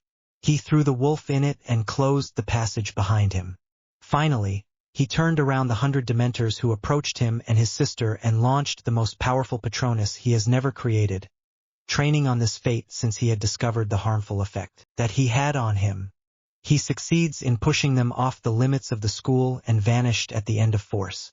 Aurora, as always, woke up at that time and saw the Dementors who fled, and brooded the story that made her the heroine, and took the opportunity to get rid of Remus, who treated her like the other students, revealing that he was a werewolf, which led to his departure. The fourth year was more than rich. England hosted the Quidditch World Cup that year. Aurora stung a real nervous crisis when Victor Crumb offered Harry's golden, to thank him for having retained him, while Uriret threw himself without any embarrassment on him to order him to put her back, and with an extra dedication. The bad ways of the redhead having outraged the two teams, it was by mutual agreement that they refused to access his order and preferred to do it for Harry, who was happy with this choice. Back at school, all the students discovered the implementation of the three-wizard tournament. The delegations arrived from Durmstrang and Bosbatons, and the champions were chosen. But when we did not expect it least, a last paper came out of the fire of fire with a single name: Potter. The foreign directors reached the appointment of new champions, but Dumbledore did not give up and argued that since her name was out, Aurora had to participate in the tournament. But Madame Maxime rightly noted that there was not one but two Potter, and that if actually participated, then her brother too. This is how twins participated. Aurora was shouting on all the roofs that she was the real Hogwarts champion when Harry had clearly declared that he participated against her will, and that he totally supported Cedric Diggory, according to him the real Hogwarts champion. The delegations had wanted to know the famous survivor, but had quickly realized that it was an arrogant, spoiled, rotten girl, and they deserted her sides to get to know Cedric and Harry. The first test was to take over a golden egg from a dragon. Each champion was getting more or less well. Aurora recovered the egg with great evil, since the levitation spell that she used to rot completely, and the egg fell on the head of the dragon, which became mad with rage. Harry used his broom and offered spectators a real aerobatic number. For the second test, it was necessary to recover something that we loved most at the bottom of the lake. Thus, Fleur had to go and recover his young sister Gabrielle, Victor Hermione, whom he had invited to the Christmas ball, to the biggest fury of Aurora, who thought was invited, Cedric Cho Chang, her girlfriend, Aurora James, and Harry Draco. Fleur, Victor, Cedric, and Harry had easily found a way to dive and breathe underwater, and the crowd discovered Aurora completely prohibited in front of the water extent, since it had not resolved the enigma of the egg. Once at the bottom of the lake, the four friends discovered with horror that the prisoners were in the heart of the village of the beings of the water. Now they hated the villa, which was partly Fleur and Gabrielle. The Frenchwoman had not hidden from it in Hogwarts, her country not being as racist as England. They did their possible to release the prisoners and go away as quickly as possible. When Cedric made a gesture to try to release James, Fleur and Victor shook his head, refusing to help him. This could be understood since James had not hesitated to insult Flower about his descendant Vila and Victor for not having given the live during the World Cup. As for Harry, his face closed and the previous 4 years were sufficient proof that he did not want to be the least helping his sire. After a few moments of reflection, Cedric withdrew his hand, having also had trouble with James because of Aurora. They spun on the surface and found Aurora by the lake, still not decided to set foot in the water. The third test consisted of a huge labyrinth. The ranking wanted the last to enter first and so on. Aurora therefore entered the first, then the other 4. To allow Aurora to arrive at the end, Maugre, which was actually a Death Eater under Polynectar, Sumit Victor under Imperium so that it torture Flower. Harry arrived just in time to knock out Victor and save Fleur, who asked him to continue. Cedric and Harry arrived in the center of the labyrinth where a magnificent cup was waiting for them. They were about to take her when Aurora landed and wanted to take her in their place. The 3 of them were boarded by the portkey in a cemetery. Cedric was killed immediately and Aurora and Harry tied up against 2 tombstones. They attended the rebirth of Voldemort. Harry succeeded in freeing them, but Aurora, as usual, only thought of her and seized the cup which brought her back to school, once again abandoning Harry to her fate, which faced the Black Mage in duel. He only had his salvation with the medallion that Sirius had offered him the day he had obtained his final tutelage. He threw himself on the body of Cedric and Activa the portkey he had around his neck, which brought him back to the Black Mansion. Sirius arrived immediately to treat him and invited Amos Diggory to recover the body of his son and swear silence on the way he had recovered his body. They learned that Aurora had announced Voldemort's rebirth and that she had told everyone that she had faced the Black Mage. The 5th year was really terrible. Following the announcement of Voldemort's return, Dumbledore had decided to bring together the Order of the Phoenix. He had first thought of doing his headquarters at the Black Manor, the only fairly large house that can welcome them all in London, but Sirius had refused net, arguing that the protections of the house could not be changed lightly. The truth was Sirius knew that James was part of the Order and that he had configured the manor protections so that he could never set foot there. The HQ of the Order was therefore installed in the Manor Potter. With the agreement of James and for their protection, the Weasley investigated the premises for the summer. The children of the members had been invited to stay at the manor, but Harry had refused net, absolutely not wanting to watch all his actions for a whole summer. Sirius went there from time to time but inevitably reported to him that Uriret reigned there as master, and that all the children had to obey him with a finger and the eye. Fortunately, Neville also declined the invitation. At the start of the school year, a new professor arrived, Dolores Umbridge, previously Undersecretary of State. As soon as her speech on office, which she did by cutting the director, was clear that she had the approval of the ministry to do absolutely everything she wanted and suffocate in the egg-all idea that Voldemort would have returned. When he became obvious that she would only do theoretical courses, Aurora decided that since she was the survivor, she would give lessons to others.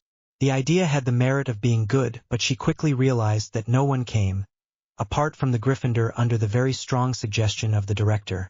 And again, what had happened was that Sirius, walking at the ministry that summer, had heard the appointment of Umbridge in school and immediately warned his godchildren that it was going to be. After some research, Harry realized that it was going to be worse than what he thought and had contacted the Slytherin to set up tutoring lessons. As soon as the rumor had spread, students from other houses had asked to participate, and Harry had ended up with almost all of the school with him. With his friends, they had organized everything, and the evening of the start of the school year, they had toured the common rooms of Slytherin, Ravenclaw and Hufflepuff to have them signed a contract which guaranteed silence on the sessions. They had even managed to integrate Neville, who, after the fiasco of the first session of the Aurora course, had asked for real courses, and not a show to the glory of Aurora. He had even managed the feat of causing with him Hermione, who, seeing what Harry had done, was quick to sign the contract. During Umbridge lessons, it became obvious that she had a tooth against the Potter. She always provoked Aurora, who jumped with joint feet, but also punished Harry, who nevertheless kept his calm and dodged all the attempts. From the first punishment, Aurora went to complain to Dumbledore, who made all the deductions jump. Furious, Umbridge had taken revenge on Harry, who gave him no victory and cashed in silence. Each evening of restraint ended with a bloody hand, and if he did not take a certain potion from the start, it could have left life scars. At that time, James had not hesitated to admit to his daughter that Death Eaters wanted to seize the prophecy. Aurora, in her glorious arrogance, had trained Hermione, Ginny and Ron in an expedition to the Ministry of Magic, as unnecessary as it is dangerous. Harry, Draco, Theo and Blaise, by the greatest hazards, had heard Aurora describing her superb plan to stop Voldemort. They had decided to follow her. She had chosen to leave school and take the chimney to the Ministry of Magic, especially the private fireplace of James Potter, of which she had the password. Then, the quartet had only to go to the Mysteries Department and stop the evil mage. But the appearance of Umbridge had forced the Slytherin to divide. While Draco, Blaise and Theo were diversioning with their horrible teacher, Harry had continued his journey and had opted for the Thestral, Sombrals, to go to London. Thanks to the fact that Aurora and Ron had managed to lose the group in the Ministry, the Brown had been able to join them in time before they penetrate the Department of Mysteries. Hidden under many disillusionment spells, he had seen the group separate, Ginny and Ron on the one hand, Aurora and Hermione on the other. He had followed his sister, still wanting to keep an eye on Hermione. While the two young girls faced Voldemort, Hermione had found herself struck following a disarmament spell, and her wand had escaped him. Instead of getting to the rescue of her friend, Aurora had taken her legs from her neck and had run away from the room without a single look. Hermione, her mind found, had to wipe the anger of Voldemort. Furious that her prey was fled and without the help of Harry, she would have left the reason, following the many Dolores she had taken, even life. Both had managed to run away while the Order of the Phoenix investigated the premises, and they had joined the school to treat themselves. The next day, they had heard the sweetened version of Aurora, and only Harry's gaze asking her to calm down managed to hold Hermione to spit her 4 truths. In 6th year, Harry had decided to get Major out of his promotion just to have the pleasure of humiliating his dear sister. Aurora, furious that he has much better results than she, redoubled his efforts to make hell. She did not even think of working to increase her notes. Throughout the year, the brunette contrasts the attempts dedicated to the failure of his sister while he was taking metamagic lessons with Mrs. Pomfrey. While leaving one of these private lessons, he noted the perfectly abnormal behavior of one of his comrades from Slytherin. He recognized the distinctive signs of the Imperium and wasted no time at freezing and bringing him to Severus, who released him. The director of Slytherin discovered that the student had been bewitched to kill the school director. Of course, Severus had not admitted to Harry that the instigator was Dumbledore himself, but the problem remained the same. The death of the director of Hogwarts would bring much more problems than solutions. It was therefore decided that Harry, Draco, Blaise and Theo had to protect the old man against their will. They thwarted half a dozen attempts, ready-made by students from Slytherin. Exasperated, Severus did a ritual of black magic to prevent his house from being subjected to Imperium for the next 3 months, which made the students protected until the end of the school year. Dumbledore then changed tactics and bewitched a poor pupil of Hufflepuff, and unfortunately, this coincided with a Death Eater's attack. Aurora, dragging in the corridors, attended the attack and to escape it under his invisibility cape. While Draco, Blaise, Theo, Severus, Sirius, Lucius and Narcissa, the latter visiting the Master of Potions, put out of harmful state Bellatrix, Rodolphus and Rabastan Lestrain, Fenrir Greyback and 5 other Death Eaters, Harry, during the fight, noticed a student climbing towards the upper stages as well as a pair of pink shoes. Raising his eyes to the sky in front of so much discretion, Harry silently indicated to Severus that he was preparing to follow the 2 foreign elements and disengaged from the fight. He launched a disillusionment spell and followed them. He was a spectator of a large actor number where Dumbledore begged the bewitched student not to kill him. Aurora therefore intervened and wanted to freeze the attacker. But his fate reaches Dumbledore, who, surprised, was sent against the wall and knocked out. At the same time, Aurora, carried away by the wave, was also projected against a wall and also knocked out. So it was Harry who fell for the student. But the arrival of a Death Eater changed everything and he had to face it. Benefiting from a stroke of luck, he managed to knock him out. At the same time, he realized that Dumbledore and Aurora were about to wake up, and he only had the silence on his presence by throwing himself into a closet with the bewitched pupil. He therefore heard the redhead explaining to the director the presence of a Death Eater with them, knocked out of course by him. Harry had to wait several hours before you can take the Hufflepuff enchanting to Severus to treat him effectively. The 7th year had been fairly calm in one direction. Harry had established his position throughout his schooling and he was clear for the students. He was the master of the school, contrary to what Dumbledore wanted. Aurora saw her status as a survivor serving her less and less. The year was devolved to career choices and final exams and all, apart from Aurora and Ron, tried to get out of Hogwarts with the best possible results. From the beginning of the year, the redhead had claimed that she would be Aurora, but Severus had broken in the egg all hope by reminding her dryly that he would have to have her aspic of potion. Something impossible since she made no effort in this matter and having absolutely not the minimum level. On these words, Aurora went to complain to the director, who went to serm the master of potions, but he retorted that despite a terrible behavior in class, he had always noted the students and that if Aurora was in advanced potions, it was only on the orders of the director but in no way on the young girl's merits. Dumbledore had to admit defeated on this point and let the remark called Aurora pass, who enraged. During one of the last outings in Hogsmeade of the year, Dumbledore had let the date of Death Eaters filter the date and said there would be minimum security. Voldemort had taken the opportunity to attack. Unfortunately, James, who was present with the usual detachment of Aurors, had not been of great help, all concerned to want to protect his daughter. The latter had seen in this attack the opportunity to prove that she was the survivor. So she had embarked on the battle and through a single fate. The expulsion fate initially planned had exploded 3 stores which had collapsed on a line of Aurors who were fighting. 15 Aurors had been put out of service and Aurora had stolen to a neighboring wall and had in turn passed out. With his friends, Harry was aware that it was not necessary to count on his sire at all, at the head of the Aurors in Hogsmeade, to protect the students. So, with the elders, they had evacuated all the youngest students, which had taken a long time. Then they had gone a helping hand at the Aurors present. The spell of the survivor came just when they arrived to help. The 15 Rossless were a hard blow, but in the lot James Potter had been knocked out and his daughter was also KO, which made everything could be done correctly. They left the Aurors on the front line and tried to protect them from their rear, a technique that will lure them during the attack on the Manor Potter a few months later. At the end, the balance sheet was final. Dumbledore had not even moved, declaring after the fact that he wanted to protect children inside the school. A questionable argument for skeptics. James and Aurora had been put out of service by the girl's own arrogance and therefore had not been any help. The 7th-year students who had helped the Aurors had also evacuated all the students of the attacked village, which should have thought of the chief of the Aurors detachment, in this case James Potter, who instead was only concerned with his daughter. The brunette quickly recovered his memories and observed the assembly. Everyone was shocked by the true personality of Aurora, the students who had their schooling at the same time as it a little less. But the way she had appropriated her brother's exploits was disgusting. Lily, meanwhile, smiled.